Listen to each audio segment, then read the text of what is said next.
Good morning, everyone. If councillors could take their seats, we will get underway. I have apologies for absence during the course of the hearings today from Aaron Kewen and Catherine Chu, There will be occasions during the course of the hearings that councillors will necessarily need to be absent, myself included. So we will highlight those when they occur, but we will also undertake to watch back the stream of the submissions that we miss, and that's quite often when people are making oral submissions. There'll be a gem that's not included in the written submission, so I think it's important that all councillors commit to hearing all of the submissions that have asked to be heard, and of course read all the ones that haven't. So that's the commitment that we make, but on this occasion just two for a short absence this afternoon, and I'll move that, and seconded by James Daniels. And I'll put that motion. All those in favour say aye. Those opposed say no. That's carried. And we were just talking about declarations of interest when we sort of know people, are related to people, have memberships of community organisations. And so, and I sort of said that Tim would sit back from the table the other day, but I've kind of reflected on that. We're not actually making decisions when we're here. But if people just don't engage in any discussion, and on that note, I do have to say, although I can't, oh yes, I can see here that Jane Higgins, who's the second submitter, is my sister-in-law, so I do have to sort of, so I'll simply welcome her here without saying anything further. On that note, Leanne, I've got a family member in today as well, a brightly coloured. Yes, I know. So. yours is more obvious than mine. Yes. Yeah. But we'll take a wager on what colour suits we're in today. And people will belong to community groups. I've signed up to the inner city neighbourhood icon, so there'll be a few of those. So we'll just note them when they come forward. So, so on that note, could I invite Margaret Stewart to come forward?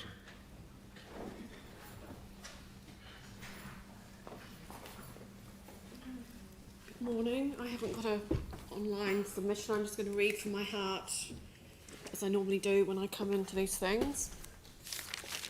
So, hi, I'm Margaret Stewart, and I live in St Albans, but very near Shirley Road, and I have raised several issues in my submission, but I'm only going to talk about one thing today, and this is, as stated in my submission, I was very disappointed to see that the rebuild of the Shirley Community Centre is still not in the long-term plan. As you are aware, the centre was a well-used, much-loved facility prior to the earthquakes for the local community, and despite the insurance payout, the centre has not yet been rebuilt.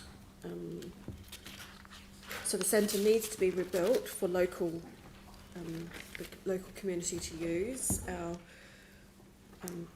part of Christchurch has no other local facilities unless we jump into our cars and drive somewhere. My belief is the council is very firmly behind not jumping in your cars anymore and enabling people to walk and bike. So expecting us to drive across town to other community centres is not the answer to climate change.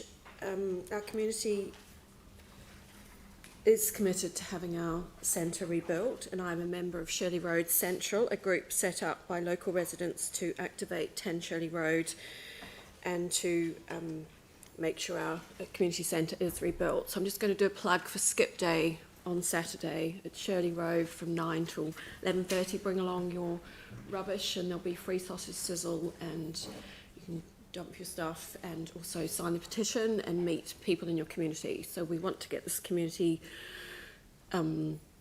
growing. A lot of people aren't even aware there was a community centre before the earthquakes because they've moved in after the earthquakes. We have a lot of migrants and refugees from different ethnicities going to a religious place to get that sort of thing isn't going to work for them, and there's also a lot of infill housing going in. So the population in the areas surrounding Shirley Road is actually going up.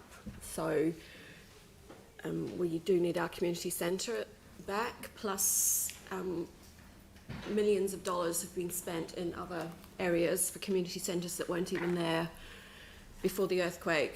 So we had insurance on Shirley Road, so I'd like to see the council pulling that money out and putting it back into the community, into an area that's currently quite deprived and being let down following the earthquake, and we'd like to build that community up again.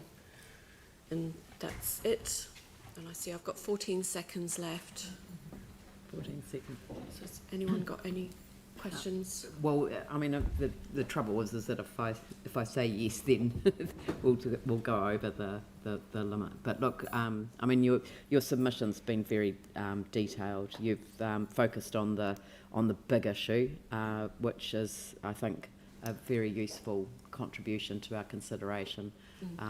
And there are a number of other submissions that we're going to be hearing on the same subject, because we have been reading through them, and so you won't be the first. Your community board has raised issues around activation in the meantime, and also around the focus on getting that centre replaced. So you won't be the last. So thank you very much. I am back on the 13th of May when the group submits as well. So if you do have any questions, save them till then. I will. I'll see you all then. Thank you very Thanks a much. lot.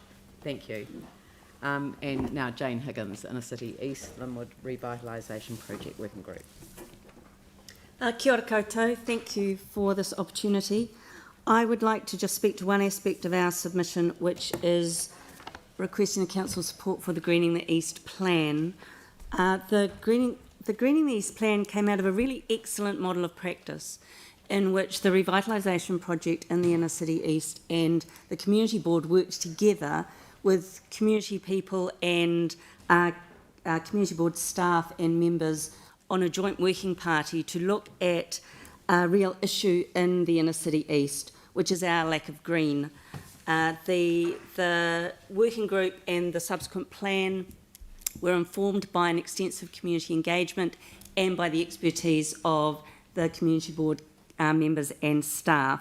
So it's a very solid plan. It was produced in response to the real issue in the Inner City East, which is that many of our streets are barren of trees, and they're very broad streets and long.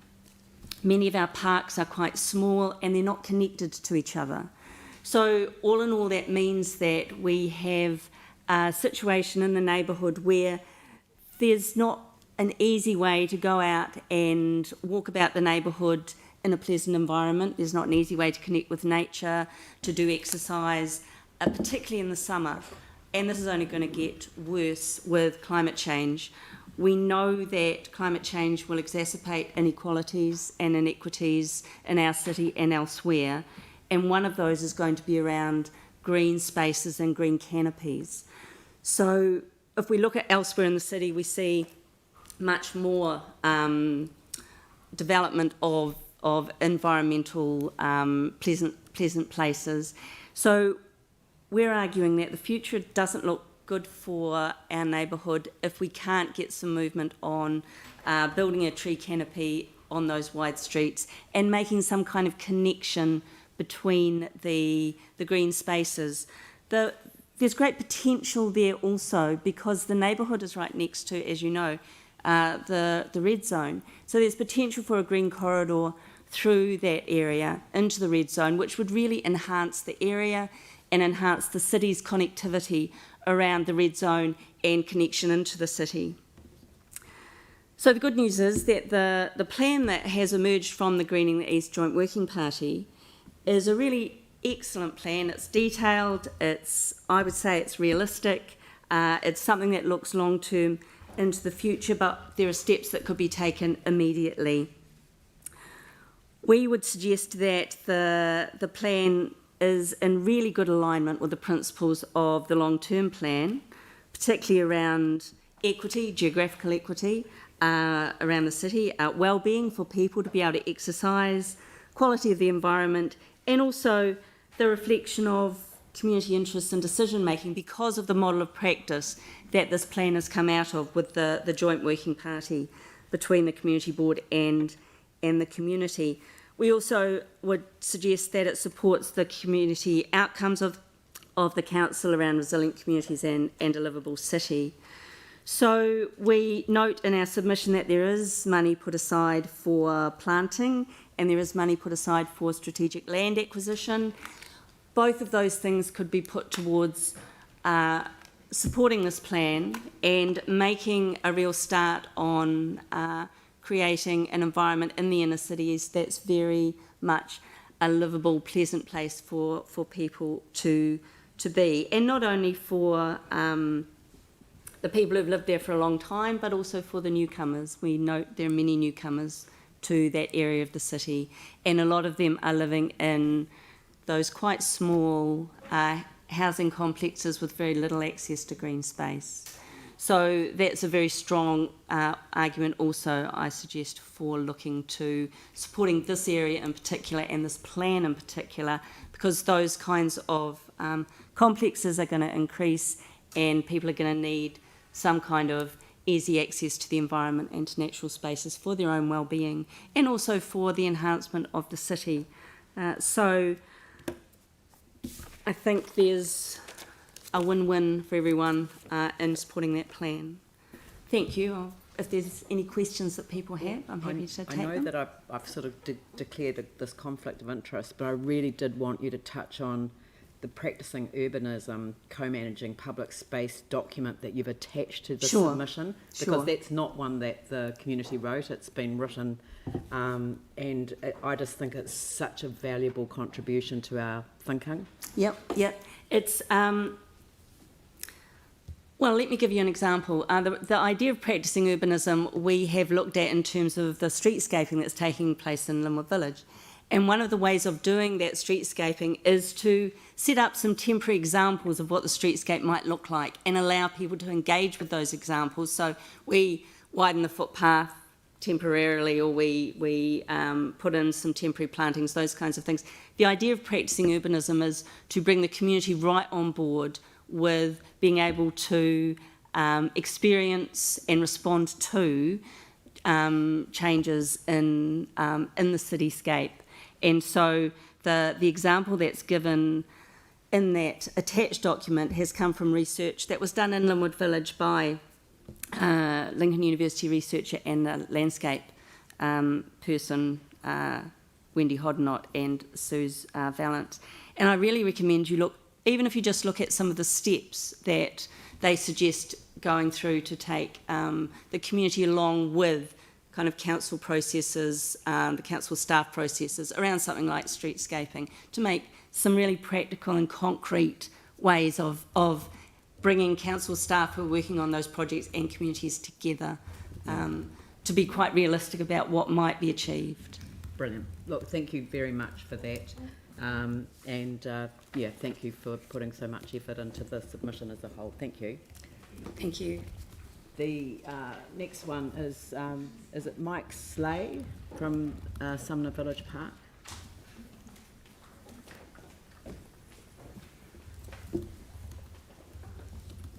Good morning, Your Worship. Morning. Morning, councillors, council staff. Thank you for the opportunity to talk briefly to our submission. I think just following on from the previous submission, what's interesting about this is Sumner, after the earthquakes, built a temporary village green, so it's an temporary urban space. And I think everyone was really surprised about the amount of use it got, and that actually put in the right place and of the right size, I think probably every community has the ability to use these spaces really well.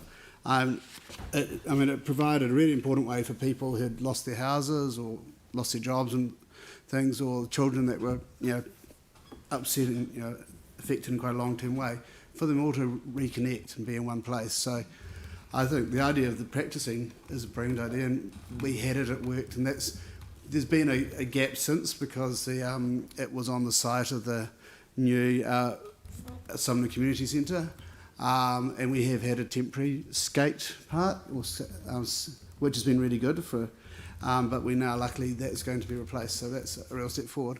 But there are people, I suppose, outside the skating community that are thinking, wouldn't it be great if we can also have a village green and restart those situations and opportunities. And so, I mean, in that regard, there has been discussion. Well, there was a site that was chosen that could cope with both the skate park and a village green, and that was after a lot of consultation. And then there was quite a bit of work put into it, and a concept design has been developed, and it's one that sort of really shares amenities as well, so that the skate park can be as useful as possible, but also the village green can be sit alongside it.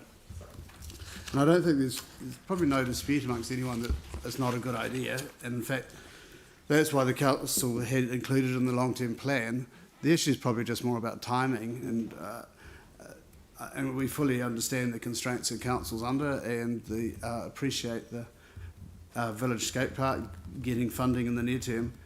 But we felt it's a real opportunity to try and do both at the same time, both in terms of potentially saving some money and limiting disruption, but also providing those benefits earlier if possible. So the core reasons that we'd put forward for seeing if it can be funding can be brought forward is one is the integration of the site, so that you have drinking fountains, shade, relaxation for siblings, parents and siblings of the skaters, but also other users. From my experience in property development and construction, it definitely will save money if you can do it at the same time, and it will be less disruptive. There's a strong ongoing demand amongst the community for this village green. And I think probably another key point is that when Minister Woods was down 2 years ago and sort of organised for land to be transferred from the red zone through to the council, she was clearly of the understanding that it was going to be a village green and a skate park, and that they both had importance. And there's also probably just a broader issue that many residents supported this Nairn Street site because it could offer these amenities, otherwise there may have been other sites proposed. So really, in summary, would we be very grateful if the council could consider if there's a way in which the funding could be brought forward for the village green to happen at the same time. Thank you. I'm just querying, whether there's some potential for the community playing a more active role in co-developing the site. I just wondered whether that had been explored in Sumner at all. That's a good point. I think there is. I'm sure it's something to be discussed again. There have been other things where community got involved in, as the area's rebuilt, but I don't think there's no good reason the community shouldn't try and raise some money and put something towards the green as well. I'm not sure how significant that'll be, but. But I mean, I just off the back of the co-design, co-create. So the purely the design, the community's been heavily involved in that. They had consultation days out in summer, and had over 100 people attend them, including a lot of young people. So I think everyone's 100% on board with that side of it. If there's any sort of co-funding, I think that's just something we can raise and see if we can in any way contribute as well. Yanni, you had your hand up. I was just wondering if you thought there was any benefit in looking at the wider area along Wakefield Ave, like a footpath or the red zone connection into the village green area. I mean, I know the site. I was out there on Anzac Day. It does seem kind of like there's a kind of missing piece of planning that looks at the red zone and the Wakefield Ave. No, that's a good point. I think everyone would be happy to explore it. I think one of the challenges will be just that there's that constant tension with car parking and things in those areas. Right. Yeah, just because even the sort of the design of things like the skate park to a certain degree was also influenced by not affecting on-road car parking and all that sort of thing, because there's people wanting to go to the library and those other things. But basically doing the village green at the same time as the skate park and maybe looking at footpaths and that red zone would be most cost effective to do it together rather than separate. People will be happy to look at that. Good. Well, look, thank you very much. Thank you very much. For Thank you. taking the Thank you for the time to make a submission. It's very, very valuable. Thank you. I've got, is it Sue Carbines? And I just noticed, yeah, so Should be 5 minutes. these are 5-minute presentations from the Residents Association. Thank you. Thank you. That's just a bit of asphalt. Right. Kia ora koutou. I'm Meg Rolston and this is Sue Carbines from the South Shore Residents Association. Thank you for giving us the opportunity to speak to our submission. The South Shore Residents Association is an incorporated society funded in 1947 and we represent the interests of nearly 500 households in South Shore. Today we're only going to speak to our main concern in our written submission. As you know, we've been coming to Council for the last several years asking for our estuary edge that was badly damaged in the earthquake sequence to be repaired. We've worked collaboratively with Council to achieve a solution that was ultimately co-designed by Jacobs and Gary Tarr of OSAL, an expert appointed by Council to assist the community's interests in the solution design. This solution was mandated by the Council resolution in 2019, titled CNCL 2019-00196, with the solution being presented to Council and accepted in November 2020.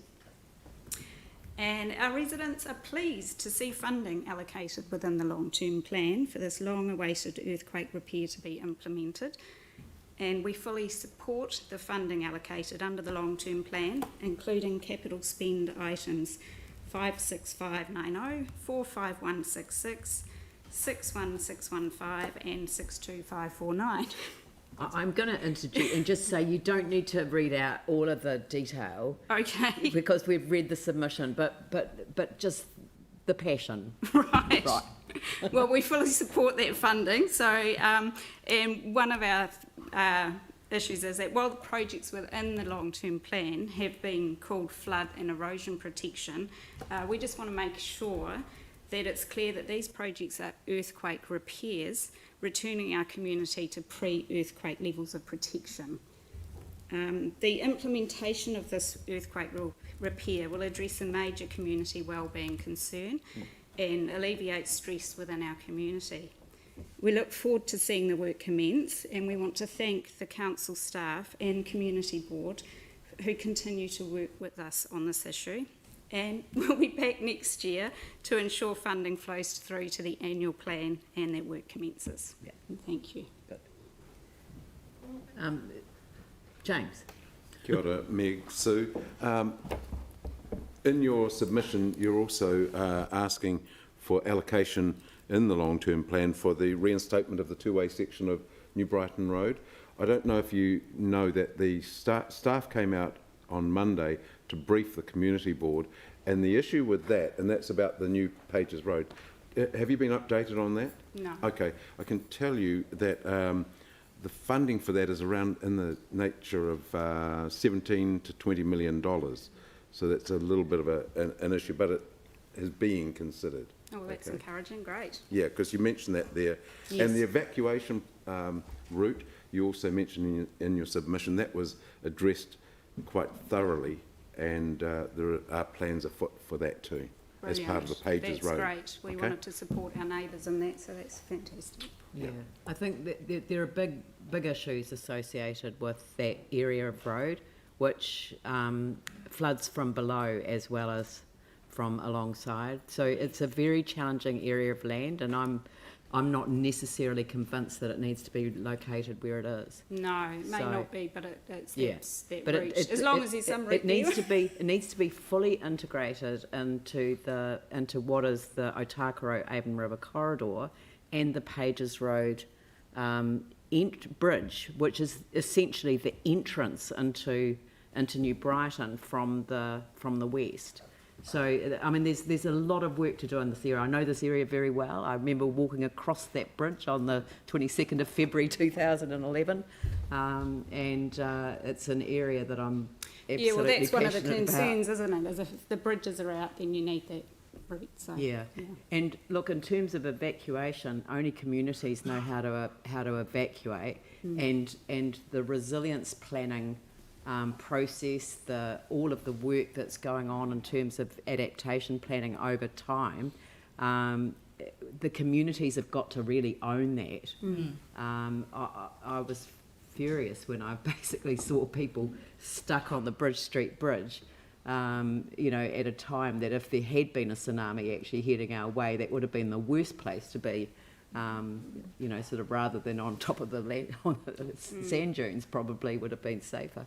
So there's a lot of work to be done, but you've raised really significant issues, and I hope you come back to say thank you.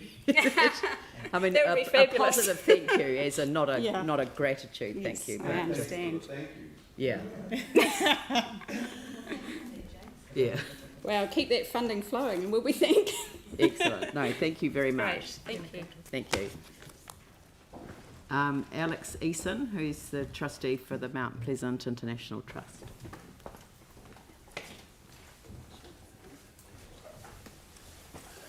Good morning. Thank you for the opportunity of addressing you all this morning. Takamatua is the bay just before Akaroa, and it is one of the pearls in the region. It is becoming more and more popular. The amount of housing that's actually increasing in the area is substantial. Nothing has been done over the last years. It's very popular for all kinds of water recreation, beachgoers, and particularly an access entrance to go over to a place called Sandy Bay, which is only accessible by boat or some kind of craft. You could swim over there, but I haven't seen many people doing that. But the real issue is the amount of parking. It's also used by school groups, especially those that go over and you have a camp at the old school grounds, school building up on the main road. And they come down, they've got a whole fleet of piccolo boats that they come down and sail. But when I see those people there, and they get support coming over from town parents and grandparents and such, there is actually not much room there. So it's one of those areas I think we should,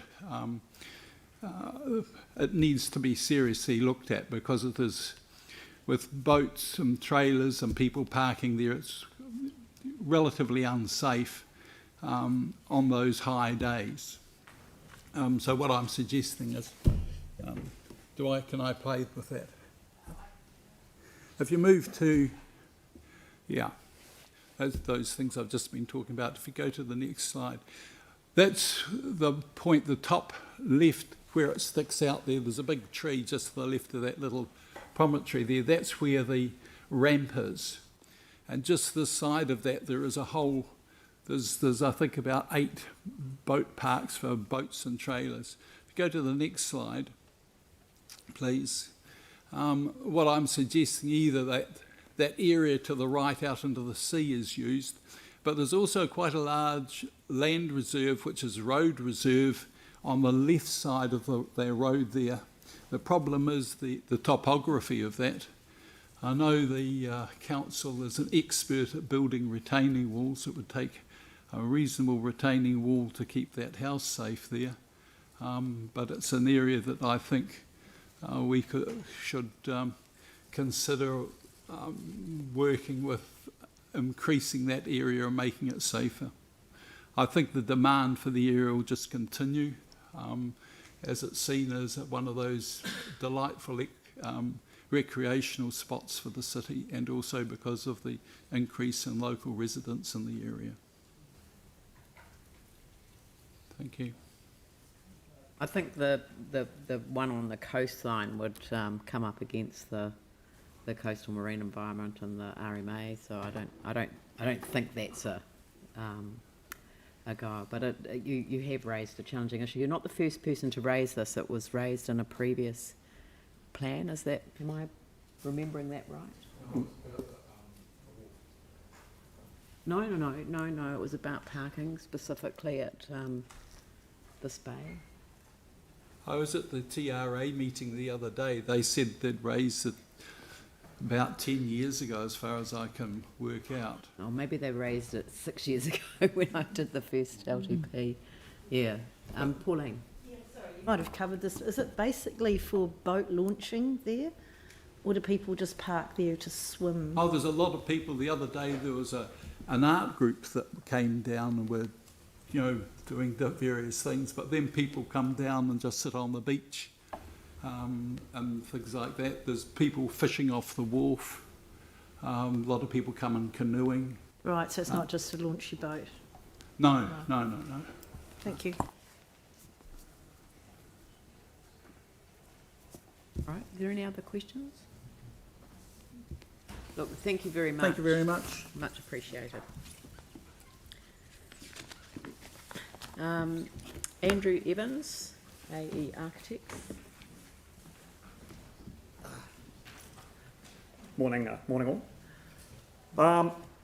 Hello, I'm Andrew Evans. I'm an architect who specialises in multi-unit residential complexes, central city buildings as well, but never mind about that. In discussion at a pre-app meeting with council staff, they suggested that the issue be brought up. The submission is to recommend that the council creates and adopts a formal policy to provide a partial rates rebate for suitable medium and high density residential complexes that get their rubbish removed by private companies, not the Christchurch City Council system. This is for fairness and to reduce clutter and problems on both the street collection and within the complex. Getting an independent operator such as Waste Management to remove bins like the larger 660 litre bins on demand saves curb space, reduces complaints and the eyesore caused by a boatload of bins both on the street and on the site as well. But currently developers are very hesitant as they or the future owners will face ongoing costs while still paying full rates. Now, since I made the submission, I actually met with Rowan Latham, Christchurch City Council Contracts and Project Lead Resource Recovery, and a council urban designer, Josie Schroeder. The council urban designers are also very keen on this bin issue to be resolved. Rowan is making headway on a much better system of flexibility for bins and wastes, but there's a lot of work to do, much consultation, and he has some excellent ideas about changing the bylaws, which are about 14 years old, but it may not be running till around about 2024. What Rowan is talking about sounds like it should solve all the issues that I'm talking about if it can pass the political hurdles. Upon thinking about it, my concern is that perfect will become the enemy of good and that perhaps an interim policy could be created so that 3 years of opportunity are not lost before the ultimate policy is made. Perhaps something like this, and I've emailed a little bit between Rowan and I on this. Firstly, it would be foreshadowed to developers and residents that a more flexible policy for refuge is coming. What Rowan is talking about is different rates for different sized bins. So if you take, say, a smaller sized bin, you pay less rates, which encourages waste minimisation. And also the ability to use big bins and to use private operators. I mean, if what he's talking about comes to fruition, it would be brilliant. It would add a lot of flexibility, but obviously complexity. What I'm thinking would be, say, that complexes that would meet the requirements, like maybe 5 units, it would be optional, and maybe more than 8 or all apartments should do it unless they can show a standard bin solution, won't create negative effects. And then they would be required to use the bigger 660 litre or compactors or whatever, communal bins, except maybe green waste. Some flexibility and negotiation should be allowed, for example, on a corner site where there's lots of road frontage.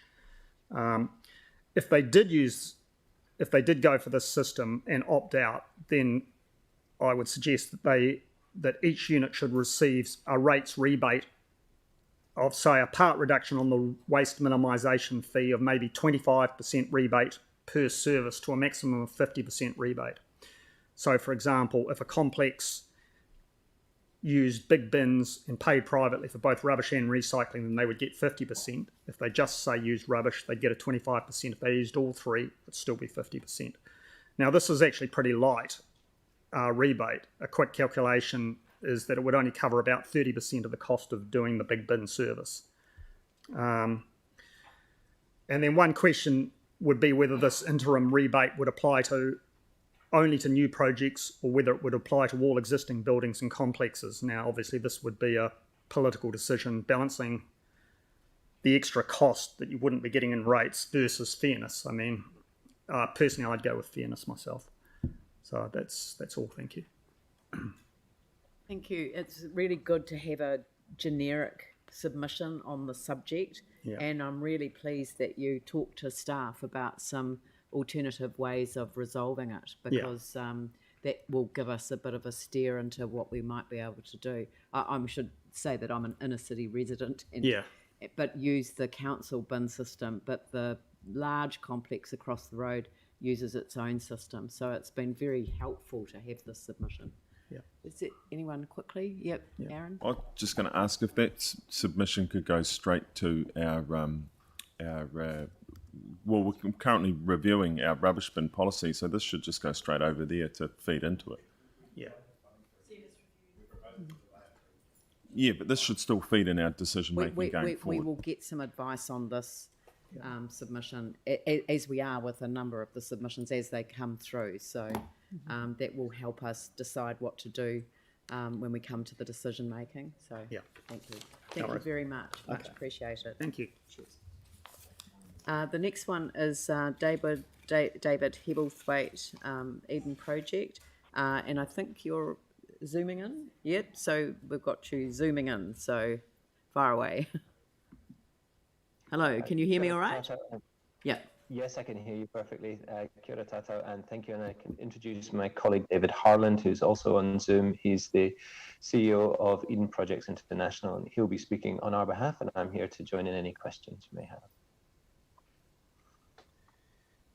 Well, thank you, and greetings from late night in the UK. Nice to see you again, Mayor, and everyone there. Thank you for this opportunity. I think we've obviously put in our plan. We've contributed to your plan, rather.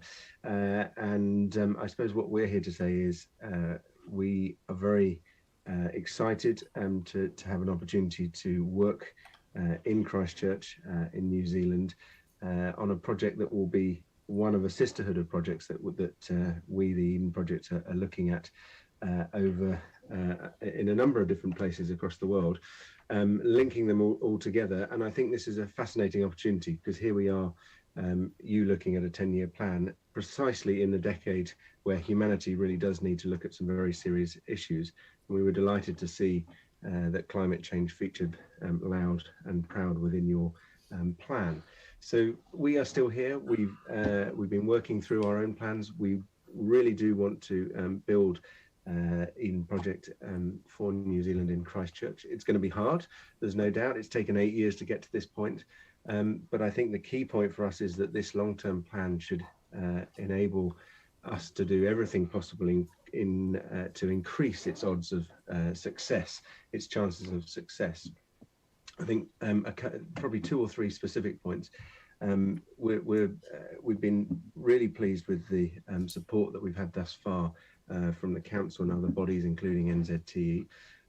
I think what we're interested to see within this plan is that we would seek further support and partnership working with the council, and we would like to engage both with the co-governance model that's being proposed and directly with iwi as well. Key for us in a project like this is, and it's critical for any project of the scale that we're talking about, would be the land tenure and the land security. And we have a license that will expire at some point towards the end of this year. And having security over the land is going to be essential, because that allows you then to seek and secure the funding necessary to do a project of this scale. I think alongside that, it's no surprise to any of you we're talking about the Avon-Okataro corridor here and the red zone land. and it would be fair to note that's not the easiest place to do a project like this. We're well aware of that. You're well aware of that. I think there are land improvements that will need to be agreed and coordinated, and references made to those within the plan. And of course, this includes things like stock banks and wastewater treatment systems, services, and so forth. But they will be an important part of any plan, whether ours goes ahead or not. Those will still be required. And then the final element that I was going to mention is clearly funding is going to be key. As I mentioned, land is going to be part of securing that and getting certainty over the land. But we have always been clear that this is a public, private and philanthropic endeavour. And we were really delighted to see that there's a commitment to looking at innovative ways of building financial resilience together, innovative ways of having partnership working along with the council and other partners. And we're looking forward to engaging on those further.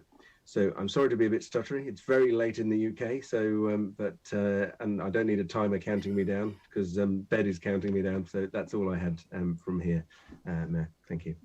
Look, thank you very much, and we do appreciate you staying up late at night in order to communicate with us in our time frame. Did anyone have any questions that they'd like to? Sarah? Just on the time frames that you would like to be moving towards at the moment? Sure. So we've just, along with colleagues and and some trustees that we have locally there, and with David, who's also on screen, we've just completed a feasibility study. It says the project is feasible from all the aspects that we expect. We're now moving forward. Over the course of the next year, we need to lock down the designs and get some certainty over those key points. So the first one is the land. This year, if we can secure that, then everything else I think can then fall into place thereafter. In terms of the eventual opening, I think you'd be looking at 3 to 4 years' time. Thank you very much. Look, thank you, and thank you for taking the time to make a submission. And a pleasure. We're all very optimistic. Thank you. Great. Right. Thank you. Thank you. The next one is Stephen Howard, Keep Our Assets, Canterbury.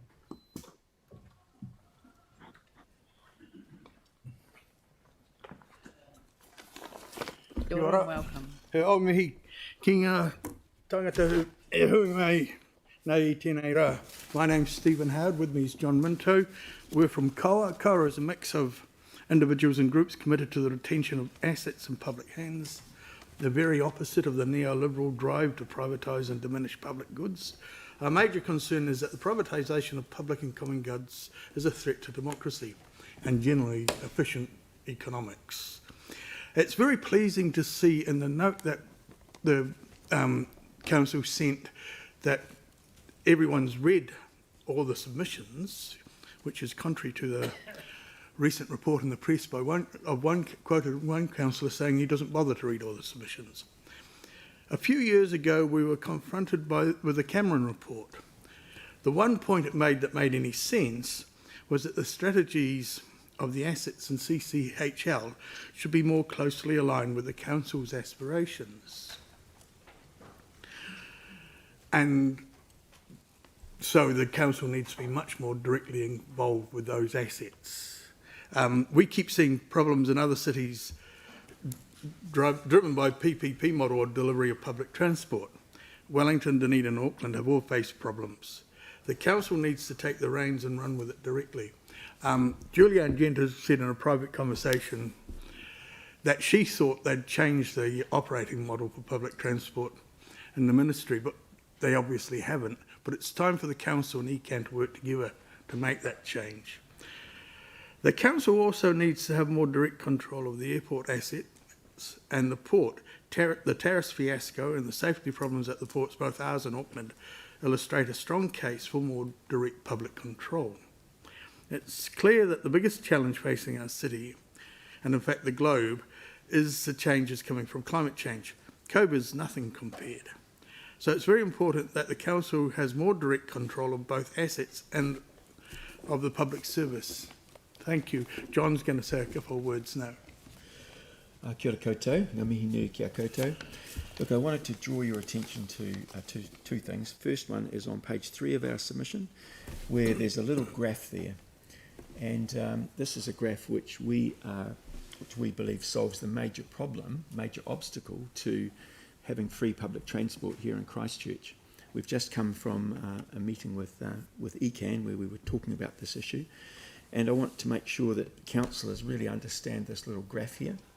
So it's comparing Auckland and Canterbury in terms of the amount of in terms of how the split is between public transport and state highways in terms of government funding, right? So in Auckland, for example, Auckland is the black bars. So in Auckland, public transport per capita is funded at almost $1,300, whereas the state highway improvements is down at just a bit less than $600. In other words, there's a 2-to-1 bias in favour of public transport in Auckland. But if you look at the Canterbury graph, that's the red bars, for public transport we've got less than $300 per capita, whereas for state highway improvements it's way up at $900 per capita. In other words, we've got a 3-to-1 split in favour of roads over public transport.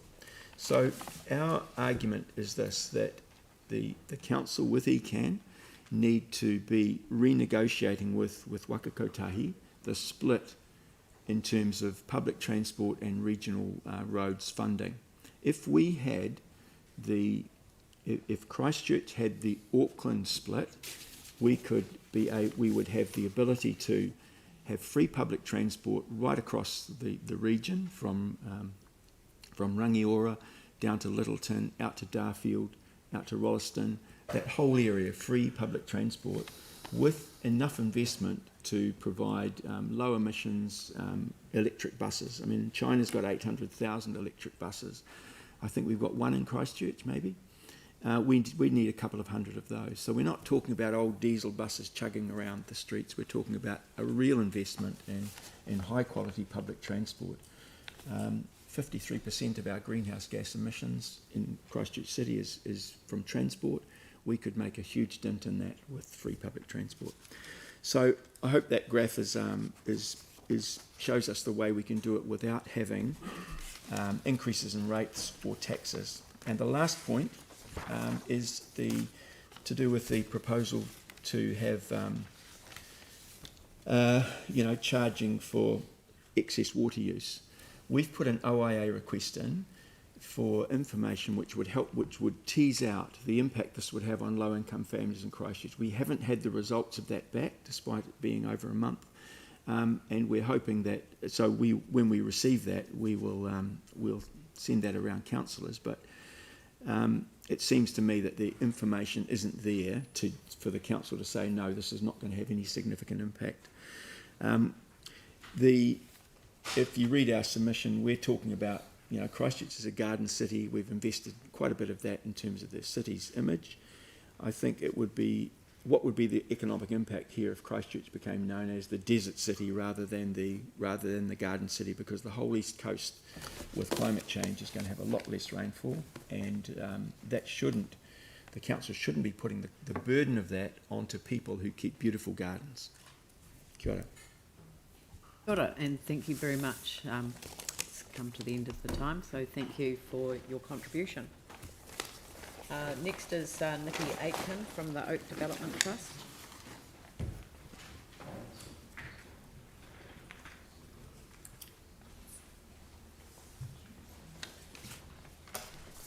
Kia ora and welcome.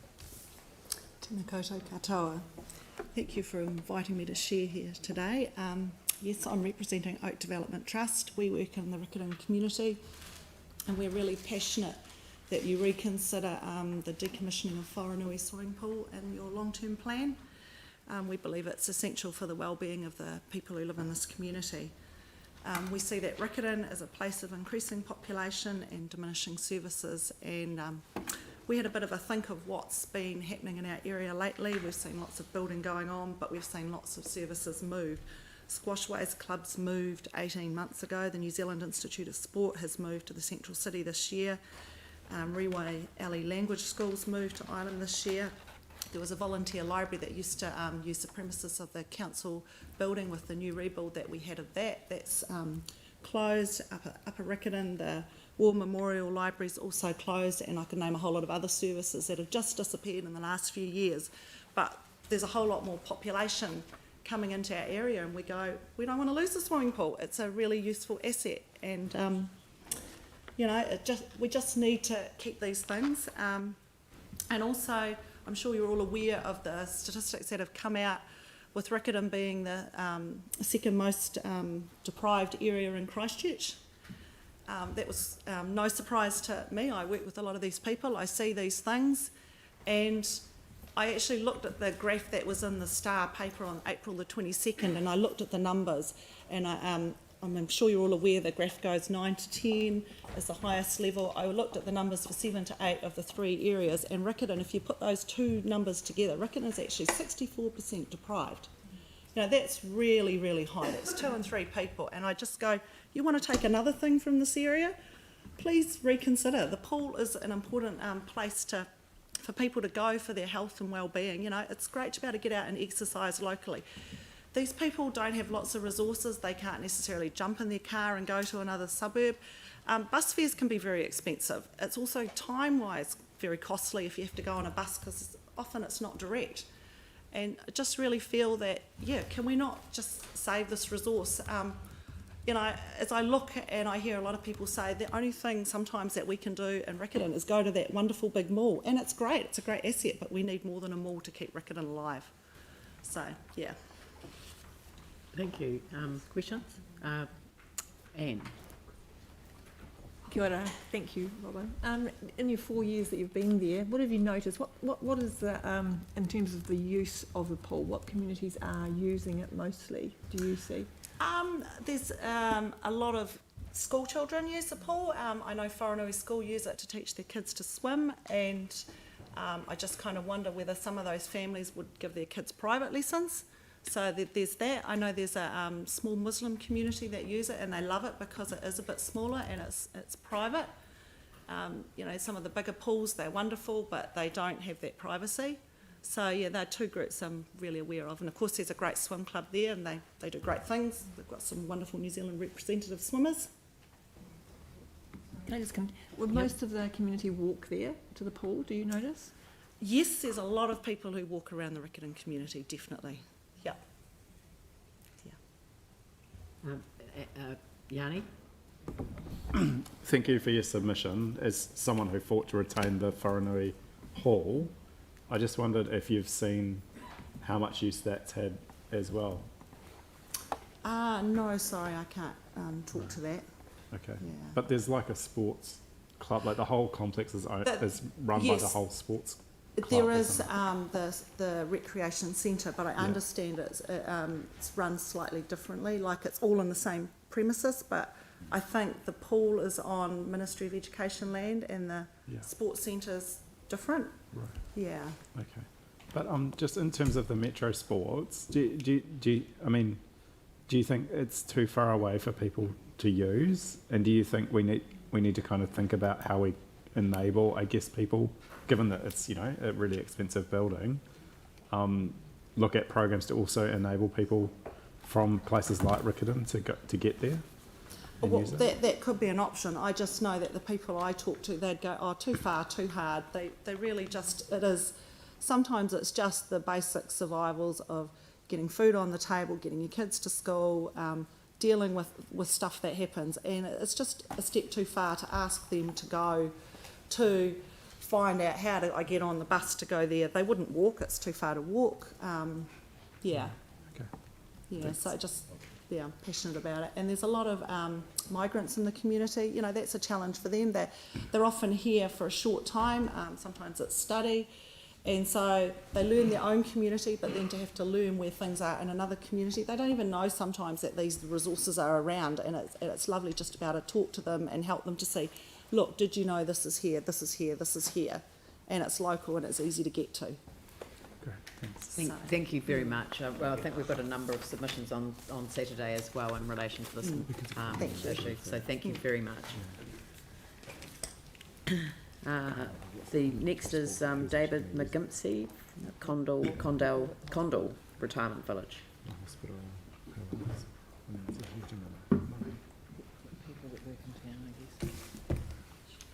Good morning. May I say just at the start that I do wear 2 hearing aids, so I hope I'm speaking at the right volume for you, and I hope to receive you. It's fine.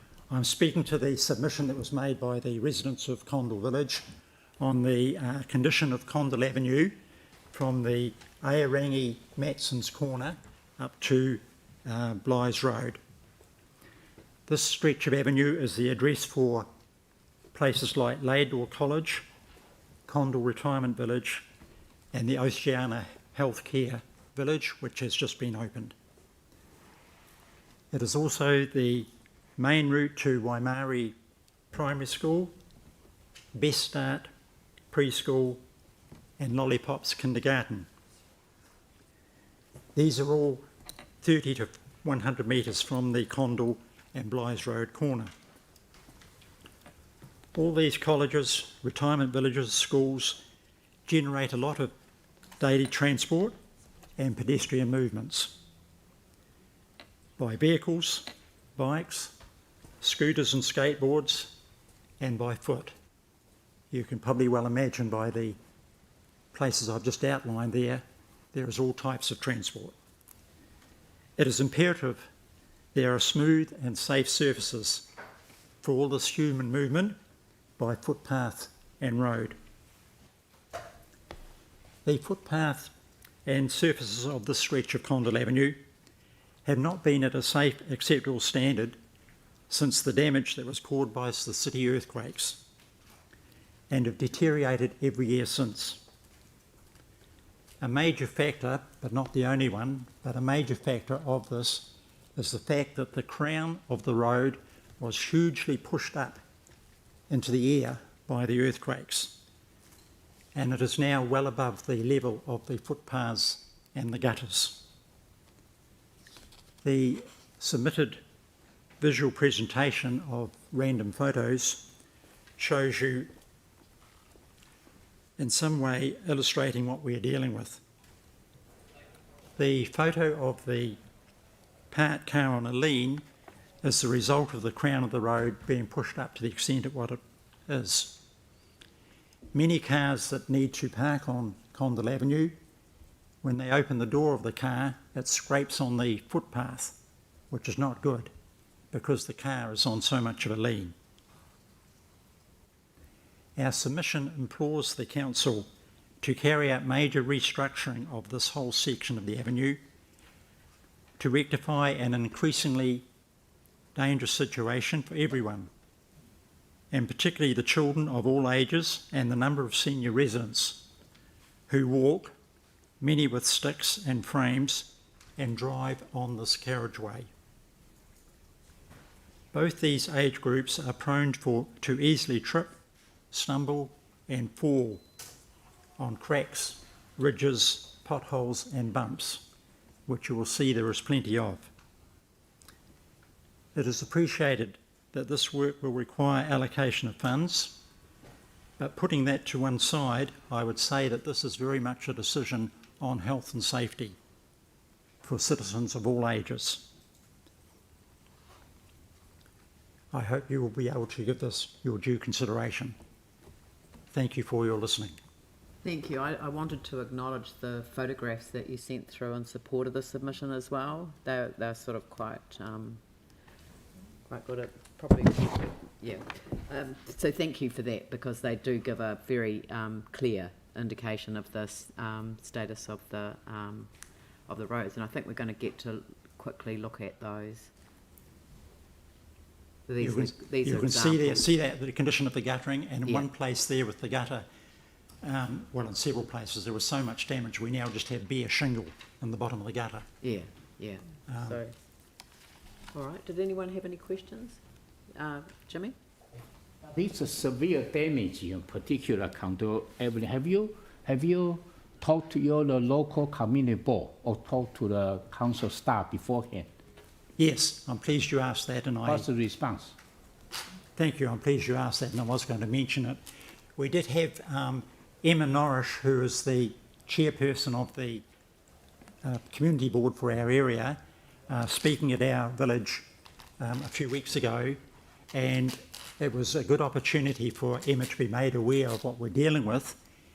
She was not aware of it, and after the meeting went out and did quite a bit of walking up and down and communicated with me later that she did not realise there was so much damage there and that there are so many people who have to try and negotiate that damage.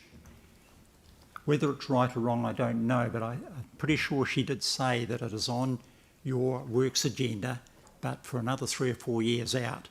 And we would contend that this is really not soon enough for the amount of people involved, the age groups involved, and the damage that has been incurred. Thank you. Look, thank you for your submission. Thank you for presenting it in a way that's very clear, and we appreciate all of the effort that you've gone to make your submission today. So thank you. Thank you. Next we have Nikki Aitken.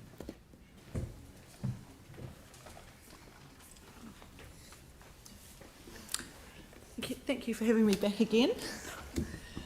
This is my personal advocation for Wharenui swimming pool. Funny thing is, on a Thursday morning, I'm usually there swimming, so I'm here today just to talk about how I personally enjoy the pool, and I've been using it since I was a student for over 30 years. Go swimming pretty much once a week, and I love it. I love it. Church Corner, it's nice and easy to get to. Has on-site parking. It's a nice atmosphere. The staff are lovely to talk to. I've made some good friends that we see each time we go swimming at the same time each week. You know, it has everything you need to swim there. I know it's not the grandest and flashiest pool. It doesn't have a spa room or a sauna or a wave pool or anything like that. But that's actually what I love about it, because it is quieter. It's not to say it's not busy, but because there's not all those other things happening on, you can get into the pool, you can do your thing, you don't have to walk a long way from the changing rooms to the pool side. Yeah, I just think it's a lovely pool. It's yeah, you can just carry on and get in there, nice atmosphere, and you're out again. And so, yeah, I'm just really passionate that you do consider it from all different levels. So, yeah, I've done my work one, and here's my personal submission. Just I'm curious around whether there's, you know, an alternative. I mean, the council doesn't run the pool. You know, does the council need to own the pool? That's, I mean, it's just an open-ended question. I'm sorry, I haven't even considered that. Yeah, If the council was happy to take that on and go with that could be wonderful. Yes, just to see that it stays in the local community, because I know you can't control everything, but yeah, that would be wonderful. Sam, did you have your hand up? Sorry. Yeah, look, I was only going to say I just really appreciated your comments on the cycleways as well. So, yeah, probably completely separate to the Wharenui pool, but I thought that was a really valid point and a theme that has come through. So thanks for taking the time. Thank you. Yep. Pauline. Yeah, look, I'm not sure if you'll be able to answer this, but the last lady said the Ministry of Education owns the land. Do you know if the council's leasing the land from them for the pool or anything about that? I don't know a lot about it, and I only heard this yesterday, and I'm sorry I didn't do any more research, but the pool is on the Ministry of Education land. It's the other way round. Sorry. Ministry of Education owns the recreation centre land. Okay. We own the pool land. Is that how it is? We're just double checking on covenants and restrictions. Right. But Yes. it seems to me that there is potential around the pool in a broader context. But I know that there are many more submissions that we're receiving. Yes, and I'm sorry, I haven't done the my swim homework club, there. I think, is leading a major submission on Saturdays. Right. Yeah. Yeah. So we can explore all of these options. That would be wonderful. Yeah. Just really appreciate that fact that you've heard what I've had to say. Yeah. So, thank you very much. Thank you. Now, we've got Ian Wells as the next one.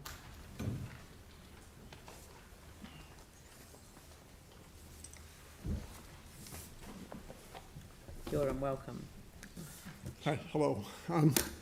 This is a personal submission, and my background is I do cycling advocacy, and I run a couple of bike rides, and all my professional background is in IT, and I also continue to support the IT community as well. And first of all, this is a long-term plan, so I'll try to, I want to address sort of the longer-term things that I see in the city. Number one is climate change. I was really pleased to see there's so much emphasis on climate change, and I would hopefully get more and more of the climate crisis issues put into our long-term plans. And as an example, I'm really impressed with just the change over the last couple of years of all the cycleways. It's really become much more joyful in the city to be able to ride on these highways, bicycle highways going around the city, and hopefully we'll get more of those in the central city as well. So yes, a big check for emphasis on climate change. My background in IT too, I'm really interested in information. As climate change becomes more pervasive and requires more and more money and resources, I think the information, how information is put out by the council becomes more important. If you can just look at the effect that anti-vaxxers, for example, have on community health and the health of all of us, I would like to encourage more analysis of what it takes to counter information that is not in our common good and common good of our children.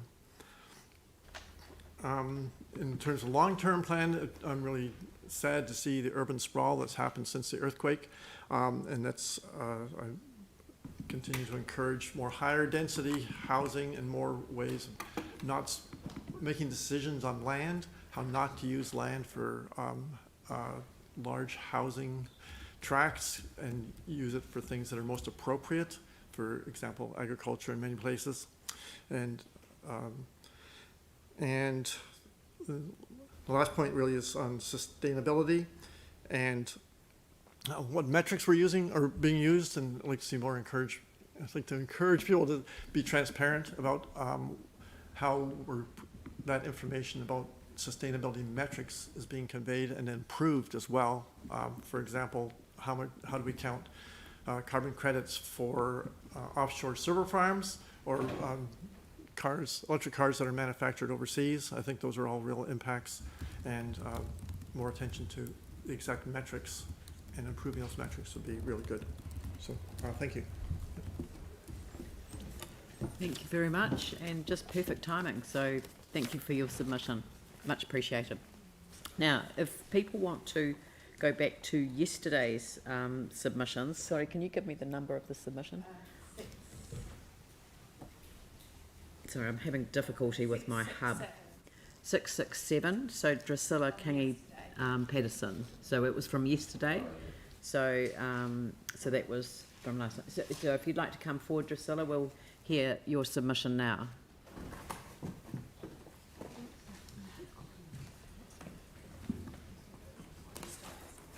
Do I sit here? Yes, thank you. First of all, I'd like to apologise, it was a bit of a mix-up. But anyway, I'll just run through really quick. Kia ora. You can sit down if you wish. Yep. Yeah, cool. I like that. Right. First of all, Green Moon Studios. The chalice in the square, we then had Fanfare, which was built and put on out on the motorway, Kaipoi. When you go past that at 7 o'clock at night, when the lights all change, that is Green Moon. And I've actually been working 8 years on a play, Santa's Lost Key, because when the moon comes out, Santa needs help. So we're on the process of doing that. That's 8 years of planning. Okay, Toa means coming out of an earthquake. We're brave. And I didn't bring it, but the logo is actually a COVID-19 robot dog, and his name's Toa, and the whole play's all written around him. Okay. I notice with regards to the Anglican Cathedral, sometime further on down the track, it may need extra funding, and it still has community support. Lancaster Park, I'm actually planning, part of it is a Polar Bear Festival for 2/27. And I've been talking to groups. My husband lived in Mercy Road for 16 years. I lived there. And Lancaster Park is really, really important. And what I'm concerned is we're going to have a generation of young people who are not fit if we have another major emergency or earthquake. So the idea is you have sports bet. What you don't know is I'm one of the founding members for the rodeo. There was 40 of us set the rodeo up in Canterbury Rodeo in Ahoka, right? That costs $100,000 a day. With this one, because it comes under the umbrella of the council, I will have to work through the council and with other groups. So I've been following what's been happening, and I'm already working on the branding right now. So that's why the polar bear is quite important. I was involved, I must admit, and I hate to admit it, the Commonwealth Games. We did round the world in 80 days with the Elmwood players. And that was the start of Peter Elliott's career. I actually did the dance with his brother. I was the girl in the boat. And then I did operatic, repertory, and then, of course, as a cabinet maker, I've gone into construction. My husband now has just had, I've been in hospital with him all over Christmas. I was looking to move over to the Templeton side or into town. He now has the early stages of dementia, so I'm dealing with that. Okay, and a lot of people are dealing with that. The toilets in the metro stop, I actually would love, if we had a lot of money, a fast rail going from the back of the bus exchange. And I actually hopped on the bus, and if you did the Lincoln run, you could have turned around and had fast rail going from the back of the rail all the way up to the hospital, all the way up. So then young people would come from Canterbury University on their scooters, catch and go all the way through to Lincoln. And the reason for that is the dynamics of our life is moving more into, you've got the cannabis industry which will grow. I'm looking at berries. Agriculture is going to be a really big deal. And how do people get from Waimakariri, all up north, over to Lincoln in a day? And what happens is a lot of them have to move. And this has been happening for the last 20, 30 years. So it was very interesting to see what report came out that was on the news this morning about the government going to fund rail. So I'll be looking at that. I did go to all the rail meetings. I think I'm pretty, other than the Templeton site, and just, you won't be able to see this, but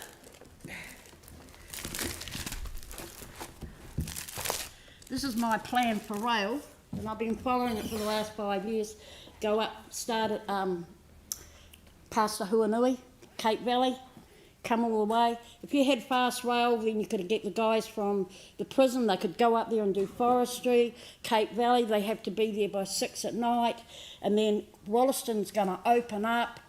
And the thing is too, what you may not realise is beef and lamb, the lamb organisation in Ashburton, they own the yarn factory in Burnside, which is the only machine for doing hemp, all right?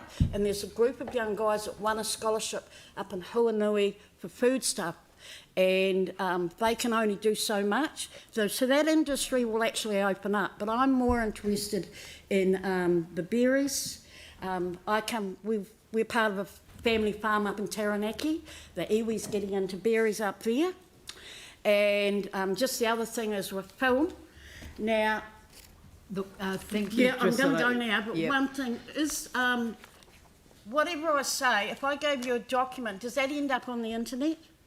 It can do if you...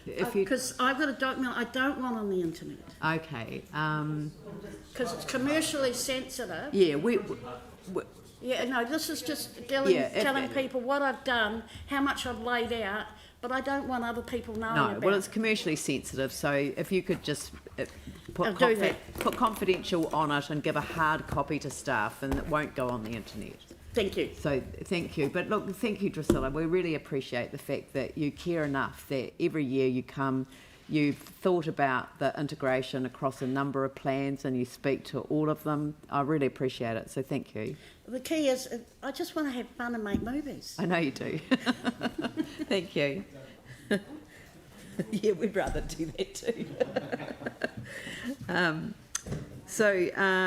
The next one is Christine Baxter, who's president of the Friends of Christchurch Libraries.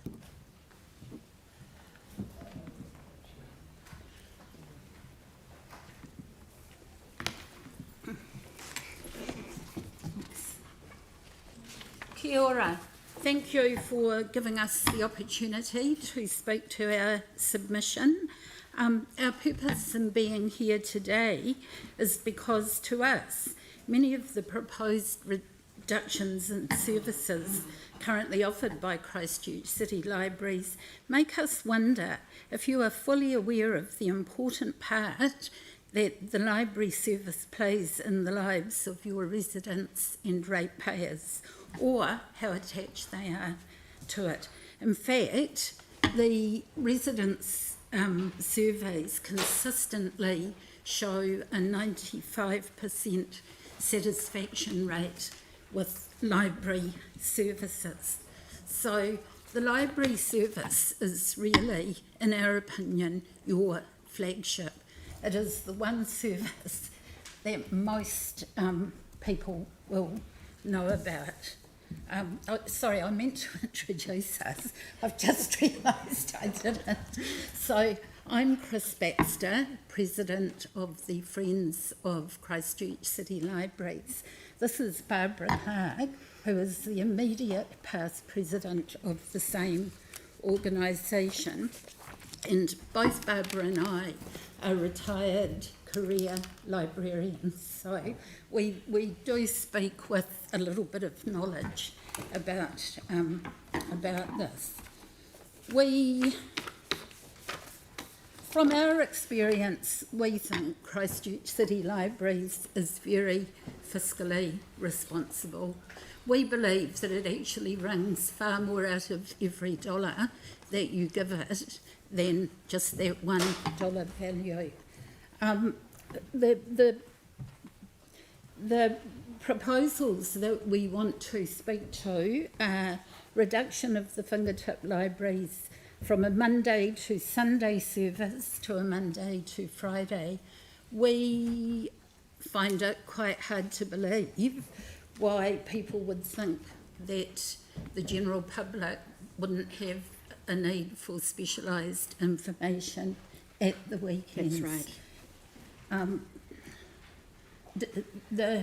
The businesses that you are very keen to see prosper would have access at a time when maybe they've got time to actually investigate, access to quality information which the fingertip library staff are able to supply, or they can direct people to where they would find that information. People whose weekday lives are full will also be busy at weekends, and they may not have time to visit a library for information, but we know that they certainly do call on fingertip for what they're seeking to find. Plus there is the Library on Live service where people can actually have a conversation with a librarian through their computers and get the benefit of the librarian at the other end of the phone's excellent knowledge. So the next thing that we wish to talk about is the proposal to disband the mobile library service when the current vehicle is retired in 2022. We just wonder if you have really seriously considered the impact that this will have on some of our community's most disadvantaged and vulnerable people. The mobile library's visit is a bright spot in the week for people who are isolated by distance or by circumstance. Maintaining this service will be a visible demonstration of your commitment to and the concern for their well-being. To disband the service might demonstrate or might seem to people that you don't care about them. And rationalising the opening hours across similar-sized libraries, this too ignores those whose lives do not enable them to fit into a neat little grid. These people are ratepayers too, whose needs deserve to be met. Consider the hard-working parent. At 6 p.m, there's the babysitter on hand, the kids are bathed and ready for bed, and the local library is open until 7. Consider also the housebound older person. They're out of reading material. At 6 p.m, a family member or someone else is home from work, has time to run them to the local library, which is open until 7. For these people, this is the golden hour. Thank you for listening. We hope that you will give favourable consideration to our submission, and we believe that all of the services currently offered by Christchurch City Libraries play an irreplaceable role in the social and economic well-being of our city. Thank you. Thank you very much. It's very poignant submission and well representing the Thank you. support of the friends, without whom our libraries would not be the places that they are. So thank you for what you do. Thank you, Leah. We have Mark Wells from Riccarton Community Church. Kia ora and welcome. Tēnā koutou, tēnā koutou, tēnā koutou katoa. Madam Mayor, councillors, thank you for hearing our submissions. It's always encouraging to be able to be part of the decision making in our city. I'm speaking to just one very small area of the long-term plan, looking at rates remissions for community non-profits and the suggestions that those rates remissions should stop at a certain kind of bank account that a community group might hold. My understanding of that remission is not a subsidy to help smaller non-profits to go ahead, but simply an acknowledgement by the city that they do good in the city. That is their purpose, that's the why they exist. And I find it very odd then that if you reach a certain size, where economies of scale kick in, where you're more able to offer services, where you're more able to make a difference, the city would stop saying thank you for that. That seems counter logic to me. Now we...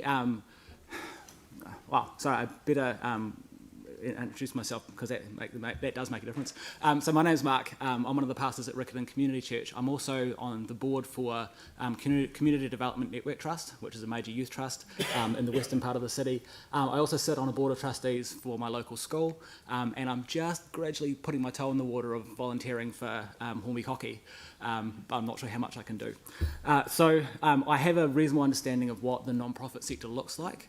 And for non-profits, we are masters at making things work.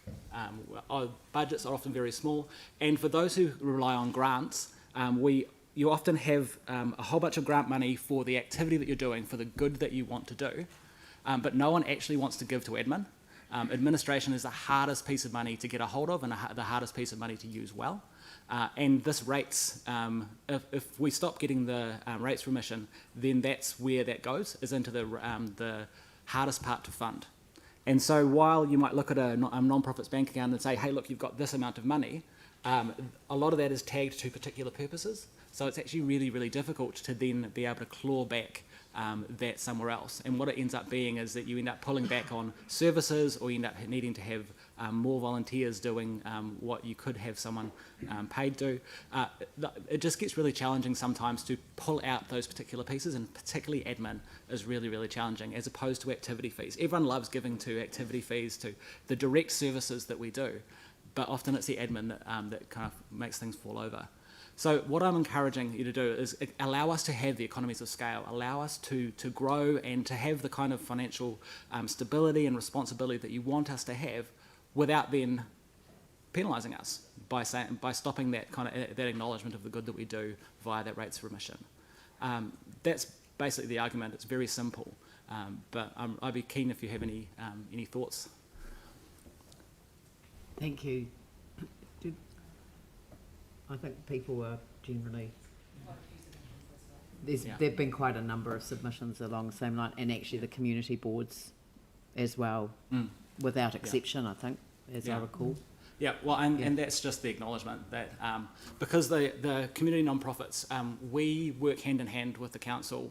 We deliver on a lot of the same goals that the council has, and very little of that actually is council funded. We really appreciate the grants that we do get, but particularly for a church, there's actually a very, very tiny portion of what we do that fits within the council criteria for funding, because a lot of it is kind of brushed over with promotion of religion. Oh, we can't fund that. So we do get a small amount, but most of it comes from our donors, our people who give.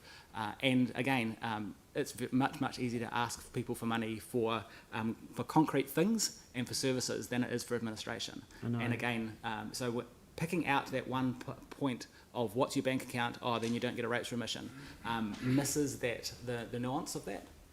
And so, and particularly for other non-profits who are much more grant funded, or they have contracts with government. Again, the contracts, they force you into a particular thing. You must deliver in this area.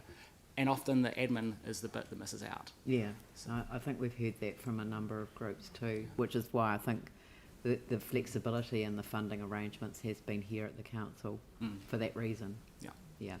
Okay, well, thank you very much for your submission. Nice. Much appreciated. Thank you. Thank you. Have a good day. You too. The next one is David East. Welcome. Had another one of our former councillors here yesterday.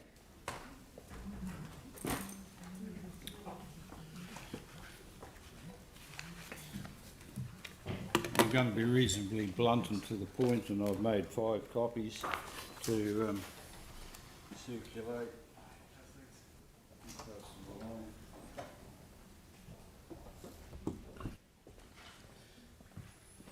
3 minutes isn't a hell of a lot of time. So I'm going to speak primarily on the state of roads in the eastern suburbs and go on record as supporting a substantive submission from the North Beach Residents Association and also the submission from the New Brighton Road Group Action Group, I should say.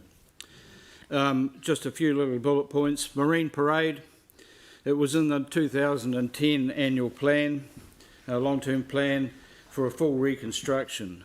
It was removed, quite rightly so, after the earthquake series. It's never been reinstated. It has leaking water pipes, rough surface, and a deteriorating deep ditch gutter. The Signet Street outfall. This regularly blocks in heavy rainfall and floods the area around Signet Street and Lever Terrace.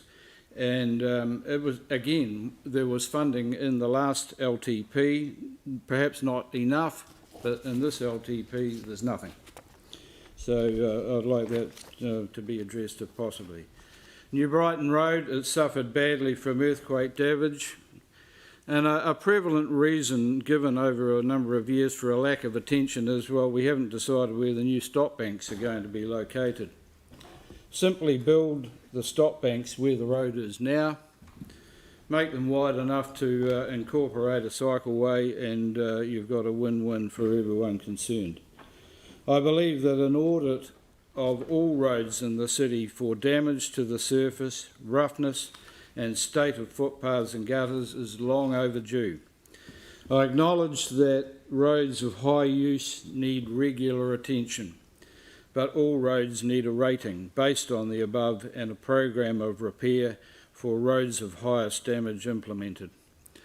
In recent weeks there's been the usual flurry of spending roading budgets, and we've had a huge flurry around the area of bitumen and chip seal on a number of our roads, and some of the photos that are covered there today show footpath damage and particularly edge to road damage that was never attended to when they've done this work.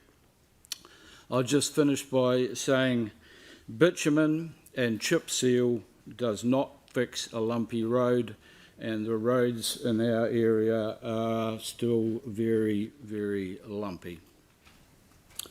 Thank you. Thank you. covered a lot of ground in the time available. Did anyone have any questions? No? Thank you very much. Thank you. Much appreciated. Now, we've got, we're running quite a bit behind time, so I apologise to the next group. We've got 3 submitters that are coming forward in largely the same space, and then one in a different area. So, but we'll run through the ones that we have. In order. So I've got Robin Schultz, member of the Broad Oaks residents community.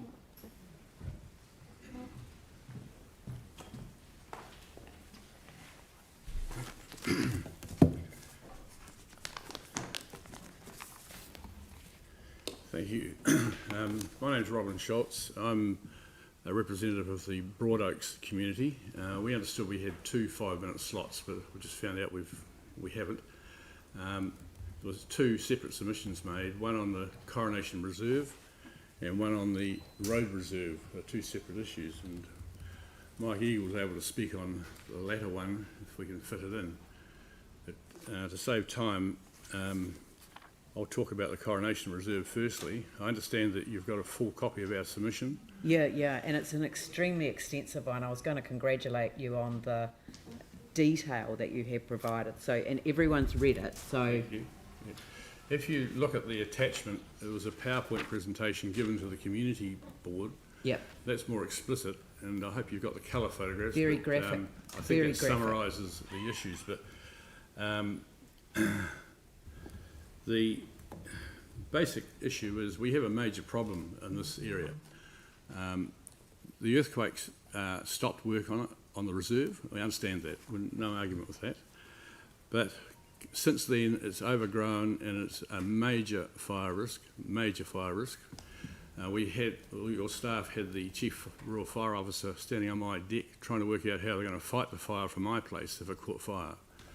12 years ago, 100 metres away, the valley did catch fire. So it is a real issue. We also have a problem with our insurance companies who we should be telling them about this, and we don't want to do that. But we need to have some direct action immediately to rectify this issue. The whole reserve is overgrown, and it's causing other issues of pests, possums, rats, defecating on everyone's property, eating their gardens, etc. That's well documented in the PowerPoint presentation. So the solution, our view, is the whole reserve needs to be addressed as a total redevelopment. Fulton Hogan gave you a pup, the council accepted it, you were taken for a ride. That needs to be rectified. In the subdivision process, they should have been doing this work that we're now faced with. 2008, the council adopted a plan to do it. Everyone is happy with the plan, might be some minor tweaks. I understand in 2008 the budget was $400,000. It's now been costed independently by the council staff, it's $950,000. If we wait another 5 years, it's going to be $1.5 million. So I think we need to collectively come to an arrangement to form a group. The residents are fully behind this.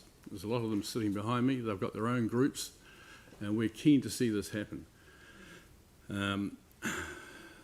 We note that the long-term plan's got $480,000 in it over 10 years. You're wasting ratepayers' money. It's going to go nowhere. In 3 years, it'll be overgrown, it'll be the same problem. And that's happened twice already. So we can't just have half the money over a longer period. You need to fund the whole thing so that we get at least the capital works done, and that's going to solve the problem. Just as an aside, this reserve's got huge potential. There's already birds, native birds. There's been tuis seen up there, bellbirds, native falcons. I happened to be in Zealandia on Saturday in Wellington. Every council needs to go and see that. It is fantastic. This is a mini one of that. We won't have predator fences, that sort of thing, but with prudent management by the residents who are keen to get involved, this is a potential mini Zealandia. And we're missing opportunities if we don't do this. The 480,000, what's in the plan, and I understand is now supported by the community board, only found this out yesterday, won't go anywhere. You need to fund the whole lot. An issue that's in the PowerPoint presentation is the average rate in Christchurch is $2,800 for the average property. The average rate up on this hill is over $7,500. There's people here who pay $12,500 for rates. So on average, it's about $4,500 per property paid every year above the average rate. We're not asking for anything special, we just want a fair suck of the salve. That $4,000 per annum for 300 lots is $1.3 million every year over and above the average rate. For 13 years we've waited, there's $14 million been recovered from this area, and not $1 has been paid except for some minor roading maintenance. So you need to keep that in mind, that we've paid our rates regularly. We want a bit back. We won't. 900,000 is not a lot of money in that context. Our suggestion is that you fund the 900,000 over, say, a 4 to 5 year period, a couple of $100,000 a year, and the staff and the community get together with a project team, and we have expertise on that hill that can help. There's one guy who owns a irrigation company, happy to put his time and money in. There's some of us got project management experience as engineers, and it'll save money, we'll get it done properly and efficiently. So that's the main part about the reserve. The road, thank you for the work that's just been done following our lobbying. The council have sealed some of the vital corners. It's a much better road now, but the rest of the road reserve needs urgent attention. There's about $500,000 worth of work which the council staff believe is fair and reasonable. That needs to be tended to. The whole area is depreciating because of the council not maintaining their own assets. So the council have admitted to us that some of it slipped through the system. Understand that. Let's get it right. Let's provide some mechanism for funding, and we can move on from there. So I urge the council to look at our submission and look at the council's own staff budget of $950,000 for the reserve and the $500,000 for the road, and I think it'll be accepted over a period of time, 3 to 4 to 5 years to get all that sorted. I think will be a reasonable proposition. Happy to answer questions. Well, but we've come to the end of the time, but thank you so much, because I think that a number of the submissions that we've already heard this morning have really focused on how the community could work in partnership with council to make things happen in a particularly focused way, based on local knowledge, and that you've really emphasised that in your oral submission. It was already evidenced in the submission and the presentation you made to the community board. So thank you very much for that. Thank you. We've got Bob Burnett.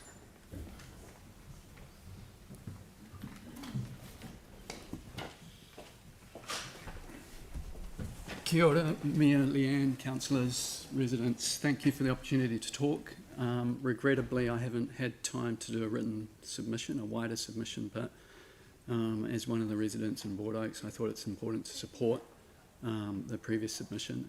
And I think after 9 years of waiting for my insurance, I'm about 2 weeks away from moving back into my house up in Broad Oaks, and this reserve is on my backyard.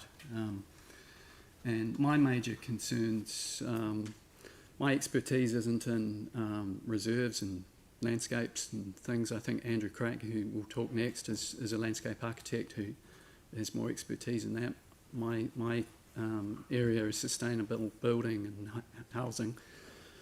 But it seems like there's a lot of things going on at the moment, and submission seems like almost a full-time job, but it doesn't put food on the table. With the changes to the building code and climate change and things. So I think this is a great opportunity to add and improve the biodiversity of this really unique area of Christchurch. There's already a lot of bellbirds in the trees. There's a lot of trees that are gum trees and that are quite invasive and actually to the detriment of other native plants. They suck the moisture out of the soil and the nutrients out of the soil. After sort of 10 years of being away from the region, I've never seen it so dry. It's tinder dry. There's a lot of rubbish on the ground, branches. They self-prune these gum trees, and there's dead bark, and it's a powder keg.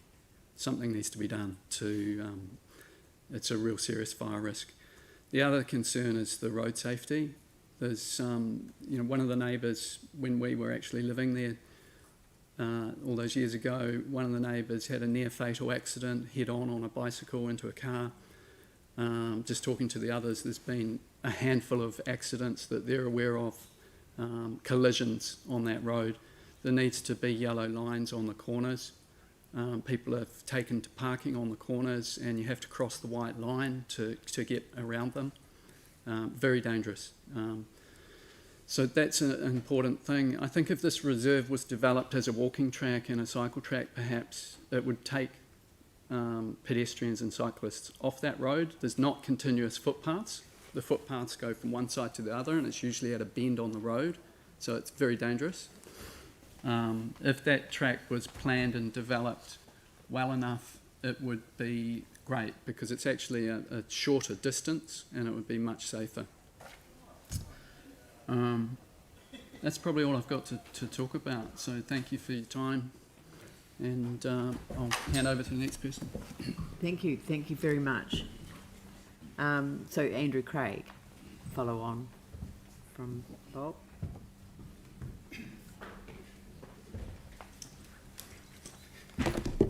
Thank you. I don't know how many of you have actually been into the reserve or are familiar with it. If you haven't, I would encourage you to go along, and I'd be more than happy to accompany you if need be. I don't want to go repeat what Mr. Schultz and Mr. Burnett have said. You've got a fairly good, clear picture of what's happening in the reserve. Even though my submission is essentially a personal one, you would have gathered from it that I am the volunteer coordinator for a group of volunteers who work in the reserve. And I just want to describe a little bit about what we do, because I believe it has a bearing on the budget allocation. So every Friday morning, our volunteers meet. And when I say our volunteers, there's usually about 3 of us. Sometimes there's 5 of us. We're all at the older end of the spectrum, mostly retirees. We work for about 2 hours, and then after that we're just, run out of energy. Our main task, and it's not very glamorous, is pulling out weeds. And when we talk about weeds in the reserve, we're not just talking about blackberry, old man's beard, agapanthus, broom, tree lucerne. We're also talking about, as already has been alluded to in previous submissions, wattles, gum trees, wilding pines. Now the council, we work closely with the council ranger, Miss Heidi Wilton, and we have a very good relationship with her, and as she is as supportive as she can be. Last year we got some funding to cut down some pine trees. That didn't come from the city council, that actually came from the regional council. And that was the basis of the funding that I've indicated in my submission. Now, since then, I've become aware of Mr. Schultz's submission and the funding sought there.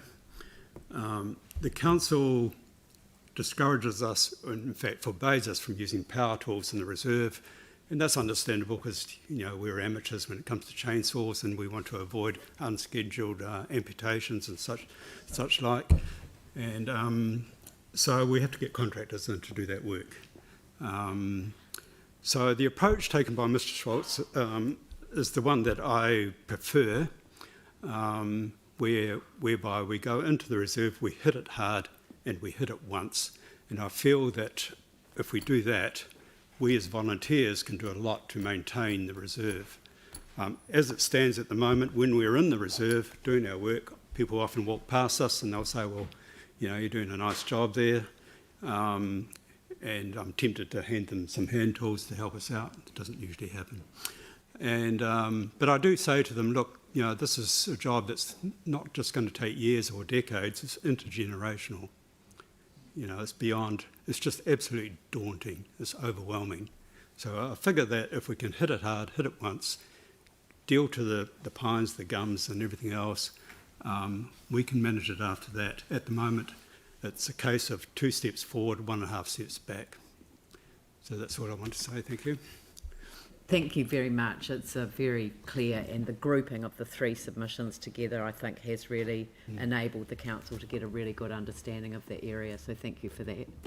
I'm sure some of us will take the opportunity of popping up there to have a look at the reserve. I mean, I've driven up there, but I must admit I have never got out of the car. And Yeah, it's certainly worth doing it, and it's pretty aerobic. It's quite steep, but yeah, worth going. Thank you very much. Very good. Thank you. And the last person before our break, which I'm hesitant to sort of say because people have arrived for the next set of appointments since we've got behind. So Eric Pawson from the Waitakere Eco Sanctuary Trust. Thank you very much. We represent the Waitakere Eco Sanctuary Trust. This is Bruce White, our chair, and I'm Eric Pawson. And the basis of our submission is that we would like to see much clearer leadership and clarity of direction with respect to the future of the Taikaro-Avon River Corridor, the former red zone in the LTP. This would really help groups like ours that have existed, or whose projects have existed for some years to deliver on the promise that is the red zone. There are 4 brief aspects of this that we've put in our submission. The first is we really do need some coordination and leadership on the question of a long-term co-governance structure to secure delivery of the objectives of the River Corridor Regeneration Plan. As somebody who's been involved in this on and off for some years, it really is rather like dealing with a fog, and dealing in a fog. Every time I think that we're getting somewhere, things seem to slip through one's grasp again. So it would be very helpful to know how we're to secure a process of decision making about long-term governance. The second is adequate funding for delivery of the plan. As we read the LTP, the first allocation of council funds is not for some years. We would like to see that brought forward to indicate that council actually has a commitment to delivering on the objectives of the plan in the river corridor. The third is that we would ideally like some clarity within council, this is a management point, as to which senior manager has overall guardianship for the vision of the delivery of the plan. At the moment, it's very hard to know whether you're dealing with engineers, planners, people in the parks department, and multiple middle managers rather than clarity at the management level as to who has responsibility and where groups like ours are to go. And the last point, the fourth point, is to respect the history of community engagement in the river corridor, which produced the plan in the first place. So the council staff work collaboratively with mana whenua and with citizens, rather than presenting us with predetermined initiatives and plans that are put out for consultation. So those are our 4 key points. I think Bruce would like to add a few words. I was going to emphasise the collaboration aspect, and I've been fascinated to listen to the Broad Oaks people talking about their wish to collaborate. So I won't go into that. I think you've heard enough about collaboration and the wishes of the community in every way. But the other thing I'd like to talk about is what is holding up progress, and put to you that the central question around the river corridor is what are the constraints that are holding things up? Because we're now 10 years on from the large quakes, and there's a lot of groups have wanted to make progress, and yet it just goes on and on. So I ask you, what are the constraints? What are the blocks that are preventing progress? And let's remove those and work together. happy to take questions. Thank you. Questions?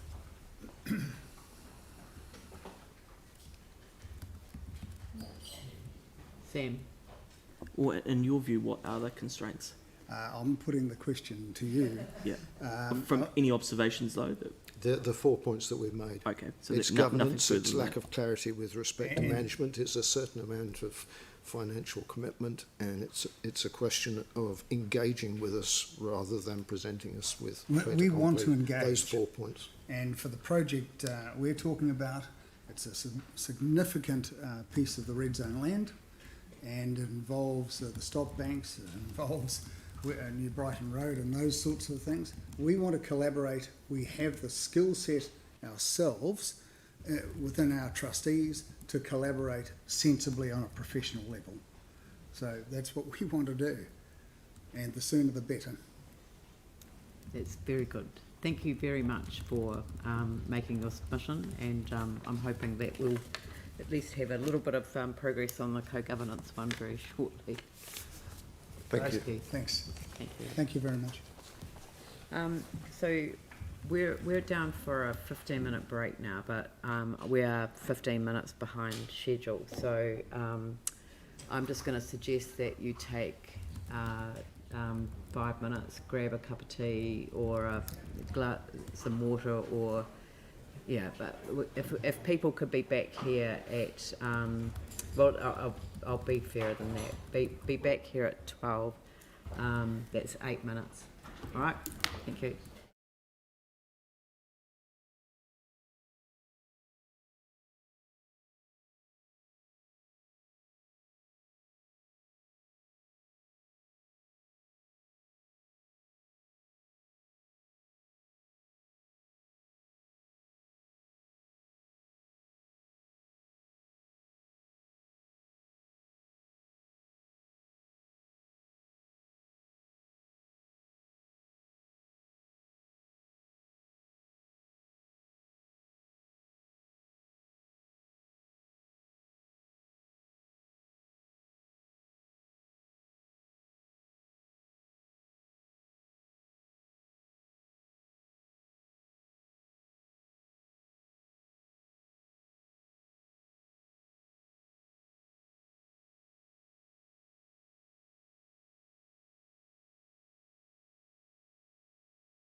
All right, that's everyone back.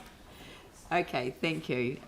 We've got Annabelle Turley, Chair, Central City Business Association, and I see that.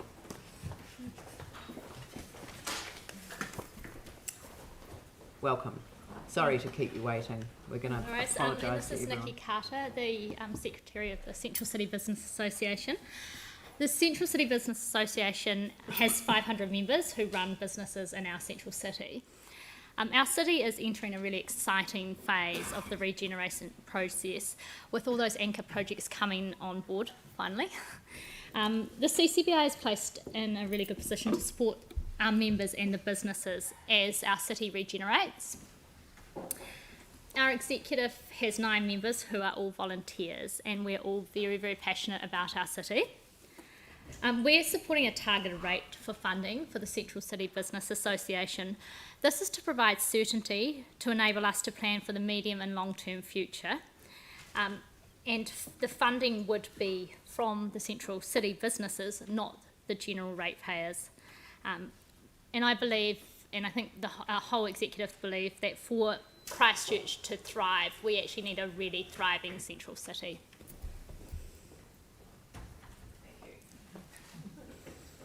Right, do we have any questions?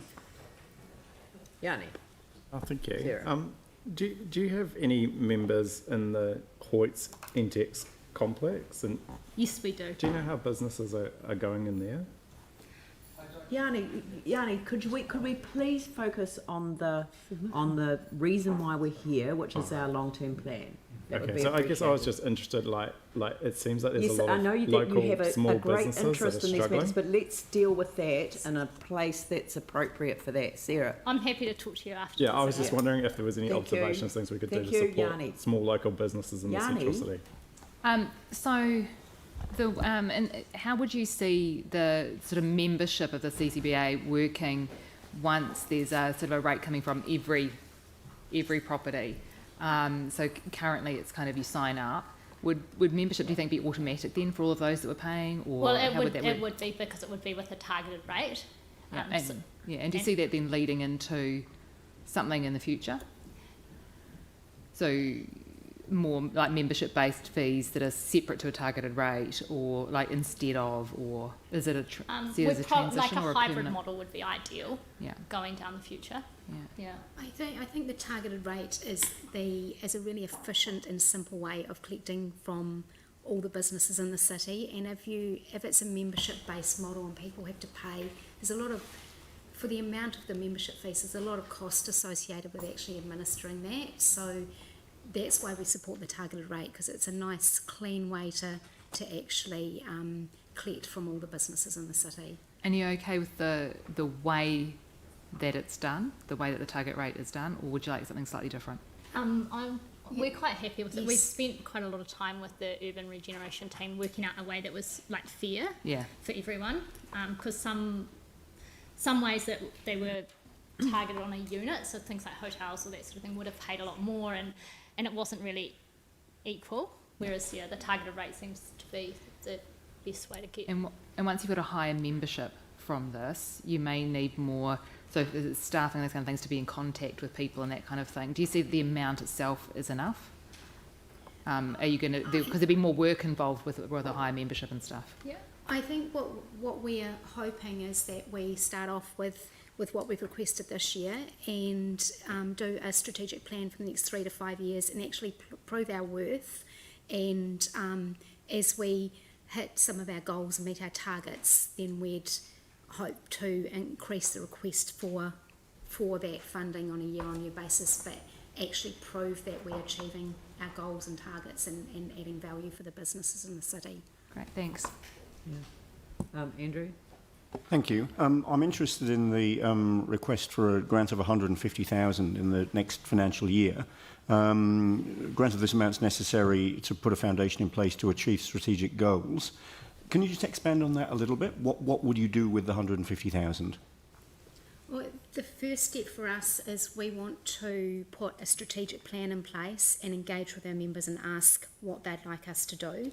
but it also means that we'll be able to put more focus into some of the events to bring people into the central city and actually drive some of that footfall and raise awareness of what's in the city now. Thank you. I think this has been a very powerful statement in here around a vibrant central city makes a vibrant city, but where that's been actually expanded and accepted is the greater Christchurch area as well. That our central city is the central city for greater Christchurch, and I think that this model of moving to a targeted rate with all of the strategic planning ahead of it, I think that will enable it to happen. So thank you very much for a very good submission, and thank you very much. Thank you. Thank you. Anthony Goff, Director of the Terrace. Thank you very much, Madam Mayor and councillors. My submission is really quite simple. I'm also on the executive of the Central City Business Association. We have thought long and hard of funding. We want to be independent and not a sort of leaning always on council for support, so that's why we're very strong on being independent, having this targeted rate. The targeted rate is actually designed on a unit basis so that it means a hotel pays the same as a blank bit of dirt. So the blank bits of dirt will pay a lot more than they might have thought, and we have no problem with that. We would like to encourage redevelopment, and even if you have a blank bit of dirt like I have on Hereford Street, you'll see we've nicely grassed it and put sprinklers on it and put lighting on it, put seats around it. So this is part of we probably do things differently at the terrace. So I just wanted to reinforce, it's very supportive of the targeted rate. We need your support to help push it through. The membership, we find too, if you put money on the table, people become a lot more interested in where it's been spent. So that's what we see is going to happen. The next thing I wanted to briefly talk about was that you've got a very small section of tram track that is not finished, and it's been put off 2 or 3 times, and I just want to reinforce, please don't put it off, please complete it. It will make a huge difference, because then they can run the trams with a trailer behind. The moment they can't run those because they have to turn the thing round, or rather just swap the loop over, but you can't push a carriage in front of the tram. So it's quite important for our future development that that small bit of tram track is not delayed and it's finished, and it will make a huge difference, particularly with our bubble opening to Australia. So those are the main things I wanted to talk about, and I'm open to questions. Thank you. And have I run out of time? I think we've run out of time, but look, thank you very much for your presentation. It's much appreciated. Thank you. Thank you. Linda Sunderland, Chairperson, Komtapari Descendants Group.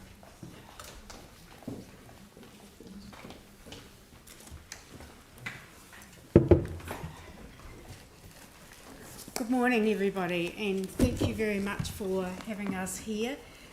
We've had 10 years of trying to work in partnership with the council, and that's why, as you can see, all the council documents, it's very hard for us to fit what we need to say in 5 minutes, but I'll talk fast and do my best. Thank you. So we're here, this is Patsy Little representing the Akara Cemeteries Group, myself as chair of the Komtapari Descendants Group, Peter also, and we want to talk about the historic Akara cemeteries. According to council documents, the Akara cemeteries should fit into Group 1 of the heritage categories, and I think a lot of people within the council don't understand that and recognise it. Anyway, we will go for it. So this is a very early picture of the Anglican cemetery. They're important because they're some of the earliest cemeteries in Canterbury. Those buried in these cemeteries built and developed the fabric of the European society on Banks Peninsula, the first formal European settlement in the South Island, and the only town in New Zealand that was jointly settled by the French and the British government. So very important to New Zealand history. There are many stories in history relevant to Banks Peninsula. and the headstones themselves give a trove of information valued by researchers and families. So they are the final long resting place of our early European pioneers, important visiting spaces for their families. And I believe that this is an old PowerPoint that has been presented. That's not the one I sent through, unfortunately. Yep, it is. It's an old PowerPoint. It's not the one I sent through for this meeting. What we really wanted to talk about was the memorial entrance. As the two groups, we have, from 2010, we wrote to Mayor Bob Parker and said we were really concerned about the heritage headstones, those of the settlers off the Comte de Paris, that was lying in pieces in the Akaroa cemeteries, and we wanted to work together with the council to get these fixed. From there on, and the council actually promised to fix 13 in 2012. We have very recently just got 4 fixed after 10 years. So the other issues that have come to being with all our work is that we decided it would be really nice to build a memorial entrance at the top of the Catholic cemetery to honour these early settlers. They are so important to our history.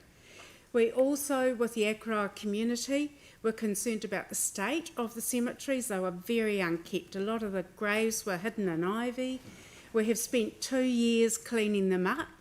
The Akaroa community has also been told there's no more burial space, and we knew that there is. And it's a shame you haven't got the proper PowerPoint, because I could have given you the plan of the large. That's what the cemeteries were like before we started. I'll just see if this is the land that we have cleared. Before we cleared it, it was covered in wilding trees, ivy. It was just rubbish and had been supposedly maintained by the council, but it hadn't. We knew that this area, this is only a small part of the area that is still designated cemetery land. What we keep getting from all these council documents is that Akaroa has to go to devotionals. Why? The community has cleared their land. They have said, this is cemetery land. Why can't we be buried in Akaroa? The important concepts are tūranga waiwai and whakapapa. For me, for a lot of people in Akaroa, our families have been buried in here since the 1850s and 1860s. Why does the council persist in saying that we have to be buried in devotional, separated from our families, separated from the town that is our town of belonging? It just does not make sense. And everywhere we go with the spare cemetery land and with the memorial entrance, we just keep hitting, we can't do this because, we can't do that because. So we keep saying, but we've done so much to help you. We have cleared the cemeteries up. We have fundraised. We have worked with the council. We have worked with the council to get interpretation panels up so that people know the history. We're at the point where we can't do anything more, and we're asking the council to come on board. And we particularly look at the community outcomes and strategic planning here, and all the lovely words that say, let the community own their own future, empower communities to make decisions for their communities. We are asking the council to please uphold these words. We have support from the Akaroa community, the Akaroa churches. The community board has just put through resolutions. Heritage New Zealand has approved this plan. They have offered to write a letter of support for fundraising for us. We have taken heritage tours in the cemeteries to raise money. We have sold wood. What more do we do? Any questions? Can I just Thank you. check? I don't know. It doesn't say the time. Yeah, no, we've come to the end of the time, so. It's a yeah. I mean, did you know?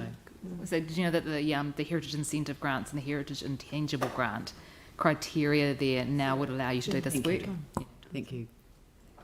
Right, so thank you very much for the submission, and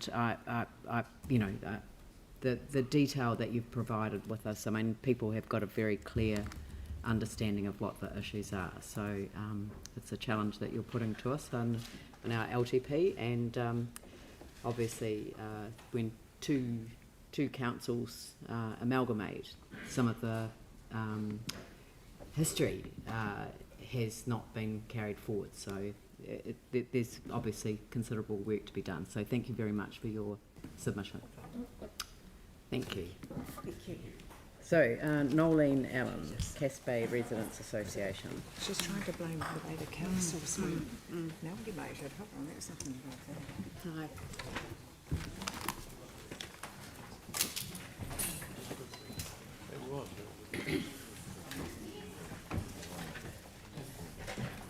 Well, good afternoon, everybody. And I guess that's a really good note to start. After amalgamation, sometimes history gets lost. I'm here to talk about the reserve in Casbay, which I'm not going to call Steadfast, and I invite you to take that name off your documentation, because that was never a name given by the community. It was given by council staff. Briefly, the history. The land was taken from the local farmers under the Public Works Act to build an armament depot for the Navy. It belonged to the Ministry of Defence, who decided that the land was no longer required, and after lots of consultation, Banks Peninsula District Council bought that land.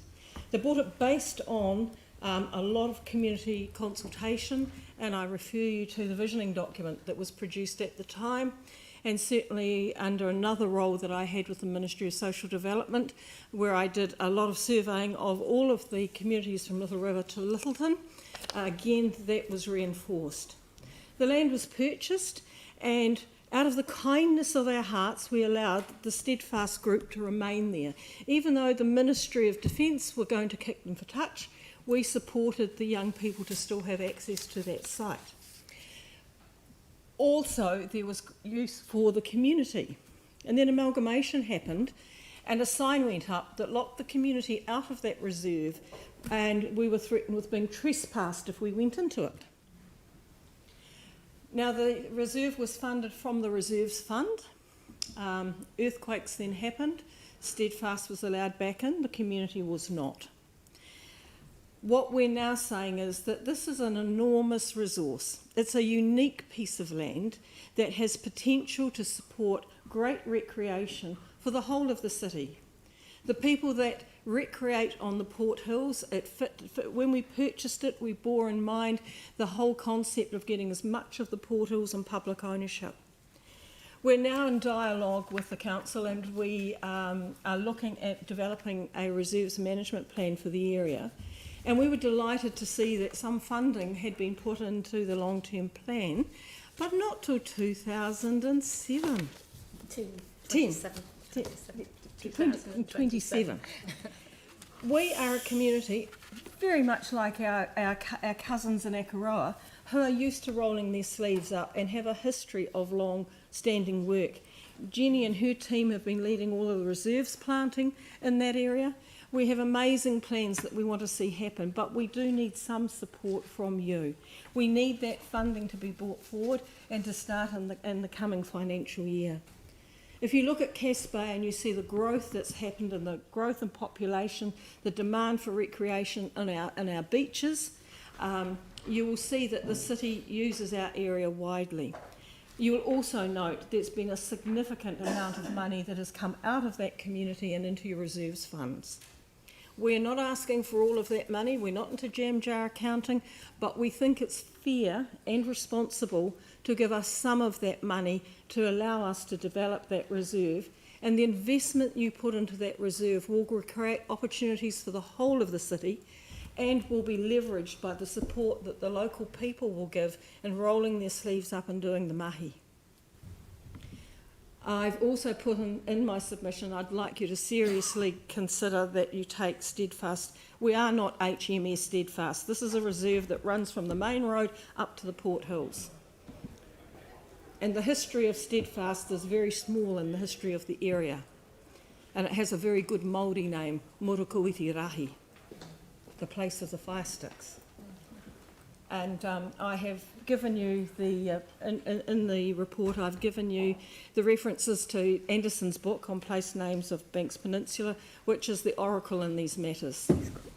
Because I understand from your staff they had issues, they were struggling with that. So I've given you the bibliography, and I can provide you with the book. So, hey, happy to answer any questions. Would really want you to consider the wise investment, bringing that funding forward and on an annual basis in the plan, so that we can work together to create an awesome resource for everyone in the Canterbury Christchurch area. Thank you. Thank you. We do sort of reference, the fact that we are Christchurch City. The boundaries, though, expand to Banks Peninsula, and so the point is well made. Until I read your submission, I didn't know the history of that area and why it was HMNZS steadfast, so HMS steadfast. But thank you very much for your submission, and obviously there's a lot of work to be done yet. Thank you. Thank you. Just give us the tools and we'll do it. Yes, thank you. Sorry. I think the next one is the Cass Bay Reserves Management Committee, Jenny Healy. I'm sort of representing, involved with two committees, the Reserves Management Committee as well as the Residents Association, as I'm the chairperson of both. So I did bring along a hat to try and, but I think I've dropped it on the way in. So I submitted on behalf of the Reserves Management Committee. Obviously we have a huge stake in what's the development of Steadfast. We've already put in considerable number of hours in the development. We've planted 2,000 trees last year. We've spent the whole summer with volunteers watering those plants so they get a good start. And in collaboration with the Whakaora Healthy Harbour group, we are looking at that development going right up the riparian area and also developing other parts. We have currently, there is a development landscape plan that's out for submission. So I did bring some along just in case you haven't haven't got those to your fingertips.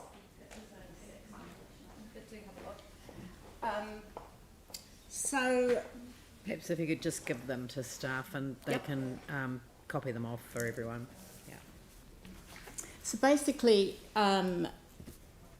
yes, it's not just the bottom bit that we're thinking about. We're thinking about the greater reserve. The most important thing to us is that it is gazetted, because this piece of land has been put out possibly as being disposed of twice in the recent past. I think the most recent time was 2018. So it's gazettal in terms of everything we do is really, really important. Also are working in collaboration with the Navy cadets. We've worked hard with them in recent months to come up with a memorandum of understanding so that we can have an equal partnership within the reserve boundary. So that was one of my things. So we are definitely having a united front between the two organisations, and there are lots of other organisations. There's the Whakaora, there's Frontiers Abroad who want to be involved in there. There's the Sea Cadets, and so there's lots and lots of interest. And that's a general indication of what an important asset this is to the whole of Christchurch. The other thing I'm talking to you about is our playground. I know that I've talked to you about it before, but we have found out that the funding for its upgrading would be pushed out. So why am I asking you to still bring it forward to, originally we were told 2023 would be the year that it might be looked at again. And the reason is that we just have so many people using that playground, but it doesn't even come up to your standard of 90% use. I'm trying to think what the word is. 90% target for condition. We've still not had things replaced which were vandalised and had to be removed. We've still not got any seating, so older residents can't go sit there and watch what's going on. We've still not got any bark, although we've been asking for this for years. We've not got our bark retained. Thank you so much for our wonderful new toilet block. That's getting lots and lots of use. Very, very practical. But there's no accessibility from the disability car park. There's no footpaths from the disability car park to the playground area. It's still rough and just grass and broken concrete. There's also, just this week I saw 2 van loads of young adults with obvious disabilities come to the playground, and they had limited access to what was available. Again, I'm asking you to make sure that we have a universal design in the next playground, that everybody has equal access. And this is so important to well-being, socialisation, everything. The community, again, they spend hours every year. We do a working bee in this area. We have watered the new plants all summer. So there is a community definite investment in this area. And so we're just asking you not to put it off again, because our fear is that it just won't happen because we've been asking for so long. Do you have any questions? No, that's come to the end of the time for the submission, but thank you very much for such a detailed submission and for all of that background. It's very helpful. Thank you very much. Thank you. Sorry, I'm having trouble with my computer, which councillors will understand. Anthony Wright, Christchurch City Council Public Art Advisory Group. Thank you. Kia ora tātou. Thank you very much for the chance to talk to you today on our submission. First of all, my name's Anthony Wright. I'm the current chair of the group, and I'm supported by Deborah McCormick, Dame Adrian Stewart, Paul Lonsdale and Carolyn Grant, who are all associated with our committee. You can see the membership up there, including council staff, so that we ensure that we are aligned with council's goals and objectives. Our particular goals and objectives are to champion, encourage and commission public works of art for Christchurch, to administer the Public Art Fund, which has very little left in it, which is why we're here.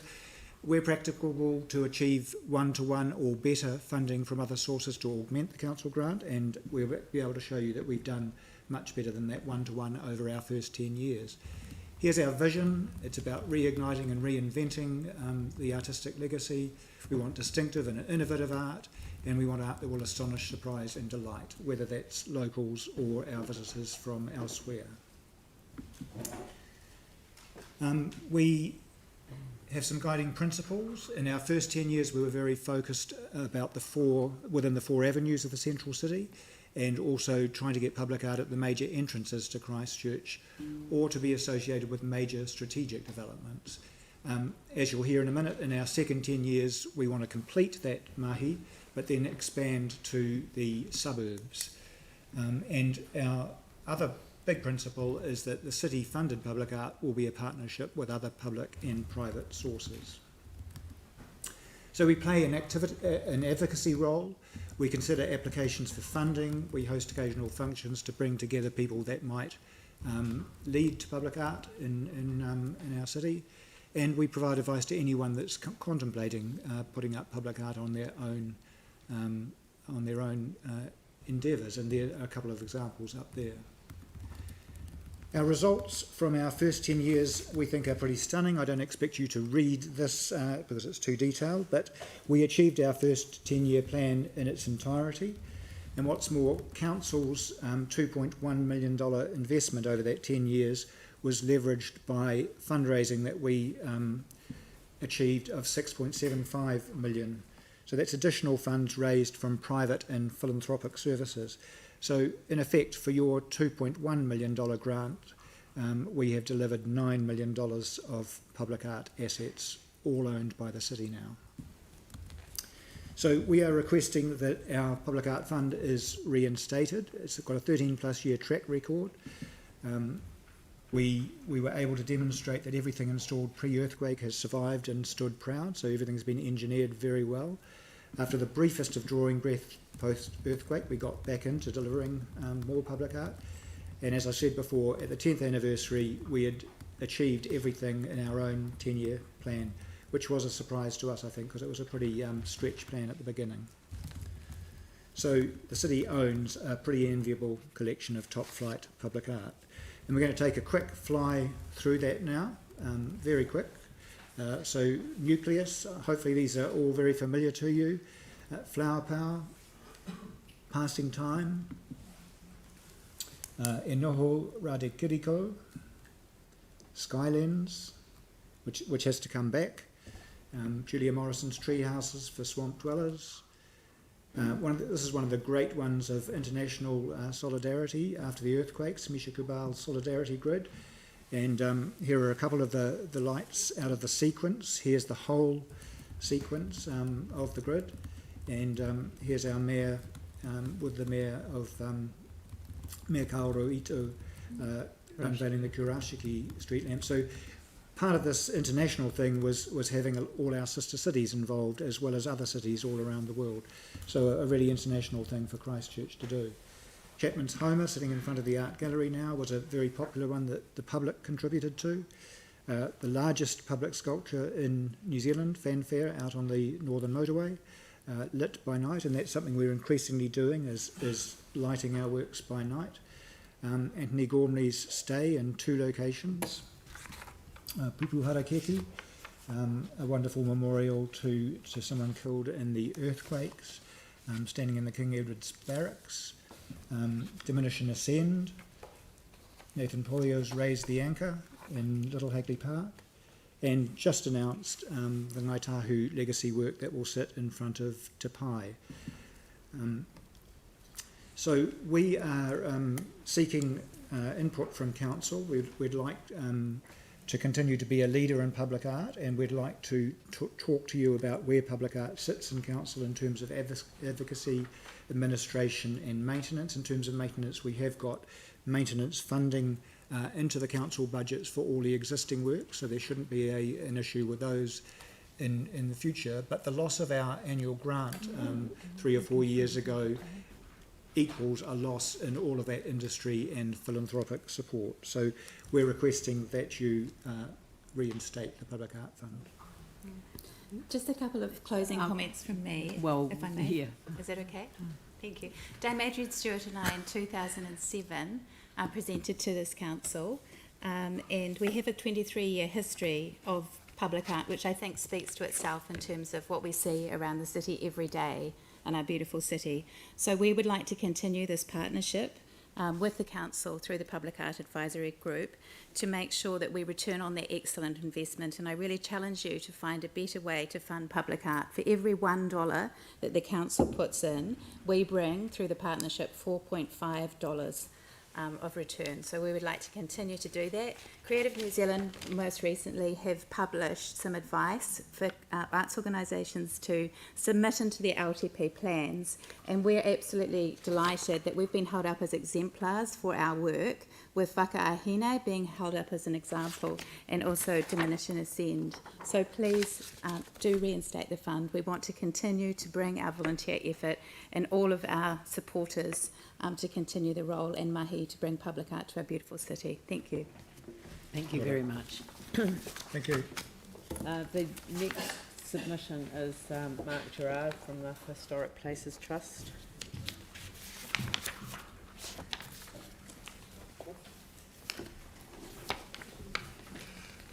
Councillors, thank you for allowing us to make the submission.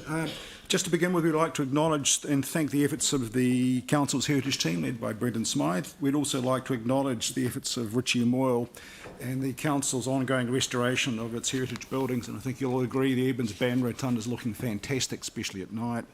I'd also like to, in addition, acknowledge the work of Linda Burns and the team who are currently working on the Central City Interpretation and Cultural Marker Program. It looks very promising. Now, moving on to the serious stuff. The Council's proposed heritage targeted rate, Strike Canterbury requests the Councils adopt the proposed heritage targeted rate as outlined in the draft LTB. For the following reasons, we think it gives you an opportunity to really work on the future of the Canterbury Provincial Council buildings. It gives you a number of options as outlined in our submission. I mean, effectively the money you're setting aside really is the insurance that was available on the settlement. The old municipal chambers, where you've already entered into a commercial relationship with Box 112, so you're honouring that relationship and bringing the building back into the public's eye. As regards the Robert McDougall Gallery, well, this has been closed since 2003, so here's an opportunity to open up what is a magnificent gift to the city. The fact that it also is part of the museum, Canterbury Museum development, and if this goes ahead, the funds secured will enable the museum to proceed to central government for request for funding, as well as enabling both buildings to host world-class exhibitions. We think this is great. They are all iconic branded sites. We also request that you adopt the recommended targeted rate based on house value, as we consider this to be more equitable. In addition, the targeted rate, especially for the Arts Centre, we need to remind the councillors we support this one. This is a $255 million world-class restoration project. It's a small amount of the total that's been spent, and we think it's crucially that it be pursued and fully restored. It will bring a large number of visitors to the central city. And I should point out, a fully open site means more tenants and a higher rental yield, and the central city will benefit. Again, we request the recommended targeted rate on house values. Strike Places Canterbury would request that the council restore the Heritage Incentive Grant to its previous level of $700,000 a year once the disbanded landmarks, what's left of the landmarks grants has been exhausted. Whilst we considered prudent that you folded the remainder of the grants, disbanded grants, into, we considered the amount of money set aside to last 10 years as unrealistic. Already with the grants being made, it now appears there's $1 million left, and with no additional contributions, this is expected to last 10 years. This is unrealistic. And at this rate, we think it'll be exhausted by 2023. The next review will be 2024. We note the Council has widened the Heritage Grant criteria to include non-scheduled items of heritage value, including buildings, movable heritage, and engraved monuments. So in other words, there will be a greater demand for this grant. The reason for this is the Council, we argue, is obliged to honour its own heritage strategy. You went to the community, asked the community said we value heritage, and you responded with the heritage strategy. Withdrawing funding, effectively, you're withdrawing the partnership you made with the community. The document refers to partnership. You're now deciding you don't want to pursue this partnership. We think you should continue with it. The other addition is the HIG, the Heritage Incentive Grant, has the character and entice owners to list their buildings, and therefore it's an important tool for the Heritage Incentive team. We should remind you that commercial heritage restoration is a successful catalyst for local economic regeneration, and we point out to them the difference this has made at High Street and the Duncan's buildings and Mackenzie and Willis. It makes a real difference. We just note on our attached documentation that we've included there as an example, in a study on Virginia heritage visitors, the heritage visitors visit twice as many places and spend 2.5 times more money per trip than non-heritage visitors. Now, another issue coming up is we've asked, considering the potential disposal of council-owned properties, we request that the councils withdraw this proposal and the council set up a full, meaningful community consultation for each property that is outside the draft long-term process. Our reasons for this are the council is proposing to use a commercial tender process for the building's futures. We've been involved in this in the past. You may recall to have a say in one building in the past, we had to register in a commercial tender situation to have a say, which, to be honest, I don't think the system was designed for that because it has secrecy, etc., etc. That's for the community to have an input on decision making. So I don't think it's appropriate. The Rolleston House could be used for NGOs if they're finding a use. One building we've singled out particularly is the Aldhurst Memorial Hall. Now this was fundraised as a government scheme. It's a practical living monument to the fallen available to serve the community, and this makes it different. It's not another building that should be sold off. You've got an obligation to the community. So I think you should involve a full community consultation before you put it on disposal list and work through the community as an example. We're, of course, fully supportive of the proposed Intangible Heritage Grant Fund and the other proposals. Sorry, you've come to the end of the 5 minutes, so I just, sorry about that. Thank you very much. No, thank you very much. You've got a lot of detail in your submission and we have read them, so thank you very much. Cheers. Chris Kisling, Christchurch Civic Trust.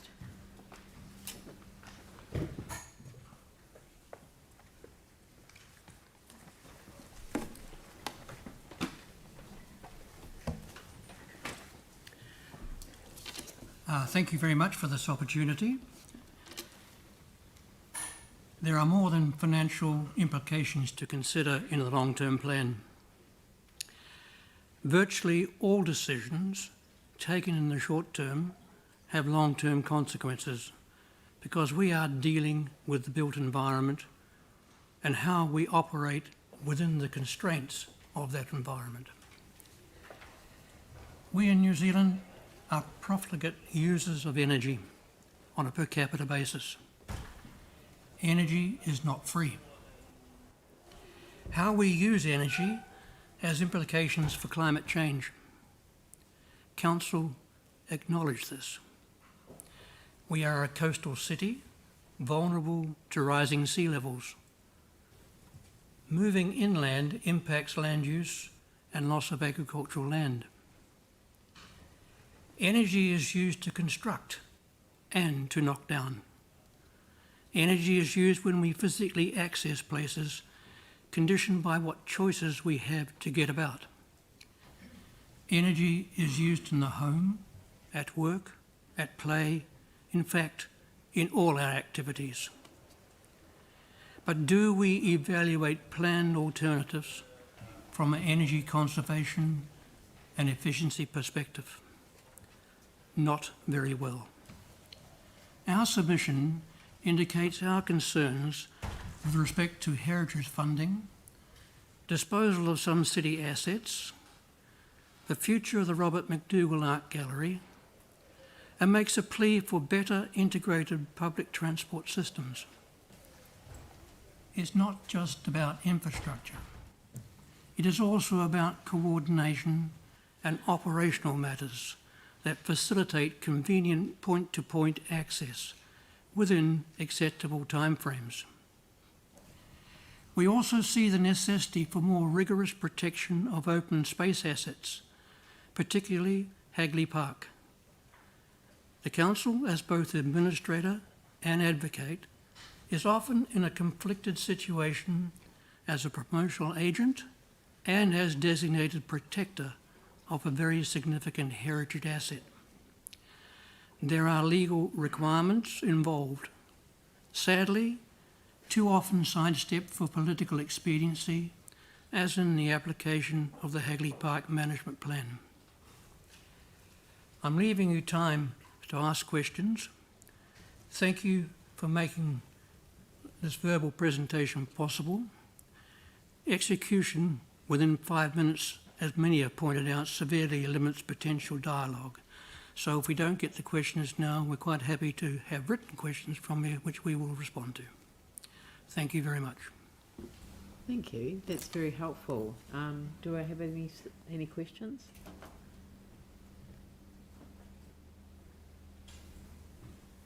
Yanni. Thanks. Have you looked at our PT Futures business case that we've put forward to central government? I haven't, personally, no. I guess I'm just kind of interested because a number of submitters, including yours, has talked about public transport. Yes. But we've already submitted the business case to central government. So if you want the timing's kind of quickly answering you on public transport, I've heard propositions that we should be making the existing bus operations within the 4 avenues. If you get on and off within the 4 avenues, it should be free. But I still say that we need, in the inner city area, we need an inner orbiter. We have an orbiter service, bus service, which ties them together quite well out in the suburbs, but not in the central city. I find walking across this central city quite difficult, given a leg condition I have. cannot use the bus services for that, and I am just one of many citizens in that situation. So it's not an either-or situation. It's not an either-or rail transport or bus transport or those types. It is the integration of those and the proper management and operation. And I could give you a lot of time on that. I think a number of us, sort of look back at the yellow bus that was provided. But, after the earthquakes, that was discontinued, and Christchurch City Council didn't have any buses to just put back into the system. So, which is why we asked ECAN to make it part of the public transport system. But as we know, we haven't got an integrated public transport system here or anywhere else in the country, actually. But you have no one authority looking after it. You've got two. Yes, but even if you had one authority, managing a ridiculous system doesn't solve the problem. Amen to that. So I want the system fixed, and then we'll have it, please. Thank you. Thank you.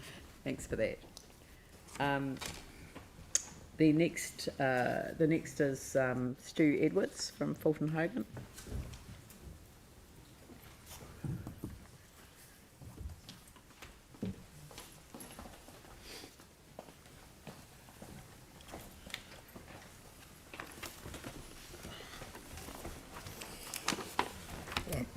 Thank you for this opportunity. Mr. Chittick will be speaking on our behalf. Good morning, good afternoon. Thank you for the opportunity for submission on the Christchurch City Council LTCCP 2021-31. I'll just summarise some of the points of our submission in the interest of time. Basically, our submission relates to the inclusion of provisions within the LTCCP that not only supports funding to be allocated to biodiversity projects to give effect to your biodiversity strategy 2008 to 2035, but also the inclusion and development of new biodiversity sites within the city. So our primary focus is on ensuring sufficient financial resources are allocated and available for not only the maintenance of existing, but also the establishment and extension of new sites within the city. An example in point is Fulton Hogan is a landowner within Christchurch City Council. To the south west has a location of a property that's 25 hectares that is currently a quarry and is being extracted on Roberts Road and next door to Islington, High. And it is right next door to a residential zone. We have rehabilitation requirements with that site that would see it just return to dry land pasture. We think there's opportunities in working in partnership and collaboration in the delivery of the Christchurch City Council biodiversity strategy and how that could actually be enhanced further and made as a public asset. There is residential land to the east of it that is zoned for development, and then would create effectively a public community facility as it transitions into rural urban fringe.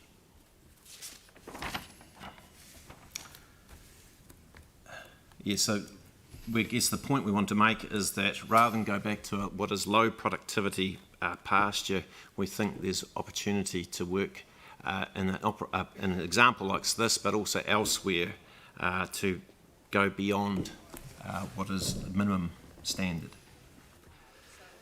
And I guess the last thing I'd point to would be that the commentary that's made within the strategy itself refers to a network of open spaces and recreation facilities that provides a diversity in the type and size of open spaces and recreation facilities to meet the current and future recreation, cultural, health and wellbeing needs of the community. Continues to contribute to the earthquake recovery of Christchurch and revitalise communities where people can enjoy a high quality of urban environment and enhanced opportunities for recreation. Most importantly, it is accessible and distributed to meet demands generated by population growth urban intensification and areas of identified deficiency. And it provides users with a pleasant and safe environment, and it enables temporary and multifunctional uses. And it recognises and provides for the historic and contemporary relationship of Ngāi Tahu with Christchurch District's lands and water resources, and reflects cultural values. So I guess that we can stop there, but I guess that just coming back to the point is we think that provision for the funding and how it is allocated is not just for the maintenance of biodiversity, but also for the enhancement of and creation of new biodiversity and recreational blends for Christchurch residents to enjoy. Have you talked to council staff about this proposal? Yes, we have. We've met with both Christchurch City Council Biodiversity and Recreation team, as well as Environment Canterbury's team too, and they have good support for a concept like this. And was it recommended that you make a submission to the LTP? Yes, I mean, it it's was. very good. I mean, I haven't heard the concept before, but and I have looked at some of the usually when we're having someone at the end of the table telling us about quarries, it isn't quite like this. But in terms of what I've seen, it is precisely the remediation that you've described, which is low value pasture land, and nothing of great significance in terms of community amenity. So this looks like something we need to investigate. Okay. So we will.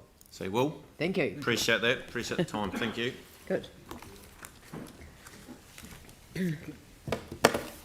Next one is Ryan New Zealand, Anthony O'Donnell.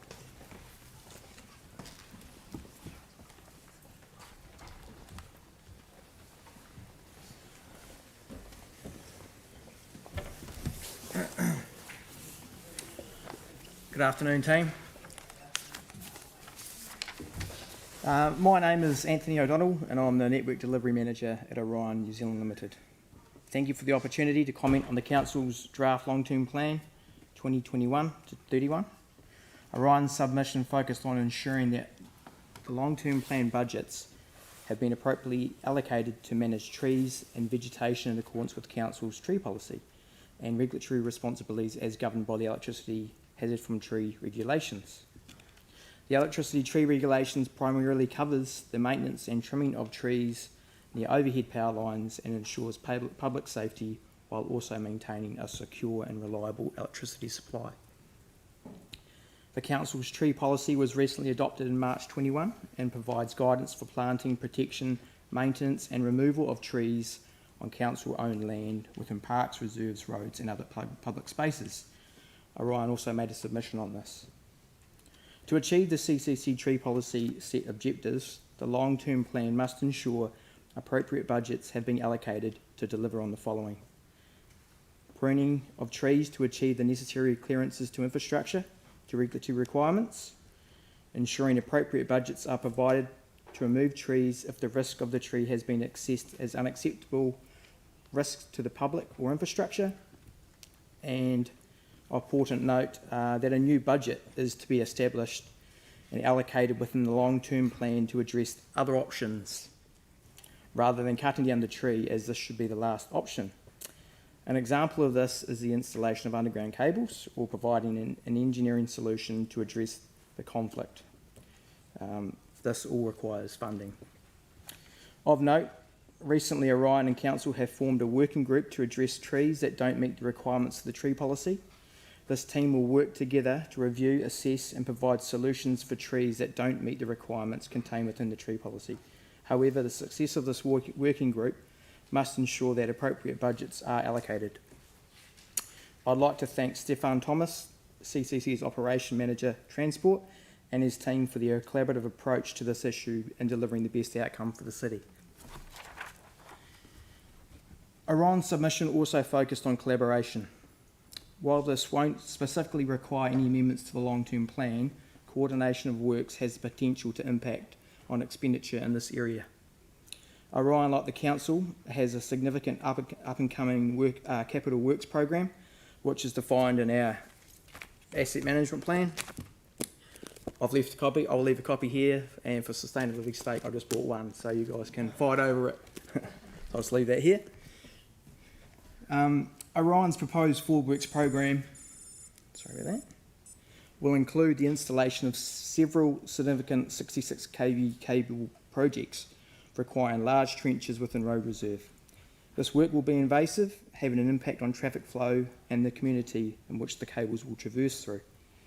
Due diligence of the first cable route is currently underway from Sydenham to Bromley, with the delivery of works to begin in 2023. These are sub-transmission cables that will supply between large zone substations. Coordination and collaboration with council is essential to increase efficiencies and reduce project conflicts or rework. A coordinated planning approach on council on road resealing projects, cycleways, 3 water infrastructure upgrades is required, so to avoid or lessen the impact in the recently sealed roads or roading projects. We have initiated early discussions with council on that, and they're very proactive in their approach, which is great. As a quick update, the Belfast to Preston 66 kV cable project is progressing well.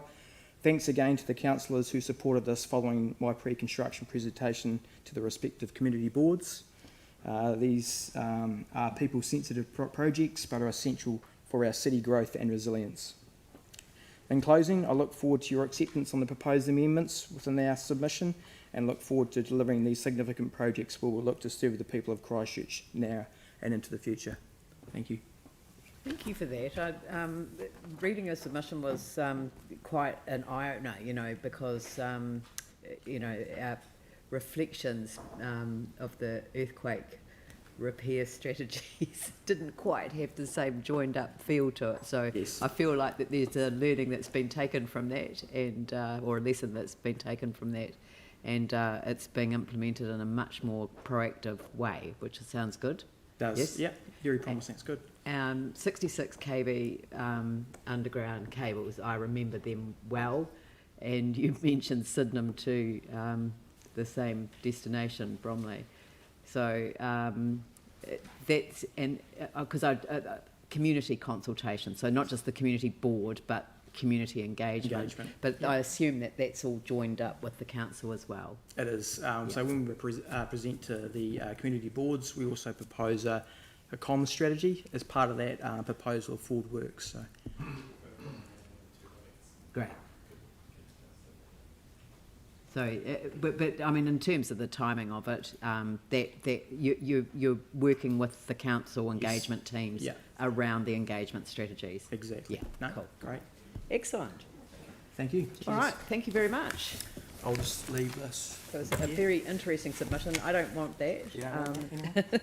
Nothing personal. I'll leave it at the front. I'll read it on an electronic form. Good bedtime reading. Megan Thompson, Activities Manager, Burlington Retirement Village.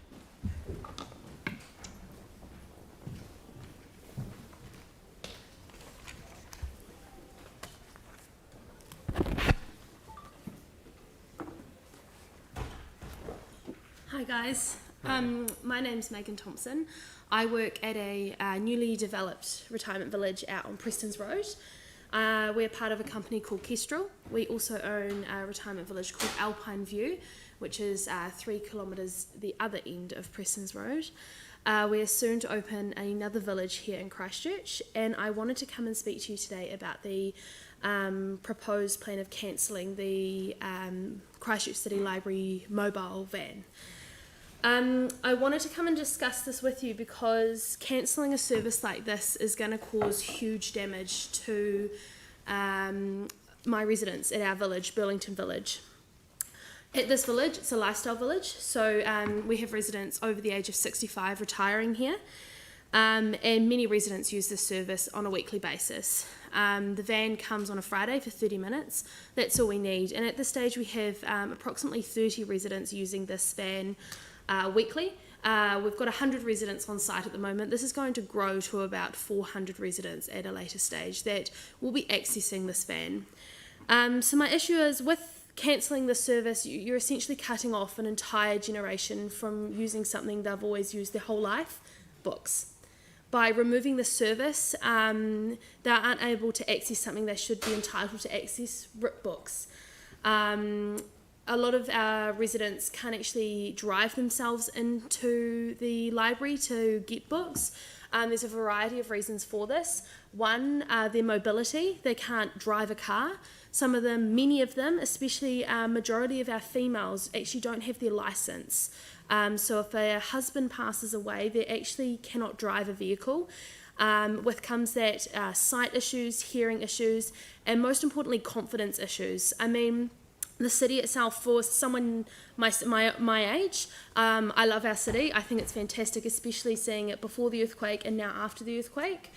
For a lot of residents, it's unrecognisable. They don't have the confidence to use GPS on their phones.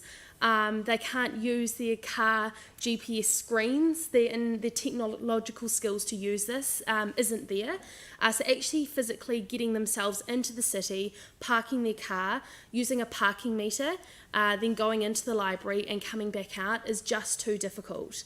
With the van coming, like I said, for just 30 minutes a week, it allows all of those residents to have access to a service that brings so much joy. I truly believe it's a service that will cause more damage than good by cancelling it. They've been taxpayers their whole lives. They continue to pay rates, and I truly do believe this is a service they deserve to have access to. Thank you. Thank you. I mean, we've had a lot of submissions on the mobile library, and I guess that what has sparked off this debate in the LTP is the buses coming to the end of their lives. Are there other options, you know, in terms of other ways that the service could be delivered, not necessarily with a standard drop-off point? I mean, I'm just thinking one of the retirement villages that I visited just shortly, not that long ago. I found this on the web. They don't get the. Sorry. Sorry. I was just communicating with Siri by accident. They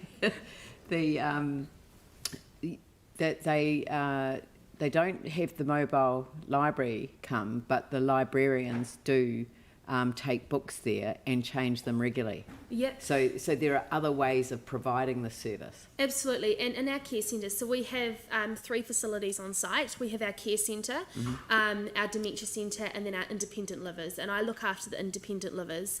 And I do know librarians do bring books to the care centre.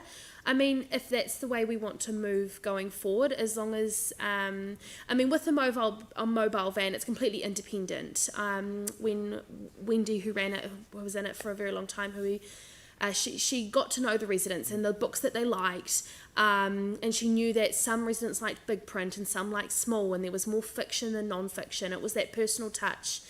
And for 90% of our residents, when they were my age, they didn't have a television, so they don't sit down at the end of the night and watch TV. They pull out a book.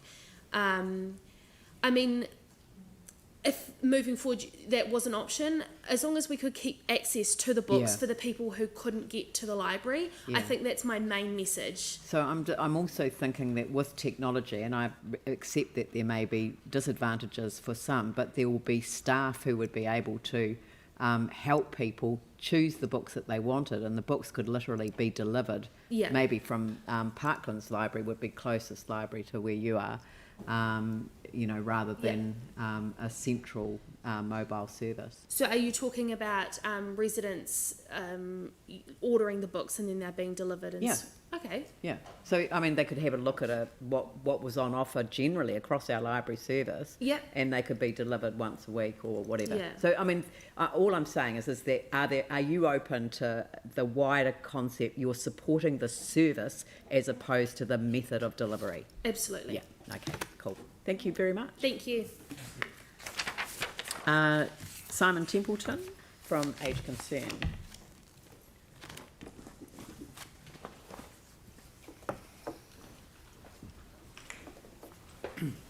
Kia ora koutou katoa. Kia ora. Thank you for the opportunity. As per everyone else, it's actually probably quite fitting that I follow that previous conversation. You'll know that it's in my submission, which I'm not going to read to you.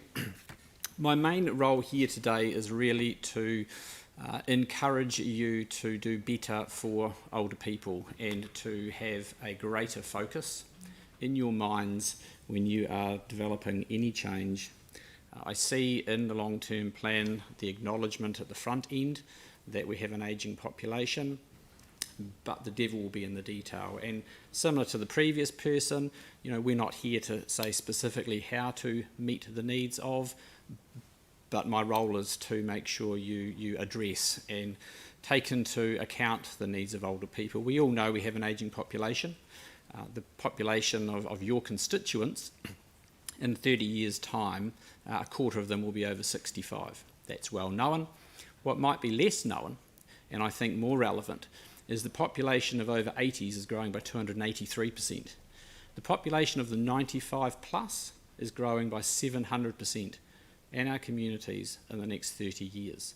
So when I'm talking about the needs of older people, my organisation, we're generally not coming into contact with the fit, active 65, 75-year-old that's well connected with their community.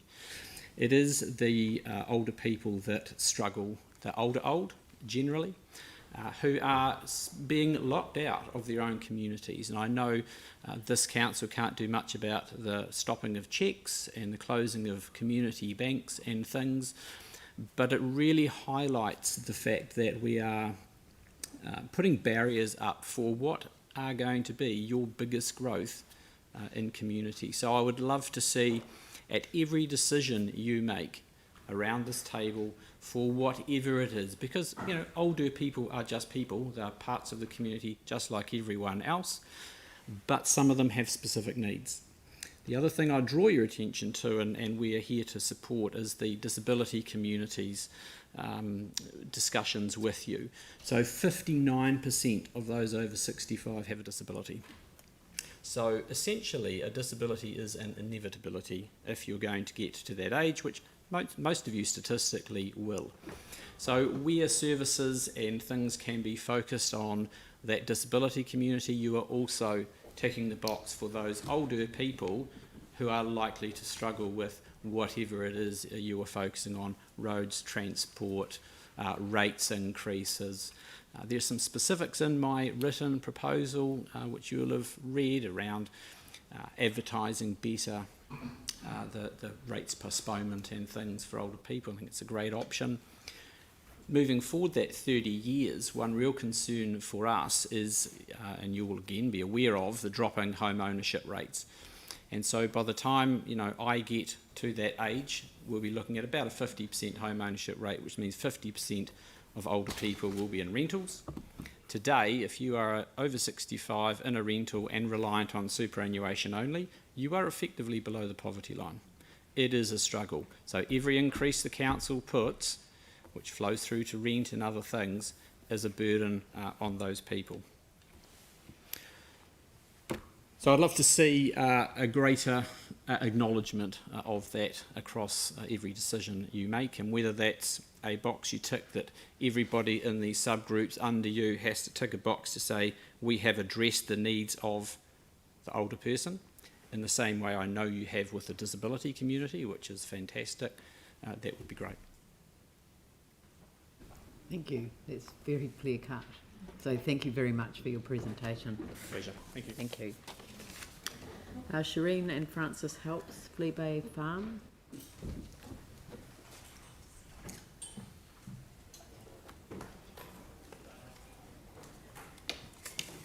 Thank you. Do you really think rating the life out of the rural community will save Christchurch from flooding? We just see this as another stick to beat us with, and never is there a carrot in sight to reward landowners who have done their best to protect biodiversity, including freshwater species. Is the rift so great between rural and urban that you are this out of touch? Do you really think farmers are making so much money you can snatch so much off them? Do you not know we are suffering one of the worst prolonged dry spells in living memory? Farmers are having to sell capital stock and buy and feed at inflated rates just to try and keep some of the genetics they've spent years of breeding. Do you not comprehend the stress farmers are living through at present? Do you not understand farmers have one of the highest suicide rates of any profession? At Pohatu we've achieved much. We have 2 of the cleanest waterways in Canterbury with the healthiest native fish populations recorded. We already protect our waterways with covenanted native forest and native forest strip nutrient sinks across our hillsides, and surveys of our streams testify to our success. We have dropped stock numbers by at least 50% and done everything in our power to save our environment and natural biodiversity and create a zero-emission farming operation. We protect the largest mainland colony of little penguin on mainland New Zealand out of our own pockets. And what have CCC done to help? You have taken away Akaroa's and Banks Peninsula's prosperity by not only taking away the cruise ship business, but falsifying a report stating Akaroa was the least favoured destination when the opposite was true. Therefore, destroying Akaroa's great reputation as a tourist attraction. To sabotage Akaroa and Banks Peninsula's tourism in such an underhanded way was staggeringly unbelievable and hurtful. Just to make sure this tactic works, you hike up the charges to discourage what cruise ships might want to keep coming. You are trying to force Banks Peninsula farmers to go for a resource consent for any farm improvements or management of improved pasture. This particularly disadvantages farmers like us who have to do scrub control on an annual basis because we have chosen to preserve so much of our native forest. The more you preserve, the more you need to control to keep your farming at a viable balance. It seriously disadvantages any farmer wishing to farm a zero-emissions regenerative farm. You made deals with Forest and Birds as to the coastal plan that has horrifying implications for us. Your contracted engineering firm has spent millions on resurfacing Banks Peninsula shingle roads. The failure to control rainfall runoff in the design of shingle roads has meant that much of this road surfaces newly laid down is quickly eroded away. Roads should have 3 sweeps with a grader. First, to clear the ditch. Second, to sweep shingle from the outside edge. And third, to smooth down the centre, being careful not to flatten it to the extent the water will not run off the sides. 2 sweeps just does not do the work necessary to stop road damage. The lack of CCC roading oversight is no better demonstrated than gorse in the Misty Peaks Reserve, growing in the ditch to such an extent that the plants are reaching across the road, scratching along the sides of passing vehicles. Culvert heads are blocked off by eroded shingle and plant material, with the CCC roading contractor is failing to clear even when a team is sent out with a digger to do so. Sorry to interrupt, but we've sort of come to the end of the time. Would you be able to submit the balance of what you're reading from? Because you've covered very close to the finish. You've covered off a number of things that we're very behind time. We've covered off a number of things that weren't in your original submission, and I'd like to look into those. Okay. Thank you. Jolene Edgar, Chairperson, Templeton Residents Association.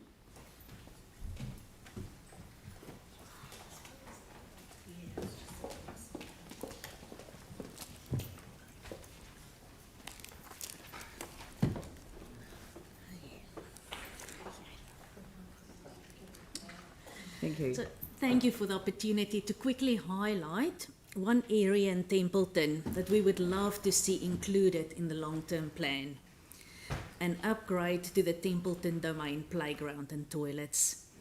The equipment is very old, and if we don't start to plan for an upgrade within the next 10 years, it will become dangerous and unusable.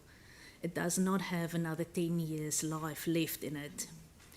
I would like you to consider the Templeton community and the use of the playground. Being an isolated suburb, our domains are hubs for social interaction. We have a wide age group to cater for in Templeton, and our primary school have started great initiatives with a localised curriculum and rich integrated learning. They've just installed 2 basketball hoops on the school grounds that they are making available for the community to use. The feedback has been positive, with the kids having good, clean fun. The school have started with native landscaping and community gardens. So with the school across the road from the domain, we see a real opportunity for the two areas to supplement each other, becoming a community space with even more foot traffic. The school is keen to get involved with planting, waste management and murals at this domain. And the TRA is committed to help improve Templeton as a better place to live and would like to partner with the City Council and the primary school to do this together. The skate bowl is great and being utilised well. There's a definite opportunity here to better use the rest of the space available and to be creative with thoughtful landscaping and fun equipment to create something special. Our kids want a place to hang and things to do, so we have an opportunity to provide them with a safe space. The TRA, together with the school, would like to be involved with this, and the TRA is keen to help find additional funding to assist the council should you see the benefit of this upgrade, like the rest of the Templeton community does. To end, I'm going to borrow a phrase from one used by the Deputy Principal of Templeton Primary School. If you build it, they will come. Thanks. Thank you very much. There's been a theme from a number of the residents' associations about wanting to work in partnership with the council, Yes. and then also looking to broader partnerships that might bring in additional funding. And I think it's a theme that's been very well received around the table. So thank you very much for your submission. No, thanks for that. Thank you. Daniel Hay, committee member, Hoon Hay Community Association.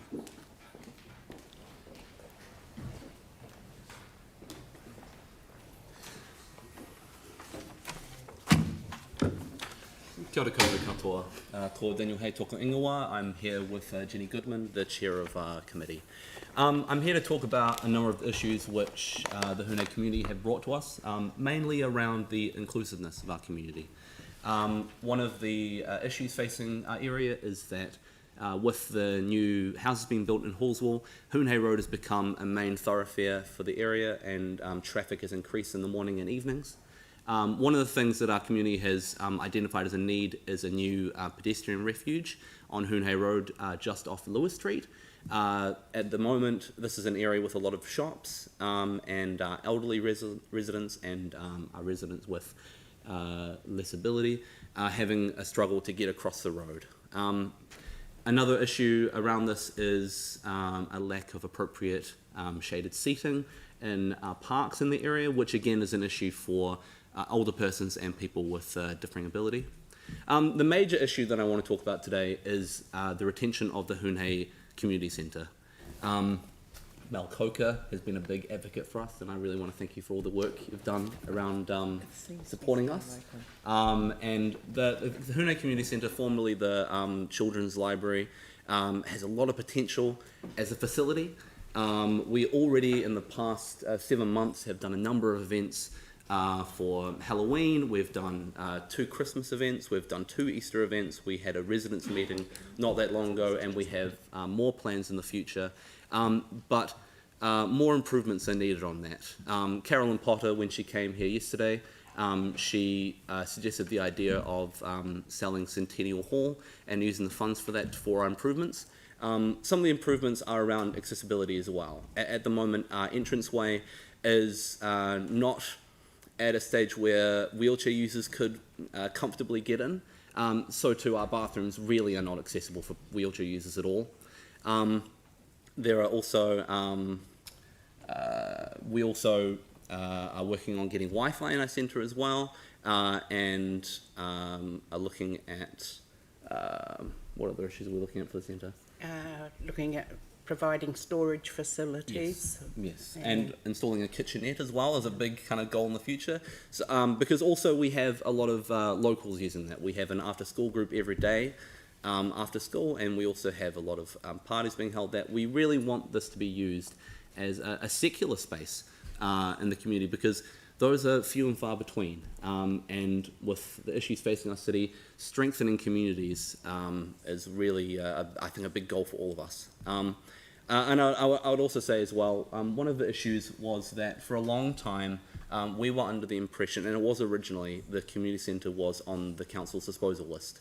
A feasibility report was done to talk about the potential for the building, and we thought that we were going to have to do a lot of work to try and convince council for the retention of the building. However, recently, incidentally, when we invited someone from the building department to one of our meetings, we found out that it wasn't on the disposal list.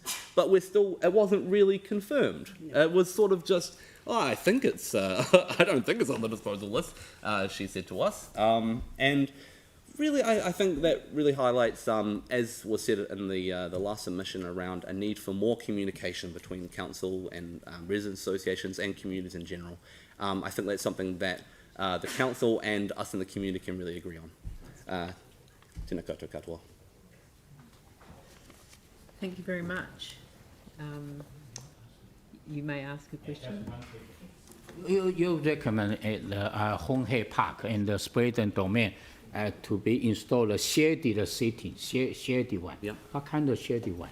Well, one of the things that was identified is around, which is also something Carolyn Potter talked about yesterday, was more planting of native trees. Yes. Which would be great for shading, but then also around some, just coverings for those seating as well. Okay. And the other thing I meant to say as well is that the facilities, the bathroom facilities in these parks also aren't really accessible for wheelchair users either. That's another thing around accessibility. And one of the things with Hoon Hay Park is it's fully utilised at weekends for sports facilities. There's one seat inside between the area of Fusilier Street and Tankerville Road. There is one seat in that park, and we reckon that picnic tables would be fully utilised for people having picnics and also for people attending sports functions at the weekends. So. Okay, thank you. Thank you very much for your submission. Well, thank you. Much appreciated. Right. Henk Bunk, manager from the Hi Broomfield Community Development.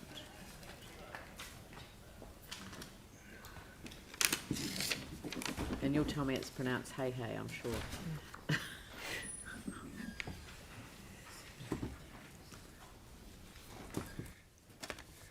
Welcome. Welcome, thank you. I've been a community worker in the Hi Broomfield area now for just over 40 years, and currently working for the team at 126 on the corner.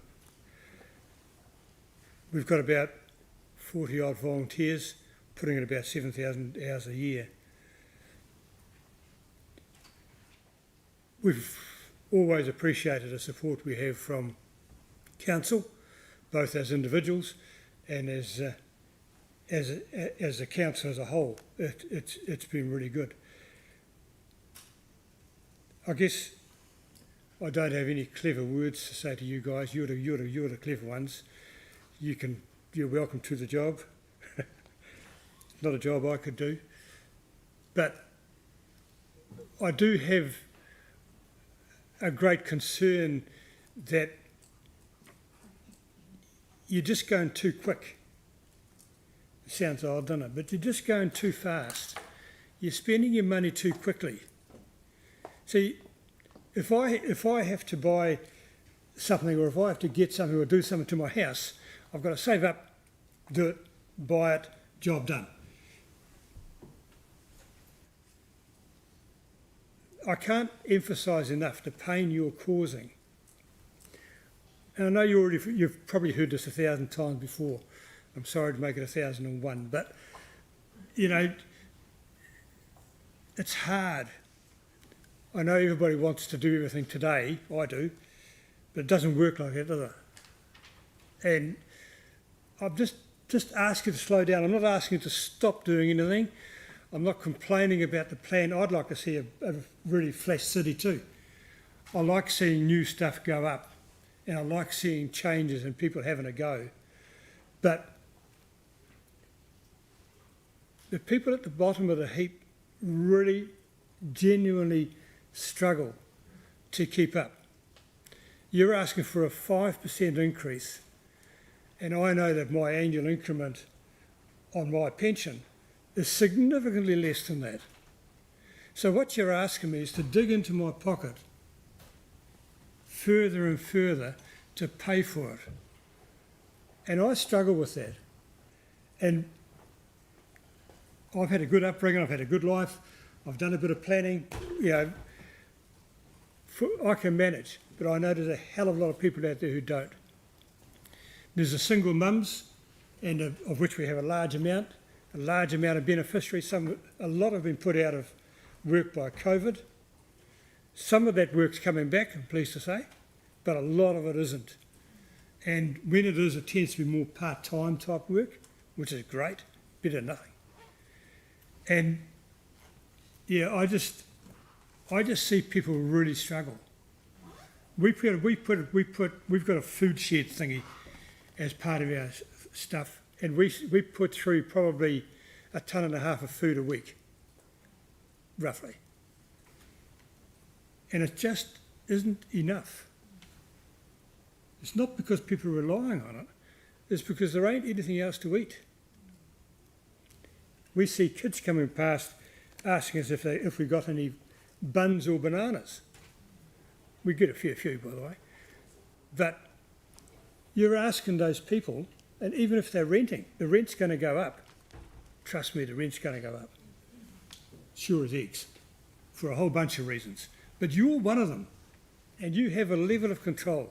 And the problem with rates increases are that they're continuous and they keep on coming back. You know, that bill keeps on arriving. It's not just a one-off issue.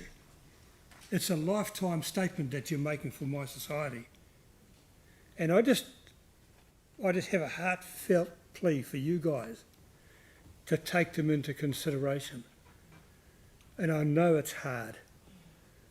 And I know, yeah, really it can't be done. But I ask you to slow down.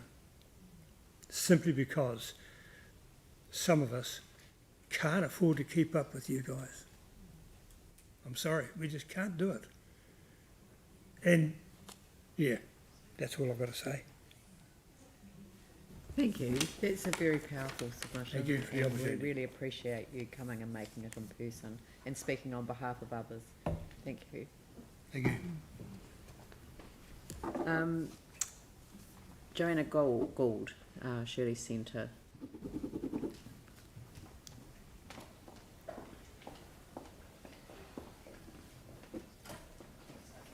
Kia ora and welcome.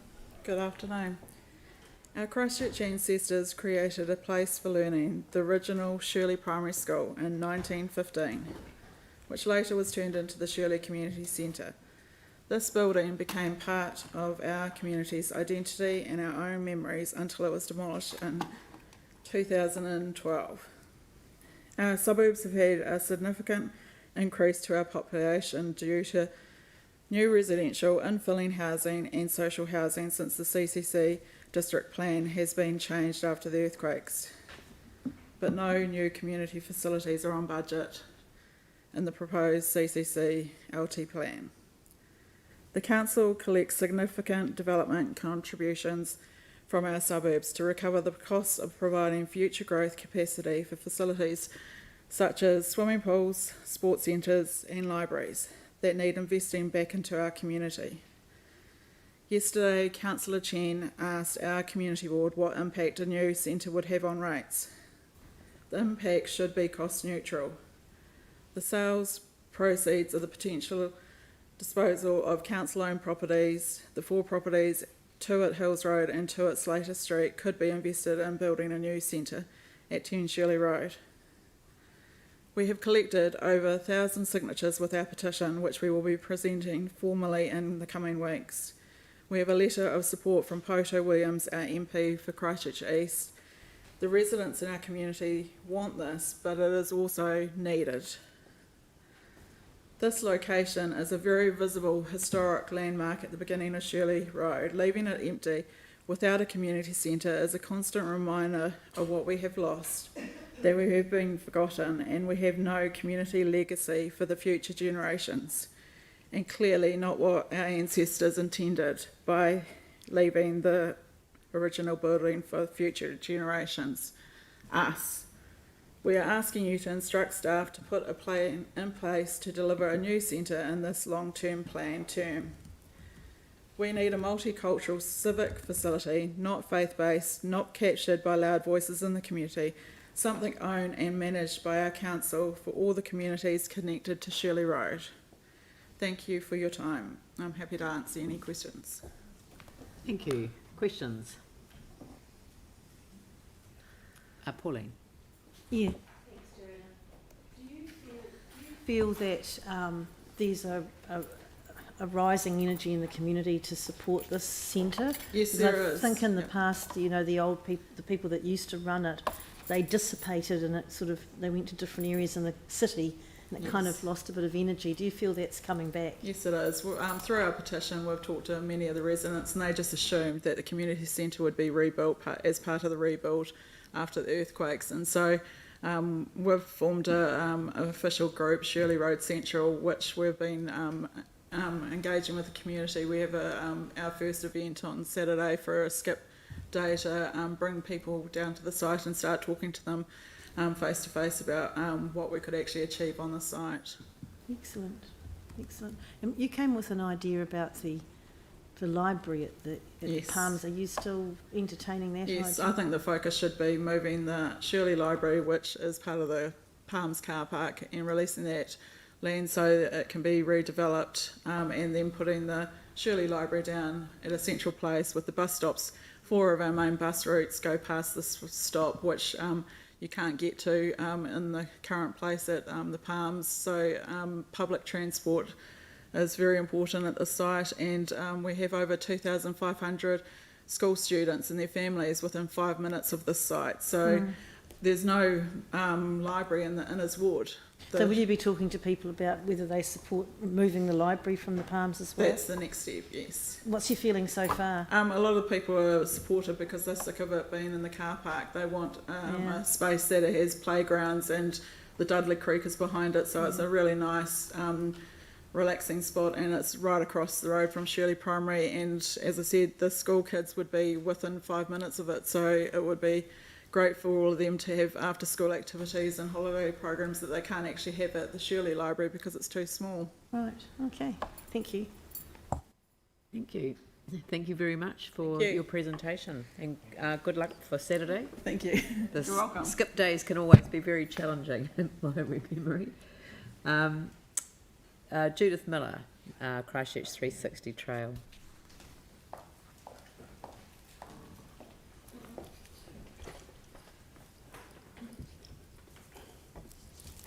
Welcome. Good afternoon, and thank you for the opportunity to present to you today. You will note that the submission is relatively brief. Items 1 and 3, which are before you, are familiar, as we have presented these before. As to item 3 and completion of the route, we wish to acknowledge the work of the Council in undertaking an independent environmental impact report by Boffa-Miskell to determine a preferred route through the estuary, the major sticking point. This work is proceeding, and we hope for a positive outcome quite soon.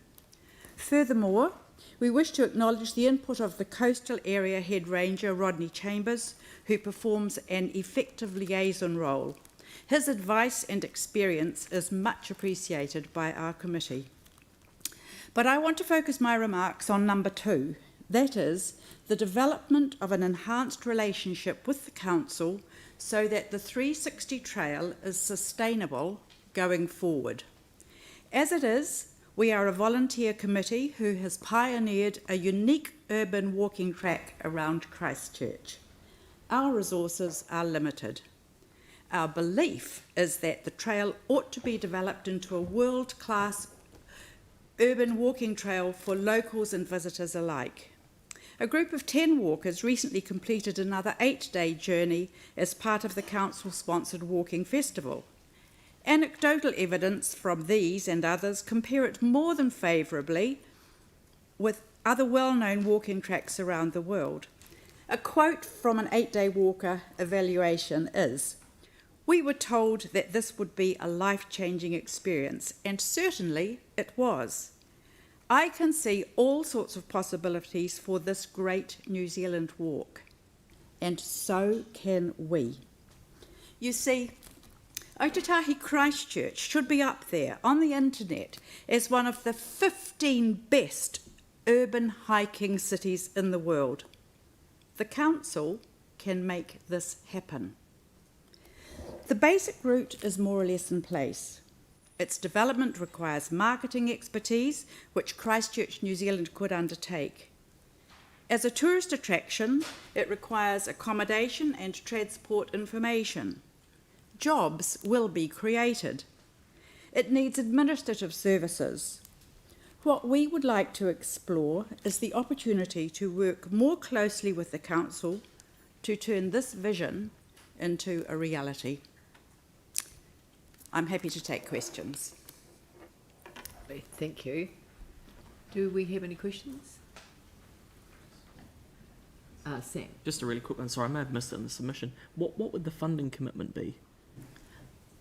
The funding commitment, well, let me say that the council has already invested several thousands of dollars into this project, and so we don't have an ongoing funding commitment from the council, but this is something that we would need to address and to look at. But I think it would be fair to say that the council has made a huge investment already, and it probably would like to capitalise on that investment by development.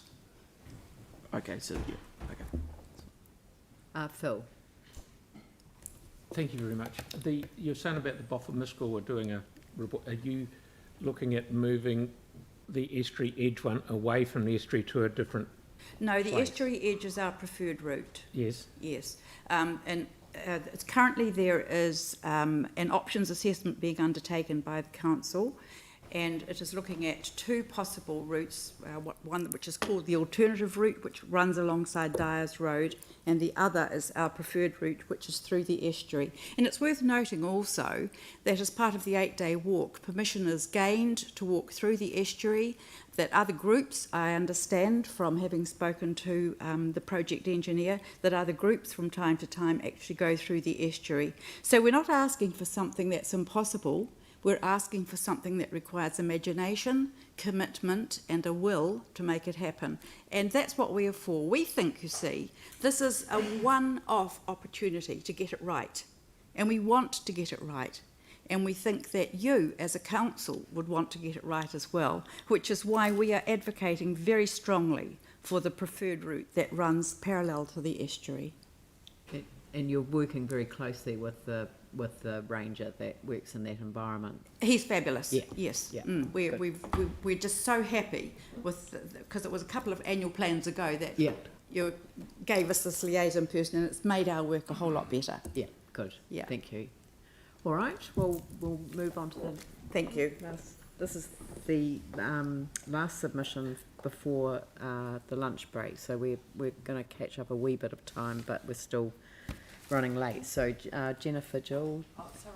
No. The name's changed. It's just on screen. Jill Nuttall. Oh, Jill Nuttall. I know Jill Nuttall. Hello, Jill. Inner City West Neighbourhood Association. Thank you very much for the opportunity.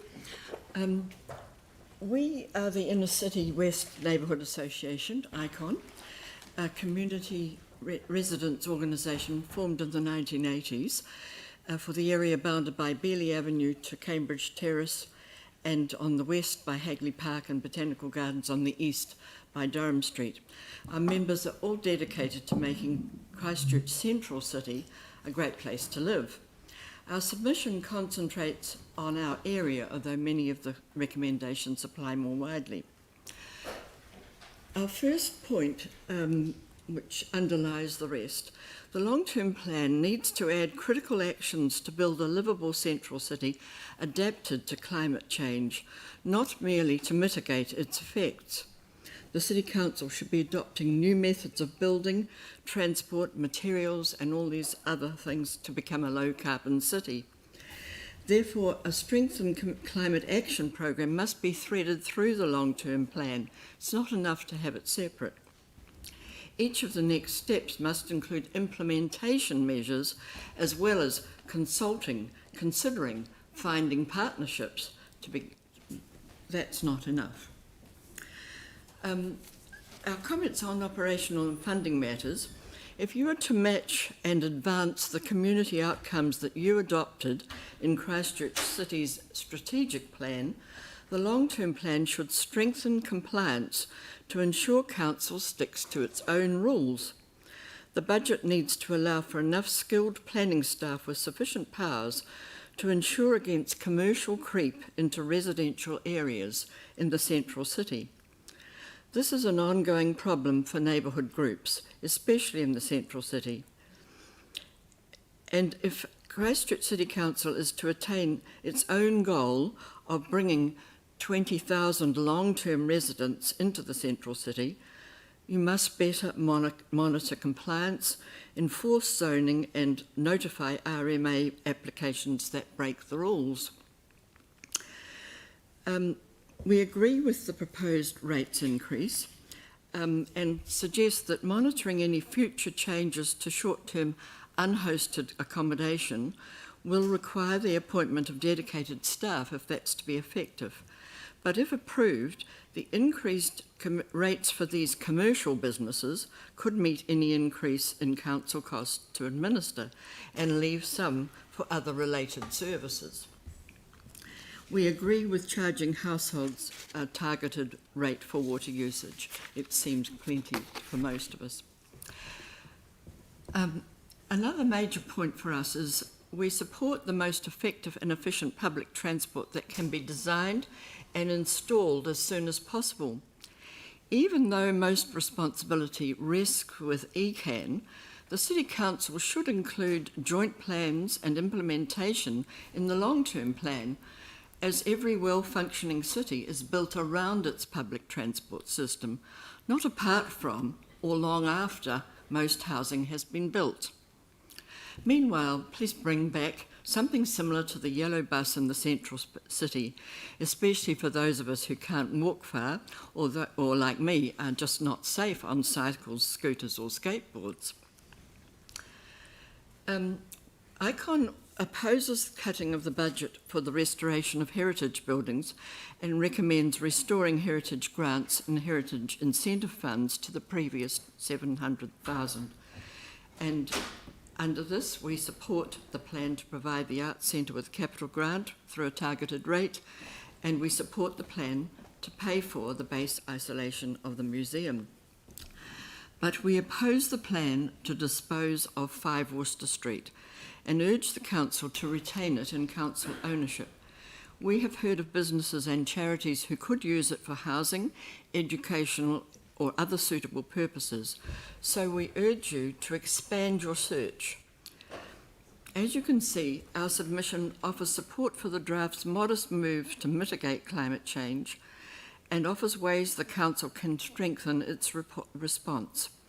We owe it to our young people to act now and make substantial change well within the next 10 years. Thank you.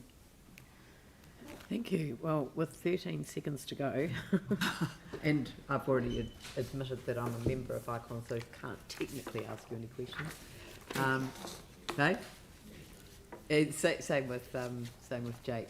So thank you very much for your submission. It's obviously a lot of thought and work has gone into it, so much appreciated. Thank you. Right, that brings us to lunch. But we will be starting again at 2 o'clock, so if we could... 2:30, sorry. Sorry, I'm so used to 1 to 2 lunch breaks, so it's a 1:30 to 2:30 lunch break, but you are in your lunch break already, so you'll be here at 2:30. Thank you.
If councillors could take their seats, please.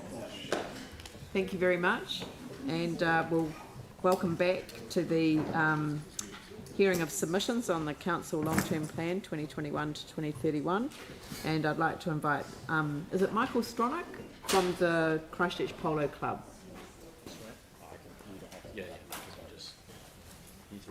You can bring other people up to the table with you. You don't have to come up alone if you don't want to. Fine. Thank you. Hi, I'm Charlie Wood. I'm the club captain of Christchurch Polo Club. I'm going to speak on behalf of Michael. And I've also just brought some other members of the club here today, just so you can, if you have any questions for them as well after what I've said. So just a bit about our club. We were actually established in 1890. Last year we were the largest polo club in New Zealand. This season we were just narrowly taken over by Auckland Polo Club, but we're doing pretty well for a membership. Our focus is to maintain a club for players of all ages and abilities so that they can enjoy the game locally and compete further afield.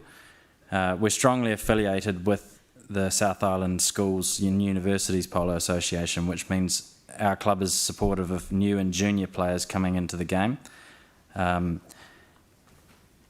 Currently, our ground that we're playing on is out in Wigram, which beside the Canterbury AMP Park.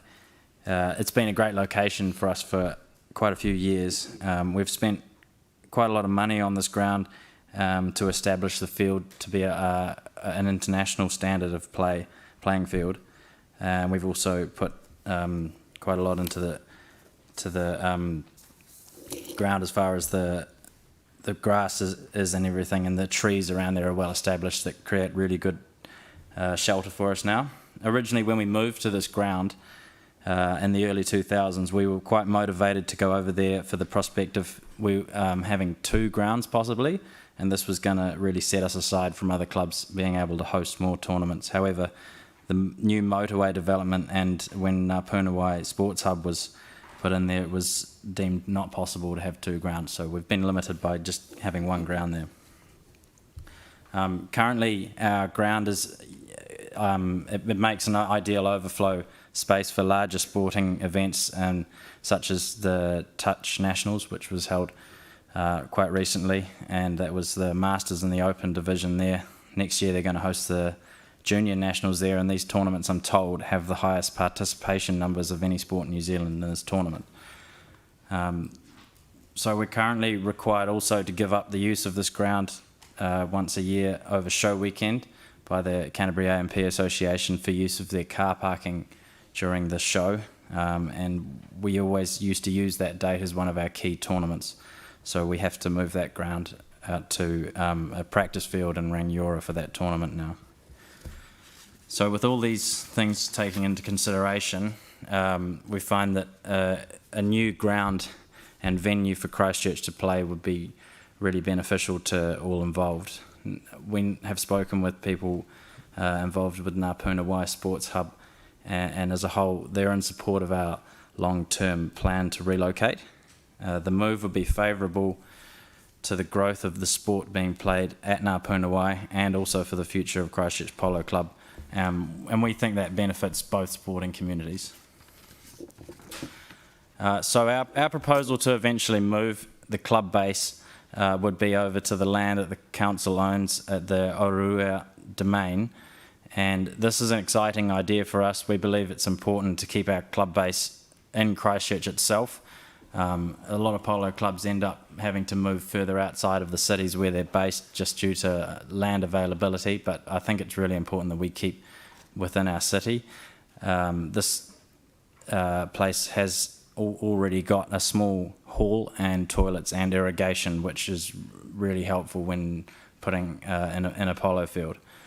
The space would have potential for two grounds eventually, which would allow us to host major tournaments such as the Savile Cup, which is the National Club Championships. So that tournament was held earlier this year. I can see I'm running out of time, I'm going to go quicker. It was held earlier this year, but it's only possible at the moment in the South Island from help from private ground owners. So if we were able to do that as a club, that would be great. We've also got our junior schools tournaments coming up in November, and we're trying to host teams from Australia, and Christchurch Polo Club have always been really keen to help out and give their grounds for those, which helps the junior part of the sport. So if this goes ahead, the new grounds would also be able to be used for other winter sports over the winter, from May to October. So if there were other sports that needed to use it. So yeah, we look forward to working with the council and to develop our sport and in that particular place if this was allowed to go ahead. Well, that's a perfect timed How good was that? presentation. That was excellent. That was excellent. Just one question quickly though. Did you talk to staff about the Arroyo location at all? I haven't been involved in that part, Mike. Yeah, I have been involved, so can you repeat that, please? Just have you raised it with staff? Yes. And they suggested that you raise it in the LTP process? That's right. Yeah, great, perfect, thank you. Thank you very much for the presentation. Thank you. Much appreciated, thank you. Sam Newton from Recreation Aotearoa.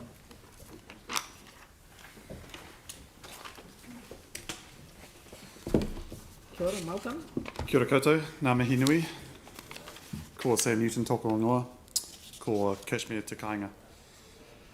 The New Zealand Recreation Association, trading as Recreation Aotearoa, is a registered charity and the organisation responsible for providing leadership, advocacy and professional development opportunities for those involved in the broader recreation sector.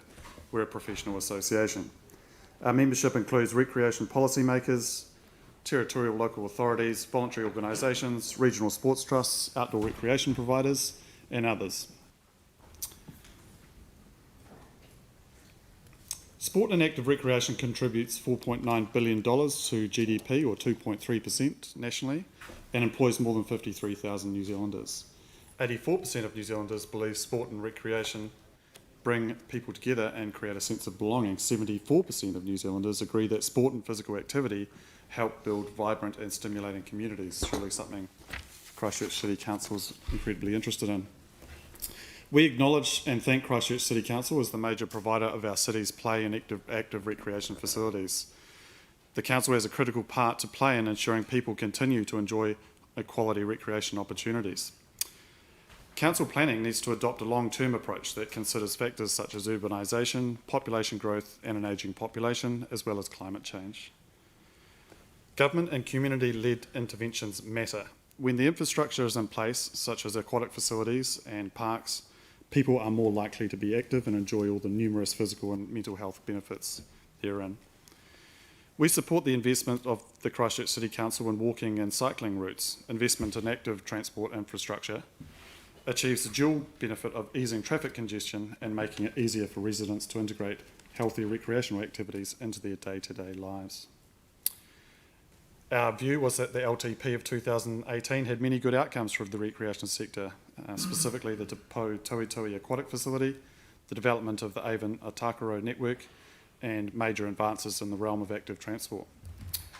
We'd like to thank the City Council for their contribution towards the Canterbury Spaces and Places plan that you did in partnership with Sport Canterbury and the adjacent councils. That kind of plan reduces duplication and enhances recreational opportunities and ensuring efficiency of expenditure as well. Christchurch residents, or Canterbury residents, are very active. The Active New Zealand survey reveals that 75% of adults in this area undertake physical activity on a weekly basis. However, the same survey revealed that there are significant levels of unmet demand. Specifically on this LTP, we do support the budgeted investment in large-scale facilities such as the aquatic facility in Linwood, the Metro Sports facility and the Hornby multi-use facility.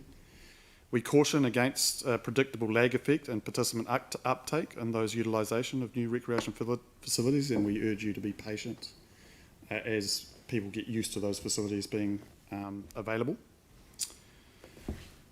A build it and they will come approach is no longer appropriate in the New Zealand recreation sector.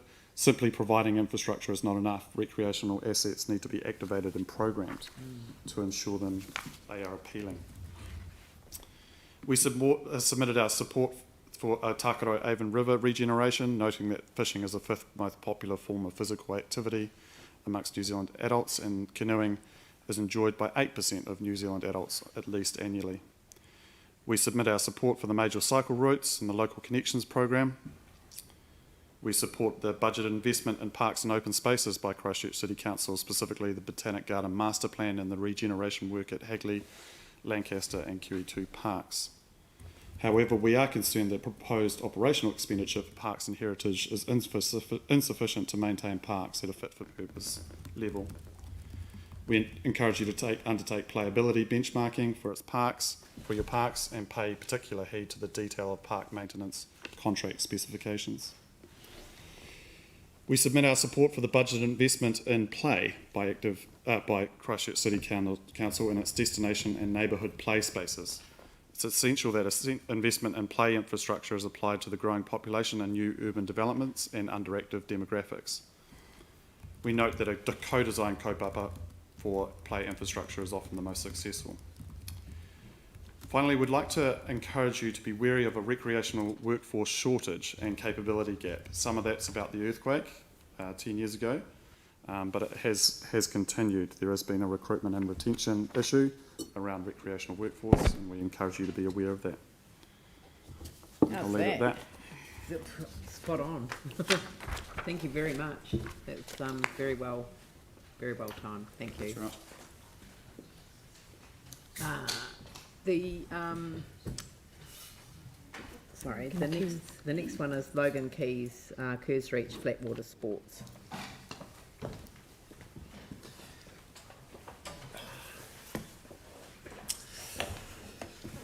Kia ora. So I'm here with Stu Clark as well, who's a representative from Aroa Canoe Club, which is part of our group as well. So just a reminder, this is regarding our proposed cutting at Kerrs Reach, this is the third time I'm discussing this in this chamber today.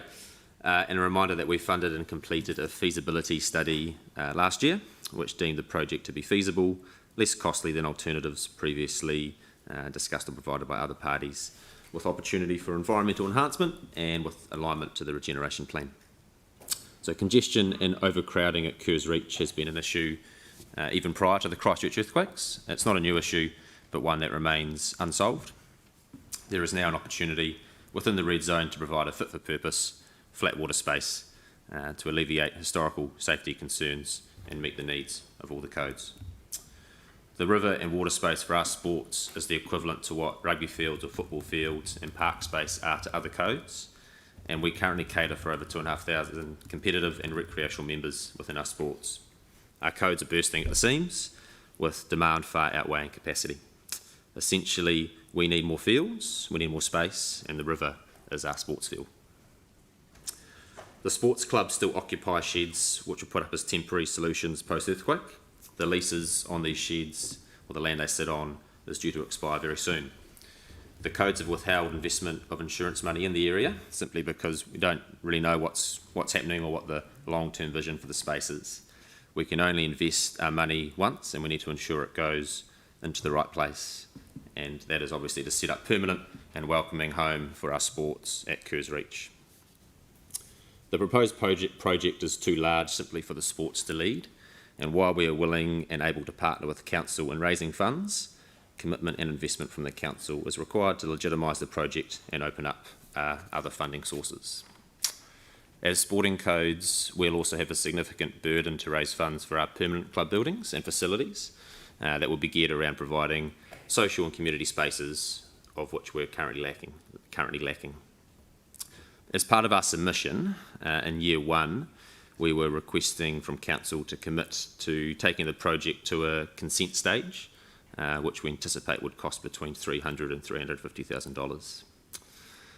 With that, we were looking for extension of our current leases to provide some security of tenure and to allow us to further investigate the preferred location of sports clubs at the current site at Kerrs Reach.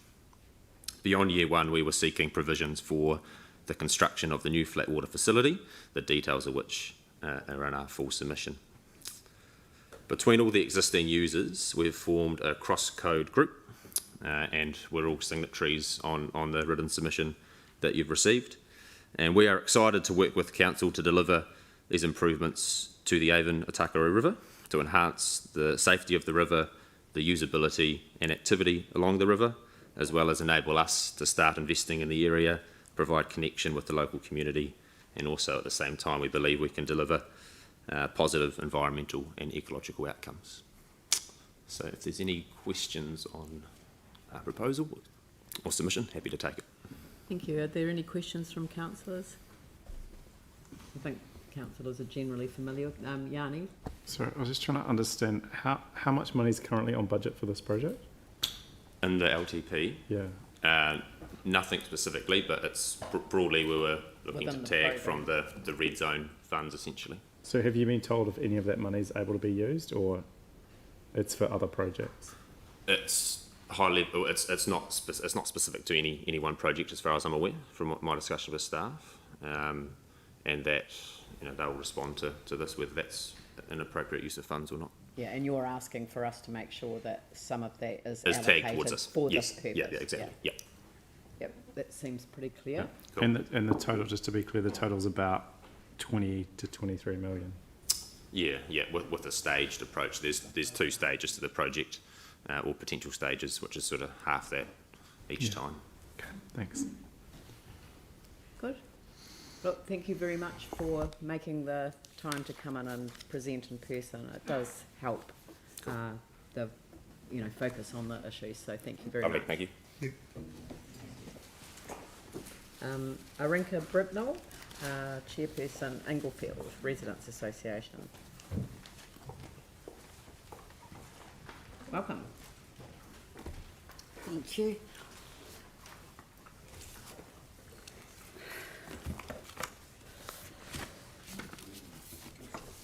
Right. So you've read our submission, and our main points are that good management stands on firm, transparent foundations. Our Christchurch City Council is about responsibly spending our money on what is essential in this new COVID world. We have a bubble here, but it is raging outside our borders. We must be prepared to live within our means, maybe for a few years before it will come anywhere near normal. Even before COVID struck, our communities and infrastructures were struggling. We're hearing daily reports about children going hungry and cold and homeless. See, we come from Linwood, the poor side of town, and we can talk about this. If you think it is still okay to increase rates in the face of such suffering, then you must be living in your cushy ivory towers and are totally disconnected to what is happening on the ground. You have a responsibility to address these matters by cutting the fat on the council side and not increasing the economic pain and suffering on our lower socio-economic community. It is time to put the spending brakes on the Christchurch City Council, trying to financially overplan a future for the people which is unsustainable with borrowings. Then there is less need to increase our rates until the whole community is in a better financial position, which will not happen if we keep scalping them. Now's the time to follow the government's lead and apply a wage freeze on all but the lowest paid council staff. Our concerns. We also have concerns where we see the council making cuts to local services like the mobile library, which is essential to keep our ageing, ailing, economically challenged community connected. Mental health is just as important to our community as financial.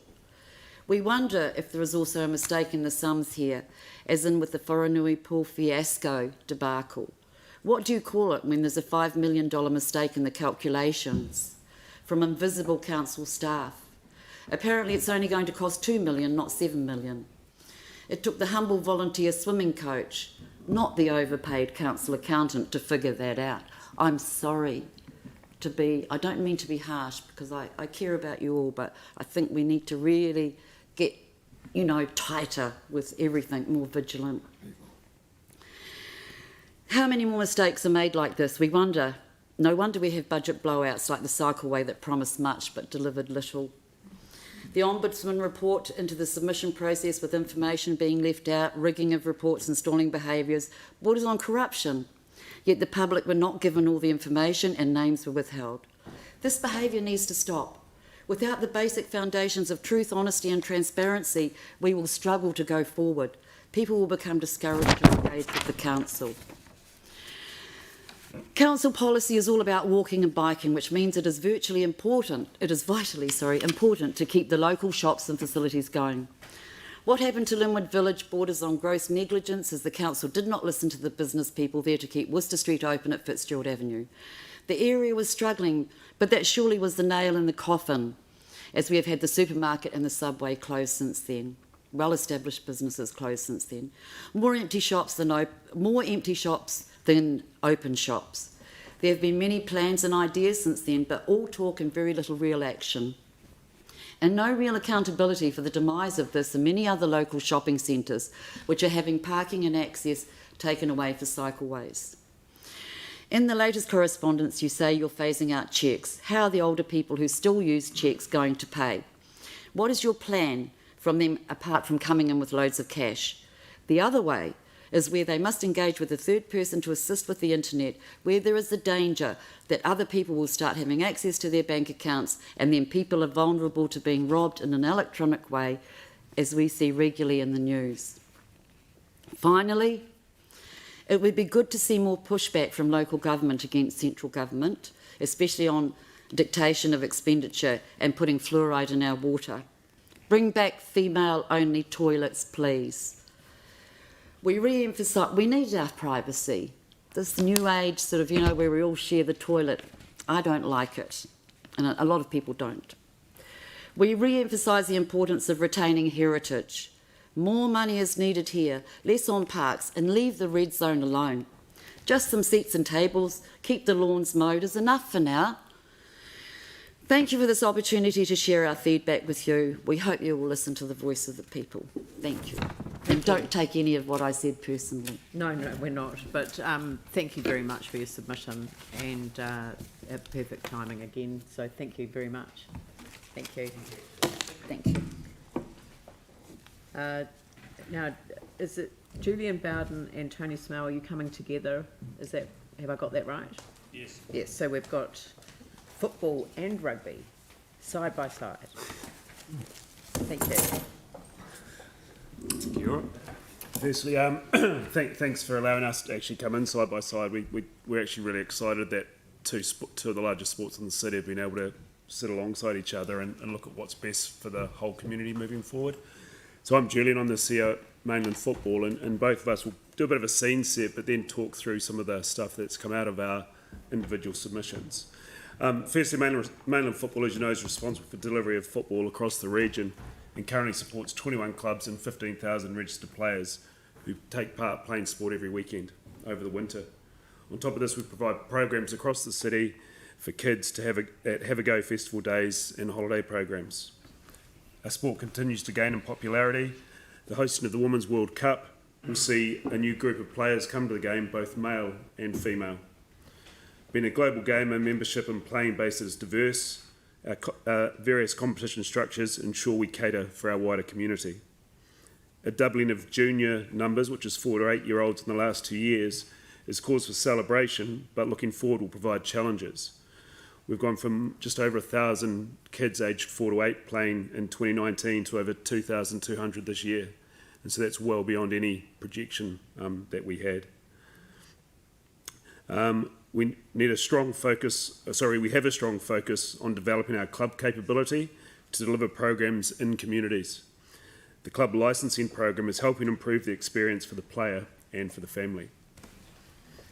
From Canterbury Rugby Football Union, we're responsible for the delivery of rugby across the region and currently supporting 17 clubs in the city, and also we have 15,000 registered players taking part, so collectively between football and rugby we've got 30,000 participants playing the game every week, so we're pretty passionate and important what we want for our sports. We're also growing. We've grown 68 to 83 teams, so 25% increase in our teenage rugby space in the last 3 years, probably contrary to what people think is happening in our sport.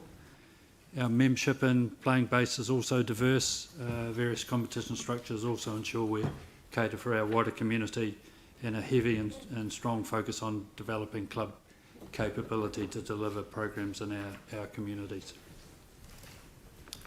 So the rest of this would really come together and we'll talk to, but the major issues that we see in front of, for both of us and probably all winter sports, is a lack of quality playing and training surfaces. Two of the last 3 seasons has seen grounds presented in generally poor condition. Lack of water via dry weather conditions or underperformance of the irrigation system citywide have equally had a role to play in this. Lack of training facilities with adequate lighting for teams to train midweek and potentially the development of midweek competition structures. Many of our teams and members that pay fees for 2 training sessions a week and a game at the weekend, there's simply not enough facilities for them. A number of our clubs are growing beyond the current ground capacities that are within their region. Most obvious, this is where we're seeing population growth in town, particularly over the Horswell Way and out in Bishopdale, Casebrook, out that way as well. We also have there are a number of health and safety concerns around player welfare with the state of the grounds that we're being presented. But we're actually more interested in finding, I guess, solutions about how we move forward. So collectively, we believe that a complete review of the green space field network for winter codes needs to be undertaken with support from the council, and we'd welcome being part of that review. The need to investigate new technologies around artificial surfaces is part of that plan, noting that the need for water on these surfaces is non-existent, and it's an issue that the council and the city face at the moment around water usage. For the winter codes to collaborate around the development of this plan and work with other stakeholders, including schools and other sports, to ensure a full community focus and access. With an artificial turf, we see as much as 10 times use on a sports field than we do on a soil-based field.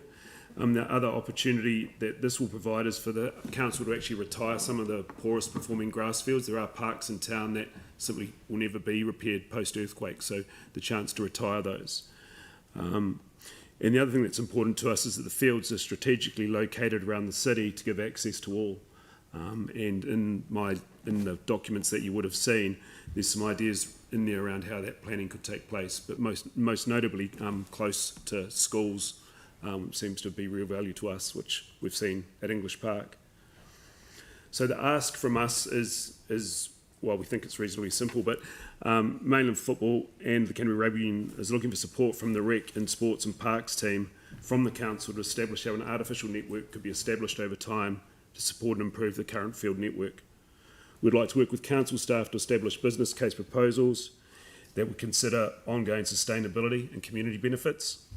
This would include working around possible sites around the region and would maximise benefits to the wider community. These may be current or greenfield sites. We would also appreciate assistance with developing a funding model looking to call on the resources of various entities to help establish the artificial network, including council funders, sponsors, clubs and facility users.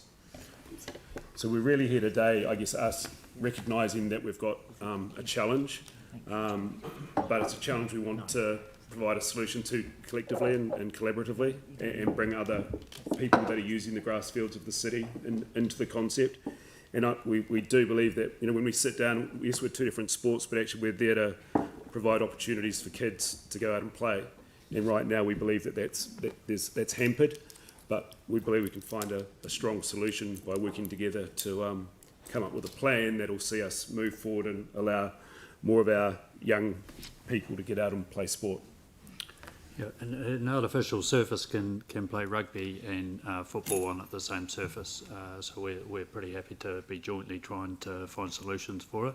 There's no artificial surfaces in the long-term plan, and that's a massive blind spot for what our research with the council, with the organisations and Sport Canterbury has identified as our need, and we're pretty passionate about it, and it's a massive blind spot not to be in the long-term plan.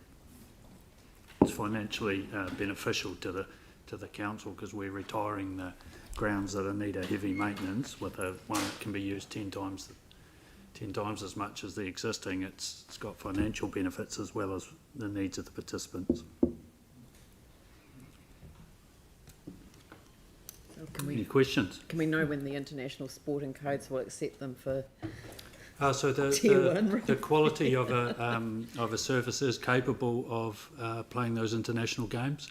Whether those codes will allow it It's to when happen. will the codes allow it that I want I to think know. the most important thing though is I we're actually really talking wish we about could do that. community. We're not talking about the elite level of sport. The council's made a massive commitment to an indoor stadium that is to the benefit of the elite. This is actually about ensuring that communities can get out and play their sport at the weekend, and ensuring that those fields or those facilities are located in places where use can be maximised. So yeah, there would be huge benefits though if the Canterbury Multi-Use Arena could have an artificial field. Yeah, I get that. Yeah. Kia ora, and thank you for your passion for involvement in sport. I'm just interested to know what role the national bodies have in resourcing fields, local fields, community fields, that sort of thing. Yes, I can speak from rugby. They have no involvement in that. That's seen at a local level for the union to work with the local councils and the providers to enable those to come into play. So if it's about funding, we are absolutely committed to joint partnership arrangements to make these things happen. It's not about funding, it's about trying to entice the council to have it in their thought process for a start, and then for us to work with everybody to find the places to get these in. They're not necessarily easy because they're lights in a residential area. That's the biggest blocker, but there's always a way. Clarify, it's not about funding, it's about how we work together with you and council together to... Oh, we'd absolutely love some funding in the long-term plan, but we would love for that if we're going to replace the work that needs to go on the parks, because there's the financial savings. Let's have it as an option. So there is money in the LTP for field maintenance and upgrades and new facilities. Our challenge is actually let's not jump ahead to that solution tomorrow. Let's take a view of what that could look like over the next 10 years. And are we using that funding the best way possible to get the best outcomes? Just going and throwing another grass field may not be the best solution. So that's what we're challenging is our collective thinking. And we believe between the sports and our relationships with funders and with council, we'll find ways to work together to help fund these facilities. We're highly aware that funding's the hardest thing to get. But I think, as Tony said, New Zealand football unfortunately must have been talking to New Zealand rugby. They put no money into community field development either. So it's left to the rugby union and ourselves to work locally to find solutions. Yeah. Well, thank you very much, and it's I mean, you've asked us to put it on the radar, and I'm sure that now people are aware of it. We'll have a good conversation about how that might be developed. So thank you very much. Thank you. James Harris, Community Development Network Trust.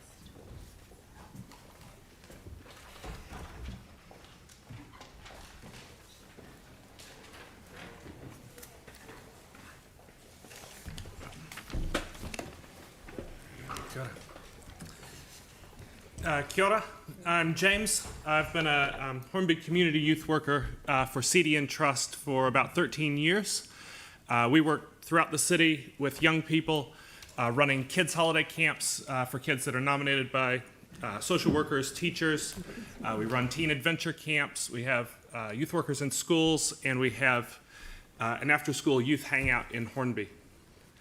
Kia ora, I'm Caleb. I live in Hornby, and in 5 years' time, I'll be 19 and doing an apprenticeship. Kia ora, I'm Jackson. I live in Hornby, and in 5 years' time I'll be 18 at uni studying to be an engineer. We'd like to highlight two areas on the draft long-term plan.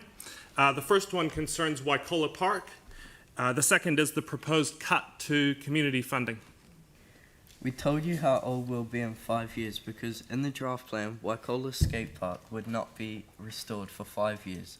The skate park is extremely old and breaking, and some of it can't even be used anymore. The money earmarked in the draft long-term plan is currently only half of what it costs to build the Night Stream skate park in Horswell. We actually had two meetings of people like these guys and families who use Waikola Park a lot. We unanimously received the same messages from everybody that came to those meetings. The park is worn out and because of it is now boring, unsafe and not child and family friendly. The feedback came from 40 different students like us and families and what everyone wants at the park. Pump track, a better playground that doesn't hurt when you play on it, and to renovate the skate park and make it like Horsell Domain or Nightstream, and water fountains, rubbish bin, and also need some cameras and lights to make it safer. Waikola Park is no longer safe. It has become so run down that no one wants to play there anymore. Kids who used to play tag on the playground don't use the playground at all now because the slide hurts your bum when you go down.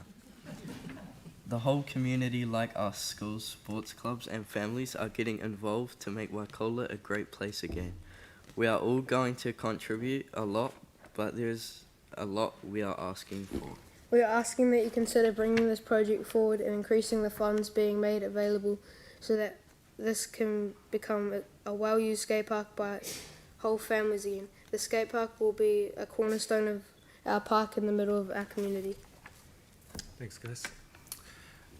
Second area, I just want to highlight the 22% cut to community funding through strengthening communities. This is absolutely foundational funding to groups like us.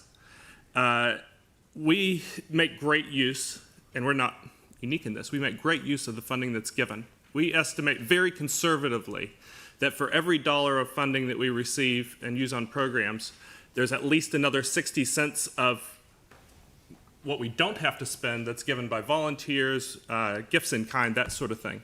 So we make great use of that. The problem is that that $1 is absolutely vital. To give you an example, our kids camps, we run with 2 staff, that's all we can afford. The rest are volunteers, 30 volunteers. But we have to have those 2 staff. If we lose funding and cut one of those staff out, that's a vital cut, and the volunteers can't do their work either. The draft plan currently is for roughly $6.5 million of strengthening communities funding annually.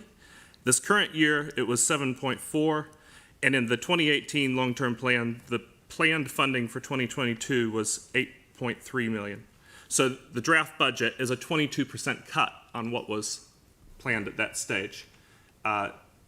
If that cut goes through, it will be devastating to quite a number of groups, and it will cut out a lot of the people who support the most vulnerable in our communities.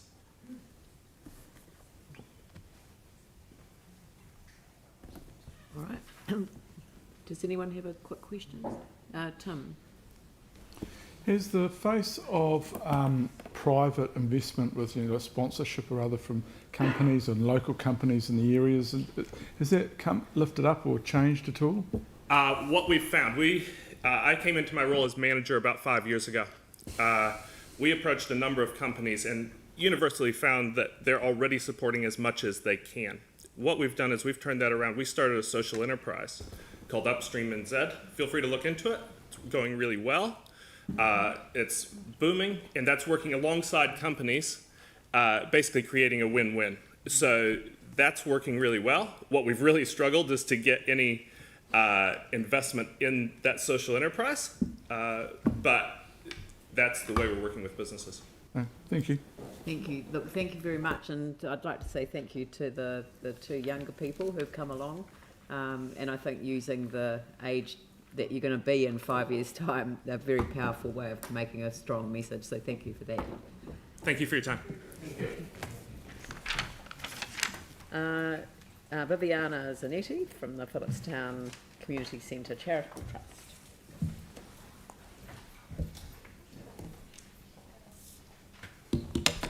Hello again so soon. Kia ora. I'm here today with Marie Byrne, who is a member of the Trust. The Trust submitted on a number of topics, but apologies, we forgot to submit our concerns about the cut to the Strengthening Community Fund. So I would like to join our voice to the one we heard, James. That's fine. There's plenty Yes, have been making the same point. So thank you. We'll note that as an additional point from you. Thank you. Yeah. So we submitted on different topics, but I will focus just on some of them. First of all, community facilities. The Trust supports the proposal of keeping investing on existing and new facilities, but we also ask the Council to commit to support non-Council owned facilities. In this regard, given the temporary tenure of our lease agreement and the uncertainty associated with this, we ask the Council to actively be involved and work in partnership with the Trust in developing a business plan for a replacement upgraded facility permanent hub in Phillipstown. The Community Facility Network Plan stated clearly that there is no geographical gaps in the network of the community facilities in town, but this conclusion is based on the current provision of services from the hub. The feasibility study that the Trust commissioned in 2020 shows that the Phillipstown hub is the only facility providing community spaces and services in the Phillipstown-Charleston area, and there is no duplication of services. If the hub disappeared tomorrow, the gap that will leave will be huge, and given the number of groups and organizations using weekly the hub, and this is our weekly schedule, and it's not even completed. So yeah, the loss of the hub will be huge in that area. Parks. As close neighbours, the Trust strongly supports the current Lancaster Park redevelopment plan and the funding allocated in the long-term plan. However, the Trust is concerned for the time frame outlined in the plan, as the most of the budget is allocated in the years 2024-2027, and we do not really support this. Kia ora. I'm here in my capacity as a private citizen and resident of Phillipstown, and with the volunteer work of one of the parts of volunteer work that I do in the local community as a Trust board member of the Phillipstown Community Centre Charitable Trust. And one of our Trust's objectives is to improve the welfare and the well-being of the people of our local communities. So the facility, the hub facility, is really important to that. There's no other bumping place in our community.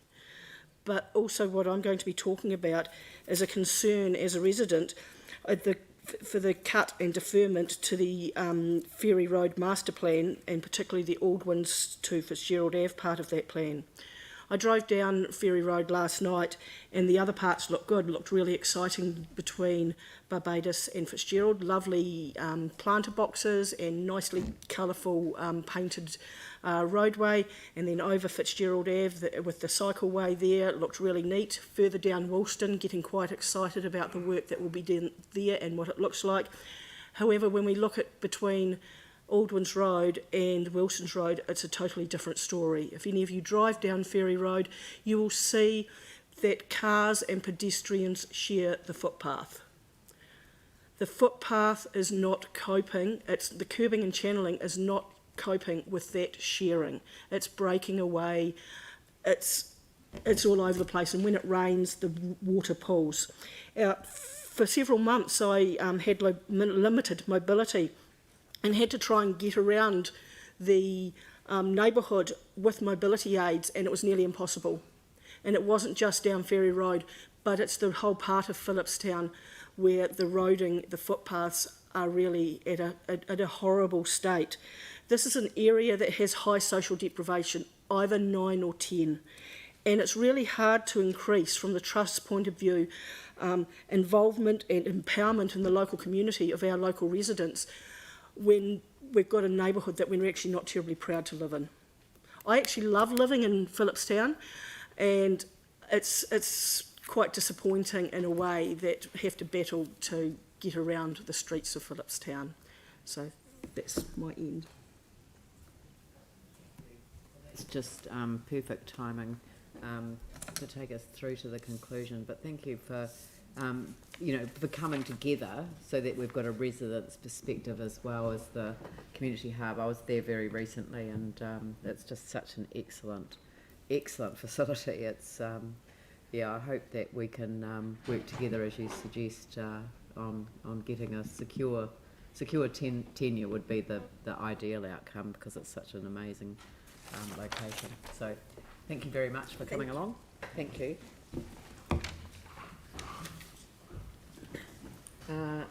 Adrian Georgine on behalf of Cat House Films. Kia ora and welcome. Thank you so much. I am a content creator based here in Christchurch, and I own two companies, a video production company called Cat House Films and a marketing collaborative called Get Marketing. I immigrated here in 2004 on a film and TV visa with a view to working in film here. Came from Hollywood, where I did development at A Band Apart, which is Quentin Tarantino's film production company, and I've worked in film-related activities for the last 25 years. So I'm a writer, producer, director, and have created theater, TV, and short films here in NZ. Basically, I'm here today because we're really excited about Canterbury being the next sort of film hub, besides Auckland, Wellington. I mean, even Dunedin and Queenstown get a bit more play than we do. So we're trying to really put our voice forward that we'd love to see more investment, more infrastructure, more focus on that in the long-term plan. We feel that there's a pretty big group of us here who feel that we have a unique opportunity to encourage screen production in the region, as well as to support local content creators to stay put instead of having to go elsewhere to make a living. And there's no time like right now. With COVID, basically we're on the world stage. People are looking at us, coming here to film, and that's quite a unique opportunity. We also feel that we have the space, the talent, the locations, an international airport, and a new city that needs to be showcased. So we feel like we've got the goods. My company was asked to do some market research for Screen Canterbury NZ via Christchurch NZ. We interviewed people like Steve Barr from TV NZ, Philippa Mossman, Catherine Bates, and Chris Payne from the New Zealand Film Commission, Jeanette Volturno, who's an American film producer, and Amy McCammon, who is the CEO and producer of Augusto. Basically, we got in touch with them and did research around their views of filming in Canterbury, and there were two things that every single person said. There are two critical pathways to building the screen industry in Canterbury. One, obviously, would be attracting production here. The other one is development of local talent and development of local content so that the content stays here, so that they're working together to create a viable, sustainable industry. The two things that people had a consensus on were we need a regional incentive to bring productions here. The second thing was some sort of creative content development fund to support local content creators to upskill and to create content here. Basically, in the screen industry, it's worth $3.5 billion a year. Canterbury gets about 2.4% of that. Currently, there's a target on the table to try and reach 5% in the next 5 years, I believe, is the target, to double it. The really interesting point is that approximately up to 60% of film production money often goes into adjunct services, so leaving 30 to 40% being spent on the actual film. So that 60% goes into hospitality, building services, transportation, which means an incredible bump in spending and employment. A case study, for example, a mid-sized episodic TV series, 13 million annual spend, 117 full-time equivalent full-time jobs, 2.7 total GDP, 2.4 million estimated spend on accommodation and food. So we kind of feel like we're sitting on an economic silver bullet of sorts. So we just, in conclusion, want to say that as a member of the industry, we feel it's important for Christchurch to ensure that money is spent to develop the screen production sector, as it's a proven pathway to creating economic wins for the entire region. So yeah. So this is essentially in support of the Christchurch NZ focus on developing the screen industry. That's right. Yes, it is. And it's a real plug for passing a regional incentive. That would be awesome. Yeah. Good. Any questions? No? Thank you, and thank you for what you do. Thank you so much. Jake, did you can? I just wondered 58 seconds. If you could be more specific about what you mean by regional incentive. A regional incentive is basically if somebody chooses to bring their production here, we can offer them an offset. So maybe in some cities it's $250,000 because we don't have the infrastructure, we don't have the sound stages. We're working on those things sort of as a phase 1, phase 2, phase 3 sort of idea. So bringing some sort of financial incentive to bring obviously we need to have a cutoff point, $50 million production or more perhaps, but to bring them here instead of them going elsewhere, we need some sort of incentive to get them to come. Thank you. Lovely. Thank you very much. Thank you so much. Thank you. The next one is Tony Walter from Grace Vineyard Church.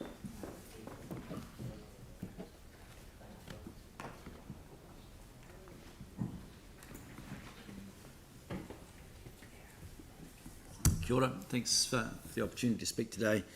I just wanted to highlight a couple of brief points in relation to the proposed change for criteria for the rates remission. By nature, not-for-profits don't exist for their own benefit, but rather for the benefit of the communities that they serve. So getting enough funding and donations is actually a real challenge to survive, and any NFP that wants to run in a sustainable way must have cash reserves to survive. So the proposed criteria with the means test of 50 times the rateable value, in my view, is penalising those practising good stewardship. So an example would be we have a building that has annual rates of $1,600. So if we have a closing cash balance of $80,000 or more, that would make us ineligible for rates remission. The intent, I think, of Section 8 of the Local Government Rating Act, as I understand it, is to support the community benefit that not-for-profits provide. So I would argue that the best performing not-for-profits will actually have cash reserves in order to survive. And we would ask, therefore, that the current criteria remains unchanged for rates remission. Thank you. Yeah, councillors, any questions? We've had a number of submissions on the subject, so I think people are generally clear-cut about what the issues are. So thank you very much. Thanks for the opportunity. Thank you. The next one is Jeff Nuttall. I'm sorry, Jeff. I'm being hopeless. That's okay, that's fine. Kia ora, and I'm sorry. Tēnā koutou katoa, it's Jeff Ngātai Irua, kapai for your pronunciation, your attempt. I always say that. So I am church manager for Recklin Baptist Church. I'm here today with Carol Renoff, who is with Oak Development Trust. They're our community arm. And we're also here today to talk about the rates remission. As you've said, Madam Mayor and councillors, you've heard a little bit about this, but I want you to tell you a little bit about our story. I believe that this will have a huge impact negatively on not-for-profit organisations such as Recklin Baptist Church and others you've heard of.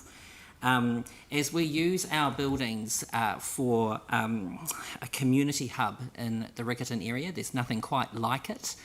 We have a number of organisations who actually use our facilities, all the way from the Christchurch Zhonghua Chinese Society, the Tamil Society, Korean Cultural Choir.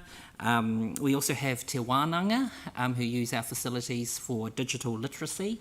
And then Oak Development Trust also use our facilities, and we actually offer the facilities at no cost because we're really passionate about what's happening in the community and to support what is going on. We have a number, as statistics have just come out recently from the council, we have a number of migrants who are in the area, and so we have a lot of different cultures that we represent, and we also have a number of lower socioeconomic people as well, such as students who come along to a lot of our activities. So the community hub, we actually really believe brings people together, helps increasing participation in community programs, as well as enhancing basic life skills. And these are things like even teaching sewing and cooking classes, etc. And we believe that this rates remission is going to actually have a negative impact on us to be able to provide these programs, because of the fact we at the moment charge either zero or very little to these groups who use our facilities, and so the cost involved. So we really want to ask that you consider that the criteria for the rates remission be reviewed, and also to consider not just the financial side but the social, health and wellbeing aspects for the community. And that's something which will not only impact us, as you've heard today, but also impact a number of other organisations, non-for-profit, etc. We're just very much wanting to get our point across that there's a lot of good and hope that we are building in the community, and this will be impacted by the proposed long-term plan with the change to this particular remission for rates. Thank you. Thank you. Do councillors have any questions? Sarah. Thank you. Just so we can fully understand what cash reserves may be tagged to. So sometimes they're tagged to, you've had a grant and it's for wages coming up, those kind of things. What other things are sometimes these cash, the cash that's in the accounts sitting there waiting to be used for?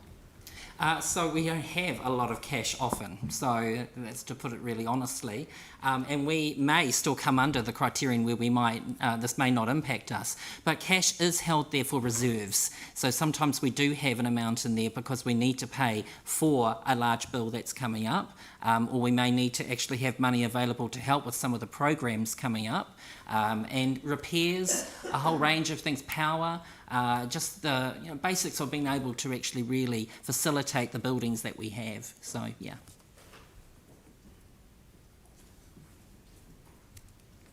Anyone else?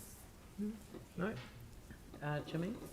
You mentioned earlier in your Baptist church, quite a few community, vulnerable students, and also the multi-ethnic group. That is free of charge. That's correct, yeah. So a lot of the events and activities that we have no charge for whatsoever for those. Our Oak Development Trust run a number of those as well, at no charge as well. And we don't charge Oak Development Trust and some of the organisations that come in. Some we charge a small amount, but we're aware that they have their own costs to actually cover as well. And we really want to be that hub in the community, that place where people can come to. Okay, but regular maintenance is your responsibility, regular maintenance. That is correct, yes. Okay. Yeah. Okay. Thank you. Thank you, and thank you very much for coming in and making the submission. Thank you. Thank you. And Katrina Hill, Anglican Parish of East Christchurch. Kia ora, Katrina, and welcome. Kia ora, thank you.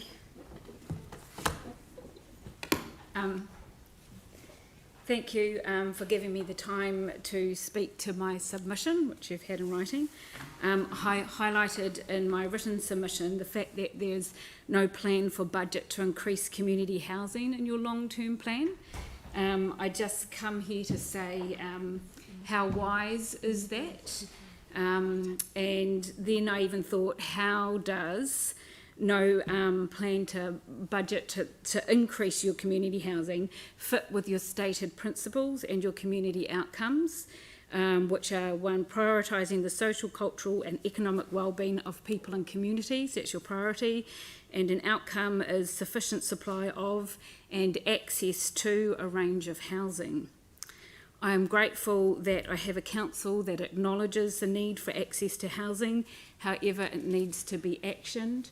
I come from the east side of Christchurch, so all too familiar with different people that come in that are struggling, and housing is a huge difficulty for them. When you have a home provided, like I do, I must admit it's hard for me to imagine what it is like to go on a waiting list, trying to get bumped up the ladder of being the most needy. That is what you go through if the demand is more than the supply. It is tough when you are at the bottom fighting for a basic need. So I'm sorry to say, but to have no strategy of increasing the community housing is a glitch in your armour of care for our wonderful city. I had a man that came into our centre the other day. Life had been difficult, but there was light at the end of the tunnel, as he now had a hope so was more able to work towards change, and that hope was in the form of a council unit he had been waiting for and finally got. It was great. A, he could afford it. B, as long as he wasn't ridiculously behaved or became a millionaire, it was permanent. And C, the landlord was available to him. By 2031, there will be further population increase, and there'll be a greater demand for accommodation for our ageing population, let alone younger ones. We already know that we're in a housing crisis. Why would we not want to consider and plan for those in our community that are being presently squeezed, and in the future more so, as it isn't predicted to get any better? So letting this glitch in your plan go unaddressed, I think, will be even more detrimental, as it is already an identified need for more housing. I also think the majority of people know that if you don't look after the vulnerable, there becomes a spirit of meanness about who we are. No council person should feel embarrassed about wanting to rectify this glitch in an otherwise good plan. You are our leadership and good leadership. Your consultation document tells a story of what you do hope for. On page 56, it says of the consultation document, we also hope to work with others to increase the amount of community housing in Christchurch. You know it's needed, and so I urge the council to plan and budget to provide at least 50 units in the long-term plan. And that should be a priority, and I think it would be a wise decision for the future. Thank you. Thank you. I mean, that's a very helpful submission. I think that it would be remiss if I didn't highlight that we have got our holdings company looking at how to develop further housing options, but not included on the ratepayers side of things. So I take your point that we do fund a lot of other things, but it is, we've always, and yes, there has been an element of pride in that we haven't had to call upon the ratepayers because of the initial investment that was made by central government about 40, 50, whatever it was, years ago, in terms of the investment in council housing around the country. So we are looking at what options are and how we also support OCHT, the housing trust, to develop further houses as well. So we are, it's definitely on our radar, but it's not spelt out in the LTP because we are seeking to find non-ratepayer funded mechanisms. Good news. Yeah. So thank you very much. Yep, that's great. Thank you. Thank you. Right, so now we will adjourn for afternoon tea, and we're a little bit early. Yes, so if we could be back here at 5 to 4, is that right? If I 5 to 3, 3:35 to no 10 to 4. Be here at 10 to 4. All right, 10 to 4. We'll start again.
exciting for all of you.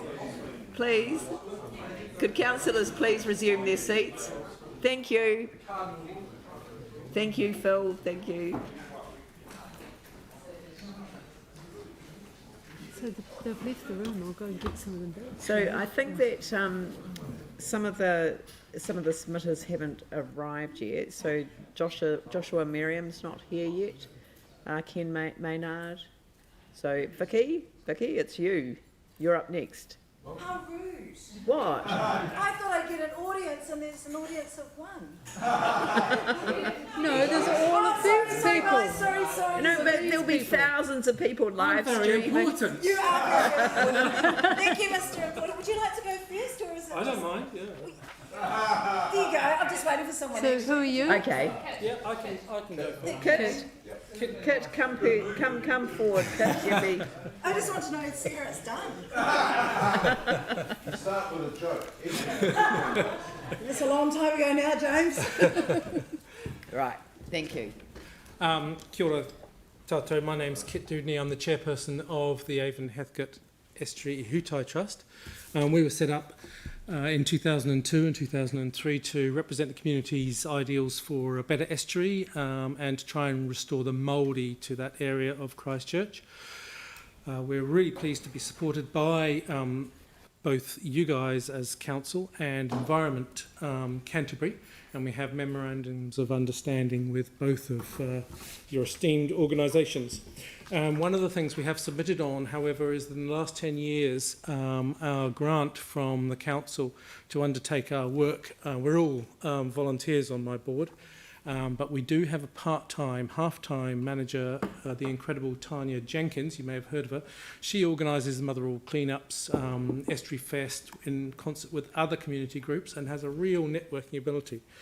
We've been fortunate enough to get some funding from Christchurch City Council of $10,000 a year for the last 10 years, which in concert with the Environment Canterbury's grant of $20,000 a year, and Rata Foundation's $15,000 a year allows us to do what we do. And over those 10 years, the work of the Estuary Trust has increased incredibly, mainly to do with Tanya's abilities to do all these interacting sort of community work. We do the restoration of wetlands, for example, which you may be aware of, especially Charlesworth. But one of the things I wanted to ask you in the long-term plan is to find out whether you'd be prepared to increase our funding from $10,000 a year to $15,000 a year.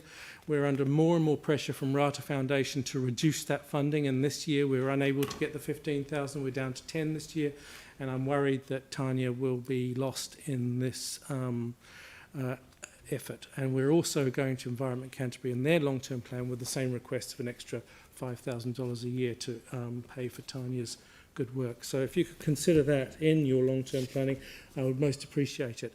As an adjunct to that, we also request that the council considers giving the estuary a dedicated park ranger.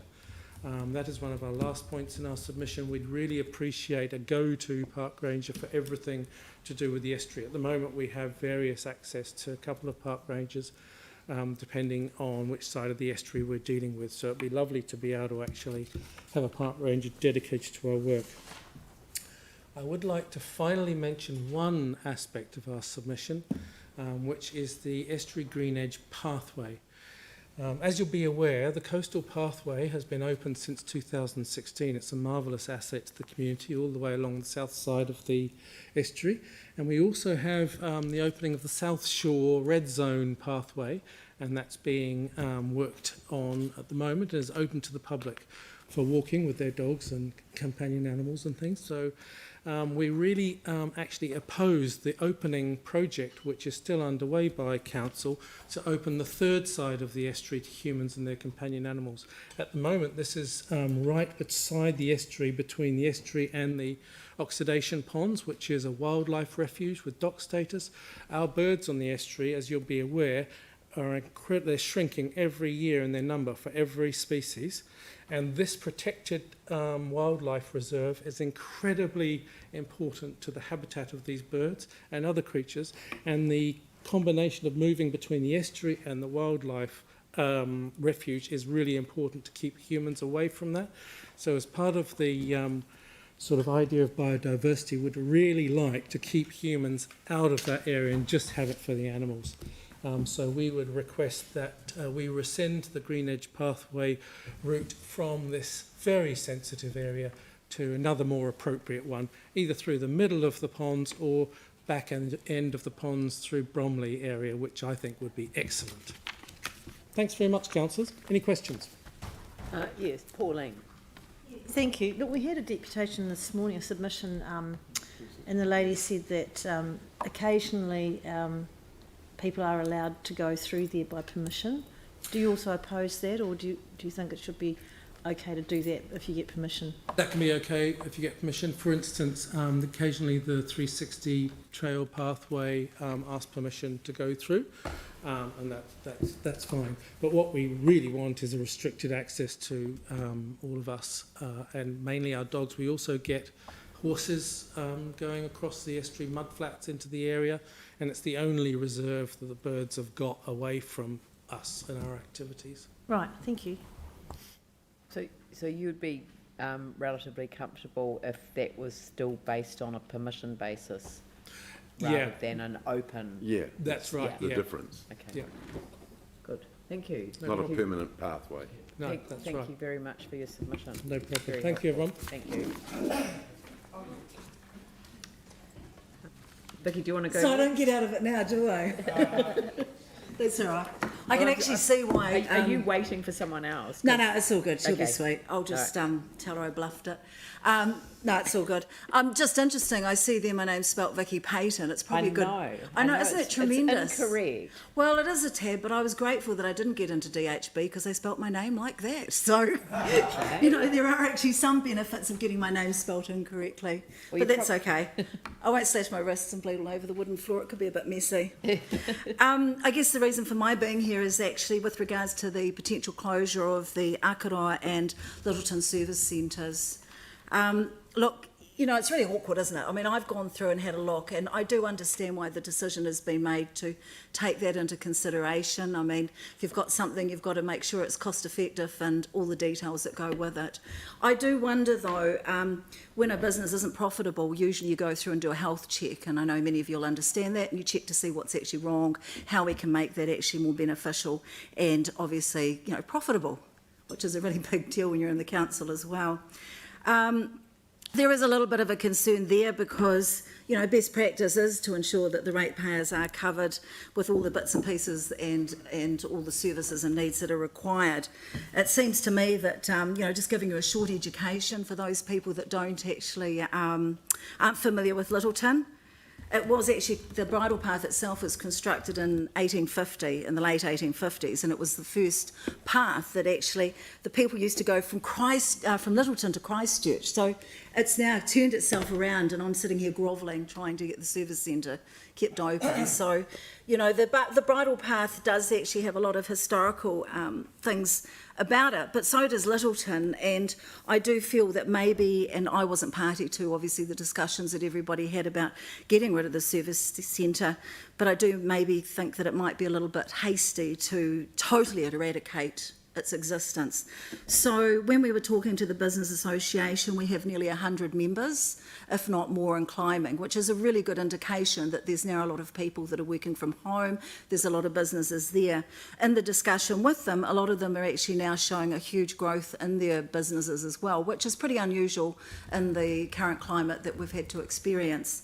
And we cannot say that that's all due to tourists because, of course, we haven't really had tourists. So a lot of that has been local, using local. The thing about it is that there is a number of full service centres available. Why didn't this happen to some of them? Why didn't they get reduced? And I'm guessing it's numbers. There was a number of upgrades that were made to the existing service centres. Why were our ones neglected? You know, maybe some of those numbers that you get are from people like Governor's Bay that go to Beckenham. That makes sense. You drive over from Governor's Bay to Beckenham.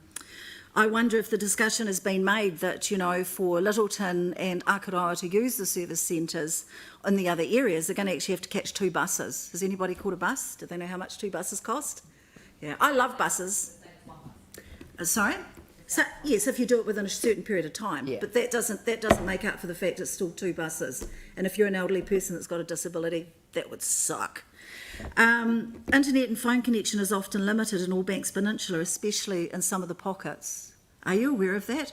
Andrew, do you actually get phone reception up there? I know I sold you the house years ago, but can't remember if the phone worked up there, or was that a long time ago? Okay, but any further up past Andrews, you're probably pretty shot. We're encouraged to bike. Now, I know that's a bone of contention with the council, totally understand it, but we have no cycleways. And judging by the size of me and the age of me, biking over the bridle path is not going to work. In fact, it's going to look pretty stupid. We now have 5 petrol stations down Ferry Road, inclusive of the 4 newly built ones. Is that a juxtaposition? I can't figure that out. We're encouraged to use cycleways, but our carbon footprint is actually being compromised. I've got a solution. A number of people I've spoken to have got a solution, and really that's what it's about. Cut the cable, for those that don't know what that is. I'm not going to apologise for using the term, but maybe, James, you could explain to the people that aren't from Christchurch what cut the cable is at some stage. Or maybe put us back to Banks Peninsula Council. Well, that's not going to happen, is it? Or is it? Reduce the number of hours or days that the service centres are open. And I mean all of them, not just Akaroa and Banks Peninsula, Littleton. It's a thought. Because, for every hour you take off all the others, that might give us an hour. Make Akaroa and Littleton full service centres with reduced hours, car registrations, postal services, etc. Market those services, rationalise the work job share, employ someone to work a couple of days in one place and another. I think they call it seagulling. Cross-train the staff. Some library part-timers might want to do it. Ensure that the CC person is on site once a month, because that would be pretty cool to actually see someone's face. Taking into consideration the Littleton Harbour Business Association has a growing membership, maybe it's time for us to consider the organisation is actually quite keen to work with decisions that are made in our council, with some matters, and obviously with a positive solution, because that's what we want is positive results. Rather than me coming in and being reactive, it'd be really cool for us to be proactive. And look, taking into consideration it's a unique geographic isolation, separated by nature. It's just a fact. Or maybe we could just regard Littleton and Akaroa service centres as our cycleways. Just a thought. Thank you very much. Was there any questions? Can I leave now? We've come to the end of the time, but thank you, Vicky. That's a very very clear submission. Thank you very much. Thank you very much. And I think we will be looking at what options are available, in terms of, as you say, hot desking and other arrangements that can be made. But a creative accounting, maybe? I would say hot desking rather than but seagulling. Hot desking's a good example. But over in Littleton, you'd probably say seagulling, because that means something else. Yeah. Well, I thought about it, and I thought, well, maybe, someone on the staff could actually become a JP, and then I realised that I am one, and you don't get paid for it, so that's probably not going to be very useful. No, I don't know that you'd be paying rent for doing JP services. No. It's a tremendous service to the community, so thank you for that. But promise me we won't lose our library, because I will slash my wrists and bleed all over the floor. So Jamie and anybody else that might consider it, please don't lose our library. We are taking all matters into account, and we have many more submissions to go. So thank you so much. Thank you very much. Thanks, guys. Thank you. So is Joshua here yet? Joshua Merriam? No. Ken Maynard? I just text them, and I actually don't think they know they're supposed to be here. Oh, okay. For Peter Beakers. So I can see Rosemary Duplessis. Ken, he might be at the service centre. Oh, yeah, Peter Beakers here. Yeah, great. Rosemary. Yeah. Oh, you missed me. Rosemary. Rosemary, would you like to? It looks as if we can present this right. Okay. So Philip, would you like to take a chair? Come up as close as you can, because I think being close to the microphone is important. Hello, Christine, as well. It's not Philip. Me.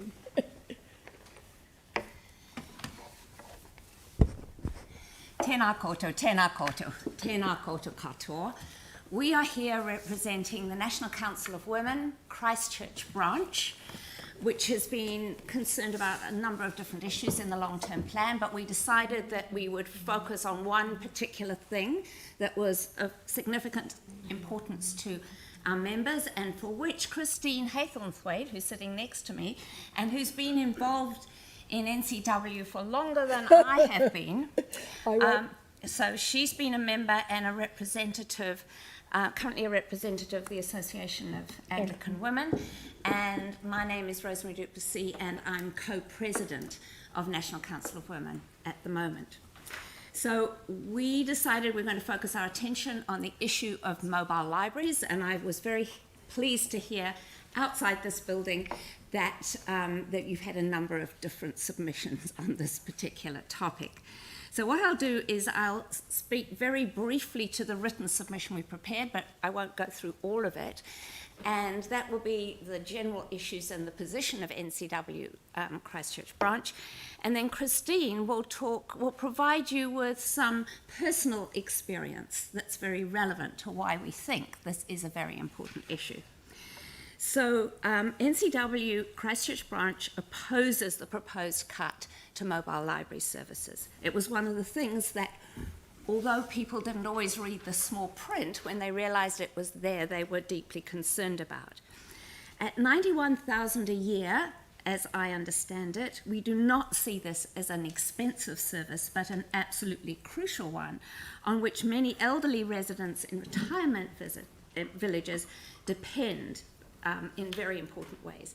It's also a vital service for all city residents who do not have conventional forms of mobility. So if you have any form of mobility disability and you have to use buses, taxis, and other ways to get at your hard copy books, having a mobile library service in the vicinity of your home is really important, or in the vicinity of the form of residential care you're receiving. I think it's important to recognise that a cut to these services affects not only those who are older and those with disabilities, but it is also important for schools that are not in walking distance of our branch libraries, which are absolutely wonderful. And it's really important to encourage children's engagement with print books, with hard copy books, at a time when a huge amount of their access and their reading is occurring on digital devices. So as a women's organisation that focuses on the needs of women and children, and with a very strong commitment to public services that meet the needs of all those with disabilities and the most vulnerable and the oldest and the youngest members of our community, we urge you as a council to reconsider this component of the cutbacks to library services. And now I'm going to turn to Christine, who will talk about the importance of the service at a much more personal level. I think we need to remember that while we've got Shirley and Parklands and other malls with library facilities attached, there are some areas, particularly Maryvale, where there are no library facilities attached to the mall, and a number of elderly people in that area. My mother, for one, would go down to the library, mobile library, every Monday morning up until the time she went into full care, which was only 2 years ago. And she is. And at 101, she absolutely loved that library, and spent every Monday morning making sure she had books. And I believe that we've got to consider that, and consider the number of retirement villages that the mobile library goes to, as well as the costs of it. There are other ways of making it work. There are other ways of saving money, but I don't believe that the mobile library is a good one. And I urge you to reconsider the whole funding for the mobile library and reconsider the service it is doing in the community. I think the other point that was made when we discussed this with members is that some people remembered after the Canterbury earthquakes, when a lot of the libraries were closed, the mobile library service was crucial in getting to some communities and providing the service of books. And so I think that won't be the only crisis we have as a city. So the mobile library service and having that service is something that you don't want to give up when we can face civil emergencies in the future.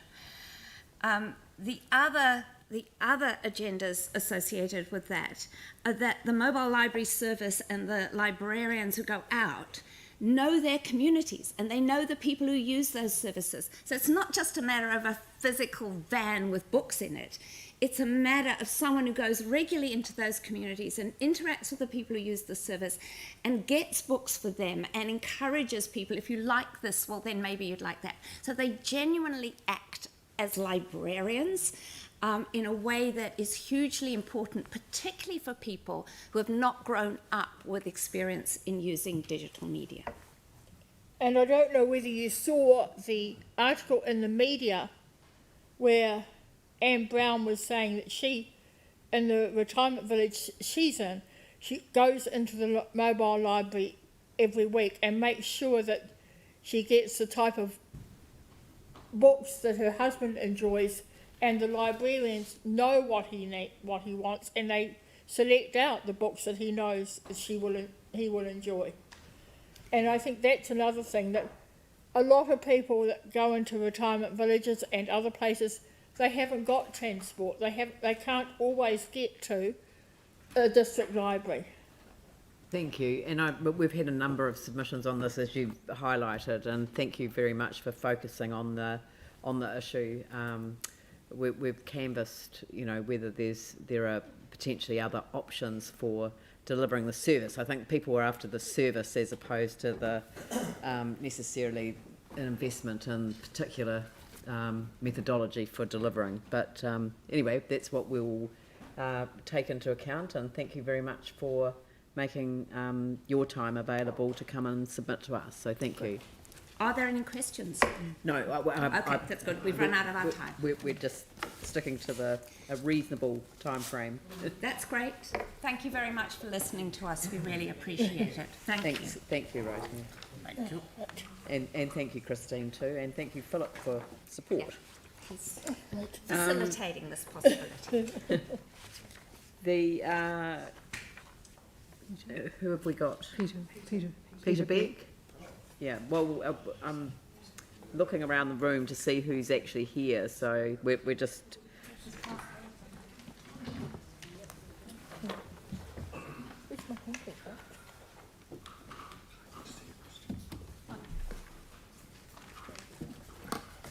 I was waiting for Hayley to join me, but we'll carry on now. Anyway. We've got Garth Wilson. Garth Wilson's here, so we could swap out and you could wait for Hayley. Okay. Mr. Wilson, are you?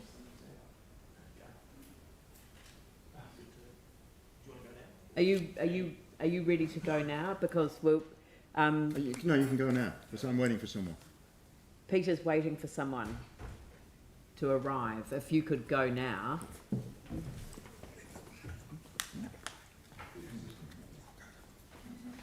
Yeah. Thanks, Garth.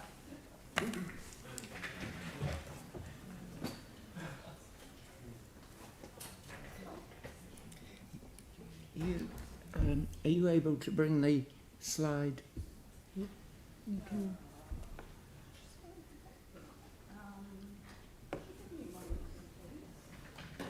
We won't start your time until that's up.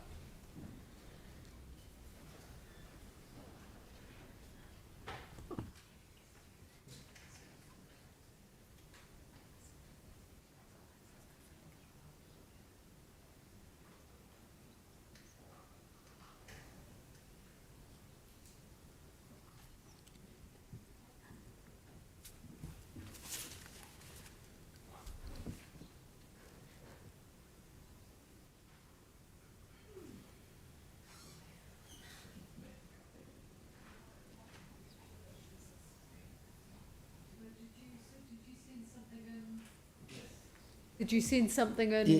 Yes. I can't open the hub. Oh, is it on the hub? Okay, I might be able to find it. It was acknowledged by... Yes, no, we found it on the hub, but we just can't get it on the screen. So councillors can see it on their devices, but we just can't get it up on the screen.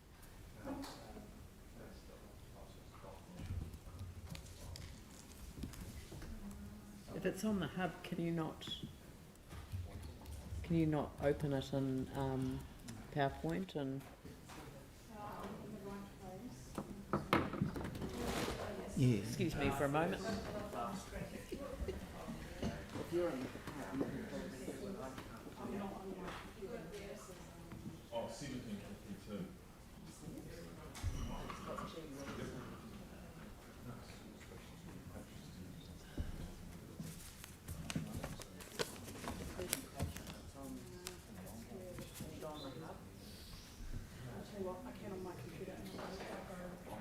So why don't we get, as I could take my laptop down to Mr. Wilson and he can look at that and everyone else can look at their screens.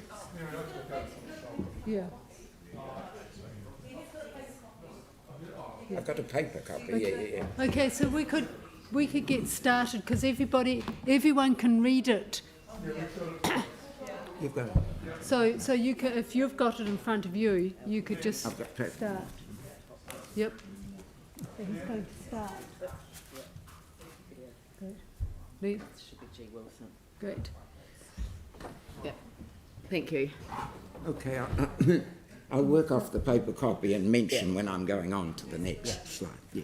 Thank you. Okay, well, good afternoon. Look, I live in the Riccarton ward, and on the deprivation index, at the 4 highest deciles, Riccarton ward has the worst figures in Christchurch by far. Okay, 5% are in the least deprived deciles, but there we are on 64.7. Now, I actually live in the central Riccarton part of Riccarton, and if you look at the next slide, it says that 77% earn an annual income of under 50,000. Only 6% earn an annual income over 70,000.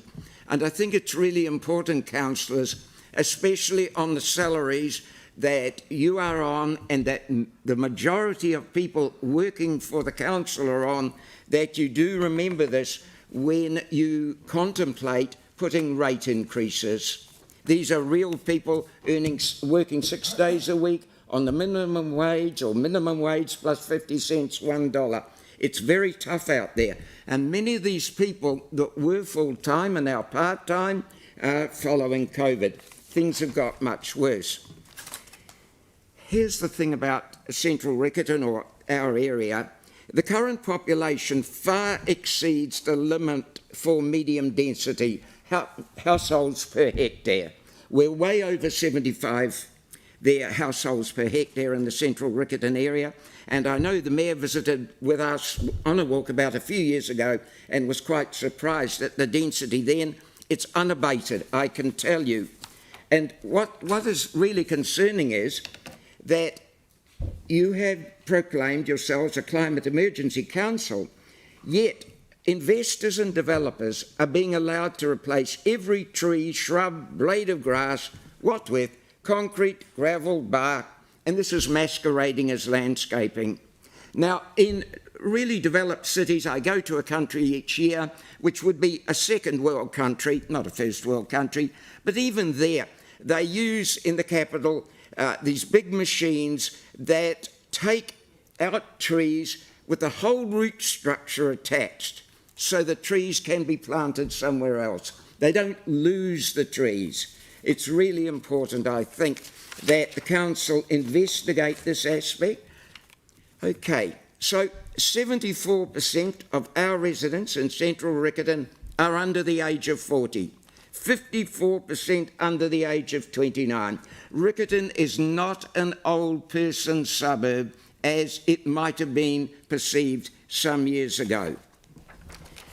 So, exponential increase in population in our area since the 2011 earthquakes, but what's happened? Okay, so the council has been stripping Riccarton or proposing to strip Riccarton of its facilities. The population increases, the council proposals, let's get rid of facilities. It doesn't make sense. The library, for example. Look, we agree with Councillor MacDonald. Okay, they come from different pots of money, but we're talking 80-odd thousand for a mobile library, and yet the council's prepared to say 240,000 for 4 one-bedroom flats that will only enrich 3 owners. The mobile library enriches everybody in Christchurch. And we really want you to take that into account. One of the most bizarre proposals here in this document is to rid the Wharenui swimming pool from our area. There's been no swimming pool in Christchurch that has done more for multicultural activities than the Wharenui swimming pool. 22,000 people went through that pool in 1 month this year. It is really, really important that that swimming pool stays. The bus lounges. I want to take more account of the bus lounges in a moment, because this, again, is an extraordinary decision. But hey, Riccarton had a good community centre. It wasn't gold-plated, but it was really well used. And what's happened? We've been given a building, 1 floor of which we're able to occupy. It isn't even called a community centre anymore. It's not like the one at St Albans or Sumner. If you've been there, they're community centres. The one at Riccarton is half Hereford Street and half sort of for the community, plus a post office, plus a service centre. So we've lost out really big time on that. But let's look at the bus lounges. Okay, you received a report from Council in December of last year that said, and I've put this on the slide, the bus lounges are a key connecting hub on ECAN's network, linking passengers to other services, enabling them to get to work, home or other areas around the city. All right, so there's 800 plus bus movements a day stopping at these stops, and ECAN proposes to increase this very markedly because of the routes that go up and down Riccarton Road. So it could get to over 850 in the near future. I gave presentation to ECAN on Tuesday morning. They are fully supportive. The chairperson said, we are aware of what is contemplated, and ECAN will be letting you know what they feel about it. But every councillor was in agreement of the importance of these bus lounges. But hey, wait a moment. This is the same council that wants people to use public transport. So what's an incentive to use public transport? Or close the bus lounges. Come on, councillors, that doesn't make sense. It's not logical, it's not rational to start closing bus lounges, okay, after you spent hundreds of thousands of dollars on them. I have let you run over time quite a lot, so if you could... Well, if I could just say that if you read this thing about the report and the fact that people that used the lounges weren't even consulted, 48% of our population are ethnic Asian. You're not the only one who's made a submission on this. We're hearing the message loud and clear. The community board was very clear on the matter as well, and you know that they would like to see them retained. So thank you very much. Mm-hmm. Yeah. Okay. Thank There's you. other ways of actually saving money than doing those things. Yeah, and we've had the message loud and clear. Thank you. Thank you. So, yep, okay, well, Peter Beck will come forward now for Eastern Vision.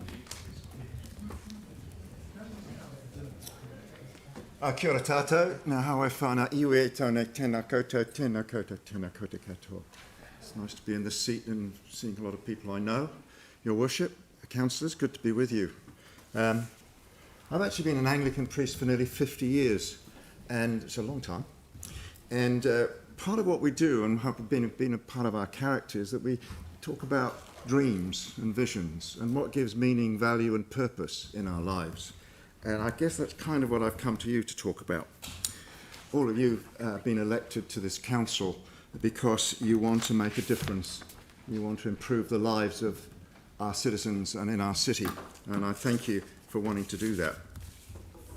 In the book of Proverbs in the Bible, as many of you I'm sure will have read, there's this verse, if there is no vision, the people perish. I submit that the long-term plan that you're discussing is intended to enable the process of your vision for our city to be realised. Other submissions are addressing the detail of the LTP, and I'm going to be happy to be joining Hayley, who was hoping to be with me today, but I'll be joining her tomorrow for the Avon Otakara Network submission, when we'll be dealing more of the detail.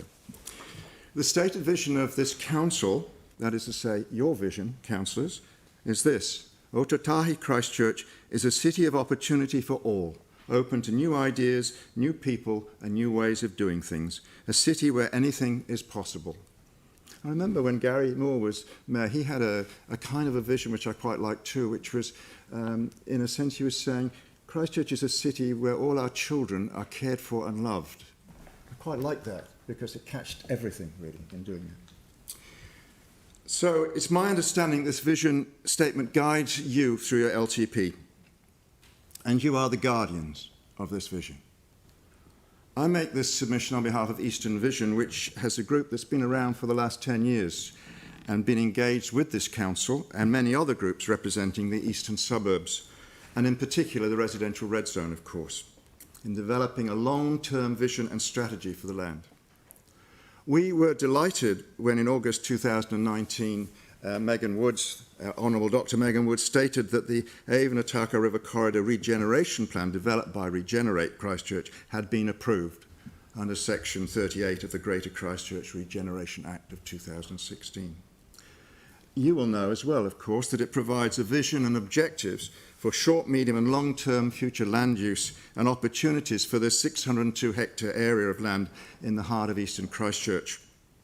You know that it was developed through a whole lot of wide-ranging collaborative consultation with many community groups and agencies, not least with the input from Avon Otakara Network and that great champion of the East, Evan Smith.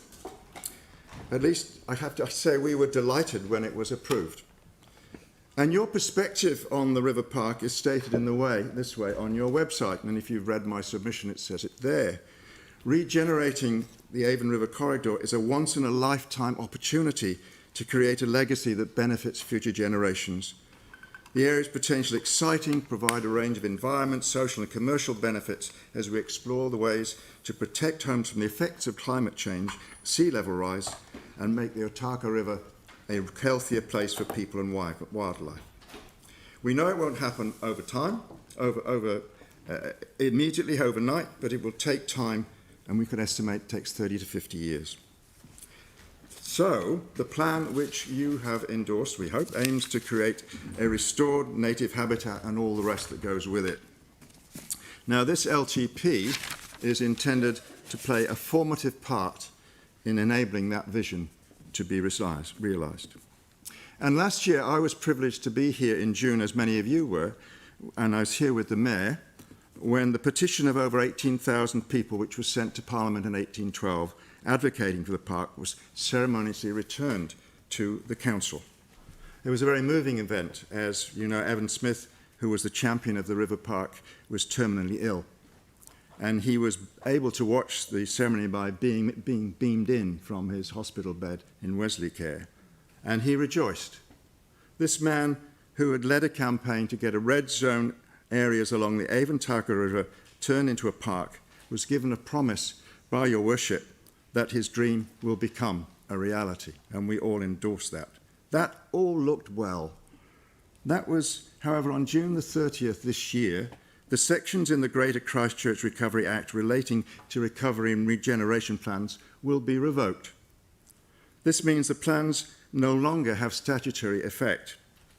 I'm pleased to note, however, that on the 24th of March this year, you requested advice from your officers on adopting the Otakara Avon River Corridor Regeneration Plan as council policy and strategy. That's good news, and I hope that's been confirmed. But there's a big but. After June the 30th, it's in your hands as to how the river park will be developed. And there are many groups wanting to have their projects as part of the park. Who and how will decisions be made? There's a very strong voice in the community that the council doesn't sell the land at any time, that it continues to be in perpetual ownership of the council and can be leased to various projects. But that yet there is no governing entity being established to take responsibility for the governance of the river park. Conversations are progressing slowly with Ngāi Turuhiri and with community groups like Avon Otakara Network in developing a governance entity. And it's great to hear that, which honours the dream. And I was made aware today from Darryl, from your office, Your Worship, that you will be discussing and raising these issues again and developing them with this council over the next few days. That's good news. It's urgent. We need to get a decision made because there are lots of projects that want to move on, and the temptation you may have is to agree on an ad hoc basis to some of these projects. It's not the way to go. It puts the cart before the horse. We have to have a governing body that overlooks the whole thing before you start making decisions about which project can go where. We don't want ad hoc decisions because that would put in jeopardy the opportunity we have to deliver on the dream and vision in this kaupapa. So I submit that the successful implementation of the LTP in what was called the residential red zone is dependent on there being formed a community-based co-governance entity which protects the vision and objectives of the River Park as envisioned in the River Park plan. And I've gone over time, and I apologise. Gone over time, but that's okay because that means that Hayley was able to hear the very end of that. So. Okay. But we'll see you again tomorrow. You will see me again tomorrow. Thank you, councillors. Good to be with you again. Nice to see you all. Thank you very much. How are you going, Jamie? All right? And I'm married. then I think Celia's here from greening the red zone.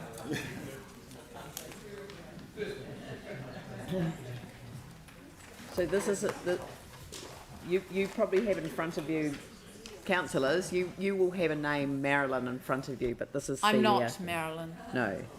Sorry to disappoint. Marilyn's over here. Hello. You. Cool. Right. Kia ora. Tēnā koutou katoa. He nohoanga ahau ki Greening the Red Zone. Ko Celia Hogan, toko ingoa. Thank you for having me here today. I think I'm lucky last, which is quite exciting. Does that mean I get an hour? No, okay. No. I'll keep it to my 5. So you've all had our submission, so we're just going to address a couple of those points and just reiterate what our thoughts are there. So we are a community organisation advocating for our awa Te Otakaro, and we advocate for ecological restoration for the entire Avon Otakaro Red Zone land area. Leading on from our submission, on behalf of our committee, I want to highlight a couple of points. We asked the council to bring more of its spend into the Avon Otakaro River Corridor over the next 3 years. From our research, there appears to be no council Avon Otakaro River Corridor regeneration spend in the first 3 years, just mowing, which is a $2.8 million per year maintenance fee. All the money budgeted for bridges, landings, etc. is from the government recovery funds, like the Christchurch Regeneration Acceleration Fund. This was money allocated by the Crown in 2019. There is no regeneration money coming from the council till 24-25. We asked for those funds to come in starting in the next 3-year period. We asked the council to engage more in a collaborative and co-designing process for infrastructure components in the Red Zone corridor. It is crucial that council involve relevant stakeholders in those discussions so that, for example, stop banks flow seamlessly into regenerating ecosystems and with project partners. It's also worth noting that stop banks and regeneration go hand in hand. We also noticed that spend for stop banks was not clear or detailed enough for us to comment effectively on. But from what we have read and understand, we don't feel that the money that's allocated for stop banks will do them right. We asked the council to outline exactly what money is allocated for the stop banks, what is actually covered as part of that, and what is not covered, and what the shortfall is, because we do believe there is a shortfall. We asked the council also to prioritise lighting in infrastructure budgets, not just for the Avon Otakaro Red Zone, but the whole city. Lighting should be a primary consideration and is fundamental to environmental health. We initiated and still support the Dark Sky Park concept for the Avon Otakaro River Corridor and support the submission under the Urban Star Watch Christchurch. We asked the council to also consider community-led restoration as an option for ecological restoration. This was not mentioned in the long-term plan, but it is a cheaper option and also engages local communities and groups like us. Some further feedbacks and comments in general. We asked that the long-term plan be clearer and more detailed with the financials. It was really hard to know what the allocation of funds were covering in a detailed way and if it would be enough.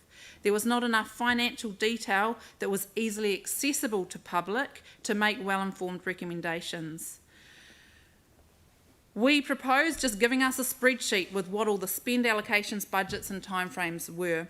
While the document gave wordy details, which were helpful to a point, it didn't give us the financial detail that we need to make informed recommendations.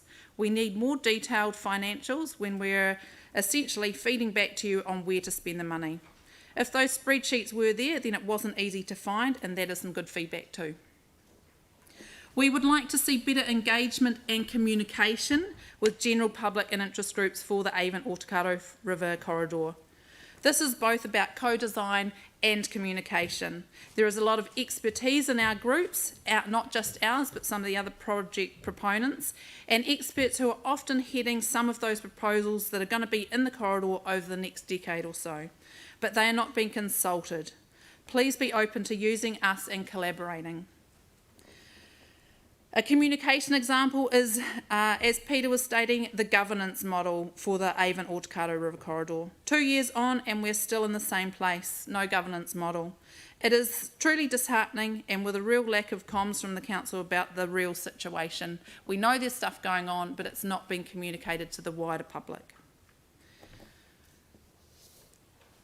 As a volunteer community organisation, we noted that there were a number of documents that were difficult to know where to find the information that we wanted. Please remember that many of us don't have all the time in the world. We are volunteers for what we do, and it's not possible to go through all these documents with a fine-tooth comb, but it would be great if it was made easier for us to engage. Many of us juggling jobs, families and volunteer commitments, and we're also getting burned out. So please be mindful of this in the volunteer community of Christchurch.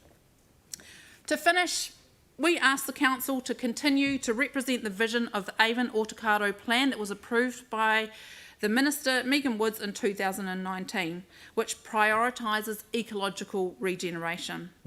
This should not just be only for the green spine, but the entire red zoned land. And we would like that amended in the long-term plan. Thank you. Thank you, and thank you for your presentation. There's obviously, look, I mean, I'm not going to make excuses, but COVID-19 did have a major impact on last year in terms of our capacity to work through some of the initial engagement with Ngāi Tuhurere. We have an agreement to work with them on developing the co-governance model, and I'm going to be raising this in my mayor's report next week. So we haven't councillors haven't had a chance to come up to speed with this either, and yeah. So all I can say is that the other side of it is that with the Three Waters in particular.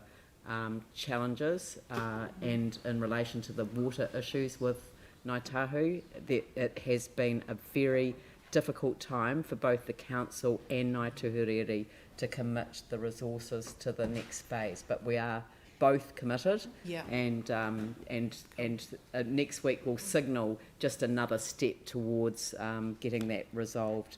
We won't have a co-governance model agreed before before the end of the year. But before the end of the year, we will be back out to our community. I'm confident with a proposal that that people will feel good about. So. Will there be an update in the short term to public? Because I think that's we've taken on board that, and I'll have to wear this myself, but. Yeah, I had a few challenges last year that made things a bit more difficult for me as well. So, thanks. But we are definitely committed, and this is actually the opportunity to do something quite extraordinary and quite unique in the world, and I'm really looking forward to. I think this is a legacy project for the city. Absolutely. Yeah. Thank you very much. Kia ora. So I think that's everyone who was due to have a submission today who's here in the room, and so I will now adjourn the meeting until 1 p.m. tomorrow. So thank you all very much.